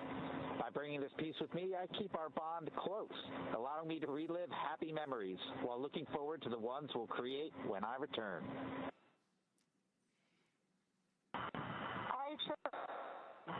Bananas are the world's most common fruit, ordinary fruit shared by billions of people across every continent. Yet, on orbit, fresh fruit is rare, so I wanted a playful reminder of kitchens and homes, a familiar piece of Earth drifting weightless with us. Я выбрал свою часть, потому что именно эта штуковина напоминает мне об одном из художественных фильмов времен еще Советского Союза, который я смотрел в детстве. И я на самом деле предлагаю попробовать вам угадать, что это за фильм. Буду рад где-нибудь от вас это услышать. We present to you Planet Gaia and her moons, floating here in Crew-12's Dragon. And with that, we had again... We copy Dragon, and with that, I can let you know that we had nominal GNC checkouts. Our next burn is our phasing burn per your forward view. Dragon copies will be monitoring. A little bit of a description about the Crew-12 0G indicator that they selected called Planet Gaia. They each shared some great words about what they contributed as part of that 0G indicator to let them know that they are officially in the microgravity environment of space. So that was so cool to hear what they each had to say and how they are bringing a piece of Earth back with them and something that's meaningful to them. So Crew-12 is successfully in orbit, and we are targeting a docking tomorrow on the space-facing port of the Harmony module at 3:15 p.m. Eastern. So for now, thank you for joining us here in Hawthorne. We're going to toss it back over to Daryl and Doug at the Kennedy Space Center to wrap up today's coverage. Welcome back to the Kennedy Space Center in Florida. I'm Daryl Nail here with ESA astronaut Claudia Agnure. So good to have you here. Thank you for doing this interview post-flight. The significance of Claudia being here is tremendous. You were the inspiration for ESA astronaut Sophie Adenot, who at age 14 watched you fly as the first French woman to go into space back in 1996. That inspired her on her journey when she said something clicked and she knew she wanted to be an astronaut. You just witnessed your protege take that inspiration from you and fly into space. And I'm wondering what you felt, what you experienced in that moment. I'm really pleased to be with you. I thought it would have been a quiet joy with pride for Sophie, but it was so hugely emotional to see her with this successful launch. No, I'm really happy because I know that sometimes girls or boys need some turning point in order to make their dream come alive. And if I have been this one for Sophie, to see today the brightness of the path, that's wonderful. Incredible. And she shared, Sophie did, during her press conference, that you wrote her a letter before she went to go on this launch. Would you share some of the words that you gave, that you hand wrote to her? No, the letter was for Sophie. Okay, understood. Maybe she has a letter in her pocket. It was not advices, because I think everyone has his own path to come with a dream. It was mainly experiences, lesson learned, in order to say, don't forget that, or be careful with, and the flight will be long, so take everything for you and enjoy. Great advice, great advice. As this mission unfolds, and it will be a long one, up to 8 months, how will you be experiencing or keeping track of this mission as she does the science and does the work that she's going to do aboard the ISS? I'm hugely grateful to the teams that support the experiment and all the work on board. I do remember 30 years when I flew with a Soyuz on the Meir station, we had almost no communication with the ground, but now there is 99% of communication with real-time transfer of data, and it will be possible for her to be close to the family, close to the friends, and close to the teams for the experiments. So we will have some way to discuss and to exchange. If you had any words that you could say to her now after watching her take off into space, what would you say? Godspeed, but it's already done. Say enjoy. Say maybe to the crew that they will meet on board a big hello, because that's international collaboration and cooperation. This is wonderful. And then be careful with your program, scientific program, because you are here for that. And enjoy, and please share with us. We need this transmission for inspiration for the younger generation. What you did for her, she can help pay it forward completely. To the next generation. Brilliant. And as it was on the license plate on her vehicle, bon vol, right? Have Bon a good vol. flight. I don't know if I said it right. Have a good flight. Bon Have vol. a good flight, yeah. Claudia Andrey, ESA astronaut and first woman from the country of France to go into space. Thank you so much for being here and sharing your thoughts on the second woman to go to space. Thank you. Thank you very much. Okay, we're going to turn our attention now to the International Space Station, where Crew-12 will join Expedition 74 and head over to NASA's Stephen Sisloff, who's joined by International Space Station Program Chief Scientist Jennifer Buckley. Stephen? Thank you, Daryl. We are here with another inspiring person. This is Jennifer Buckley, the Chief Scientist for the International Space Station Program. And Jennifer, the crew that's going up there on Crew-12, they're going to perform dozens of experiments during this long-duration mission. One of them is turning potable water into IV fluid. How does that help future explorers? That's right. Out of about the 250 experiments this crew will perform, one of them is IV Gen Mini. So this is building off of some research we've already done on ISS, learning how to make IV fluid bags real-time on orbit. So commercially, those off the shelf only last about 16 months. So it's really important as we step out into the solar system to explore that we're able to support the crew medically. And so we're going to be doing a tech demo on board. Outstanding. Now, Artemis 2 that's lifting off in a few weeks. They've, of course, been informed by a lot of the research that's taken place on station. What are some of those ties between space station research and what the Artemis 2 crew is going to be doing? You know, space station is a perfect proving ground for exploration, both to the moon and Mars. So for the vehicle itself, a lot of the life support systems are informed by the research that we've done on ISS, proving out those systems, everything from their onboard toilet to their water-based fire extinguisher to help keep the crew safe, inform how we do space flight safely as we go farther. Excellent. And when you're looking at Artemis 3, the mission coming up that'll land astronauts on the moon, how is the space station research that's taking place now helping with that mission? Space station research, not only do we have the astronauts do research, but they also are subjects themselves. So we've learned a lot about astronaut health, through the time of International Space Station. We also, on Artemis 2, are flying tissue chips with crew cells on them. So this is really neat. It's a program we started on the International Space Station. So we're going to be taking a look at the effects of crew members as they leave low Earth orbit. And then finally, those beautiful views of Earth that we see from the International Space Station are also really science. And so all of the imagery and technology that we've developed from that are going to help us take imagery and analyze the surface of the moon as well. Outstanding, outstanding. Thank you so much for being here this morning, Jennifer. And Daryl, we will go back to you and Doug, and looking at how bright the future looks thanks to all this science taking place. Absolutely, Stephen, and thank you very much to you and Jennifer Buckley for her interview.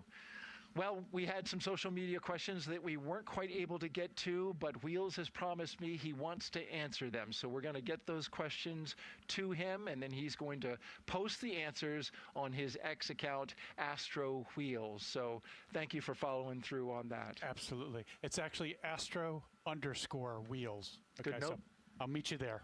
On X. Thank you very much. We appreciate that, Wheels. Absolutely. Well, that is going to do it for today's launch coverage, but of course, Crew-12's journey is just getting started. After the beautiful liftoff from Cape Canaveral Space Force Station and a successful trip to orbit, the crew is now on their way, catching up to the International Space Station.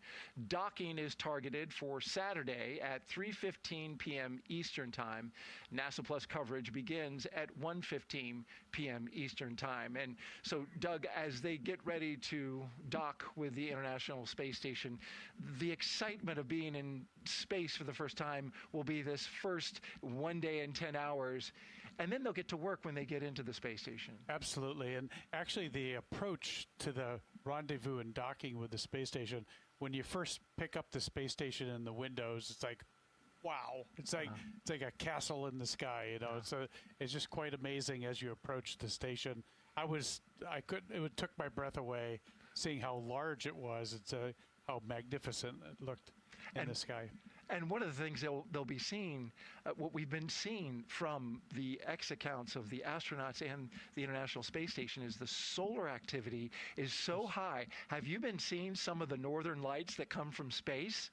Incredible. Yeah, absolutely. Follow these astronauts that are on board, and they're going to be taking some incredible imagery of the lights at the poles, so the northern lights and the southern lights as well. And they're beautiful on the ground, as we know, but up in space, the red-topped part of those green ribboned waves, it's so crystal clear. It's beautiful. As he said, make sure you check out those X accounts. Absolutely. On the space station, it looks like rain, like green and red rain, and it lights up the underneath of the space station is glowing red and green from the lights. It's just quite amazing. The aurora, yeah. That is a wow factor like no other. All right. Well, thank you very much, Wheels. You can follow along with Crew-12's journey to the station by listening in on real-time mission audio, the same operational comms used by the flight controllers. Just scan that QR code that you see at the bottom of your screen. You can use your phone, take a screenshot of it, and tune in later on.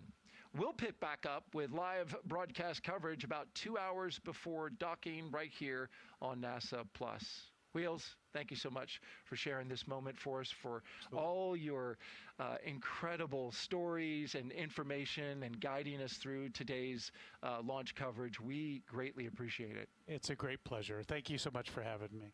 We look forward to hearing more about your work on the human landing system and getting to the moon. Absolutely. Stay tuned. You're going to hear more from Wheels.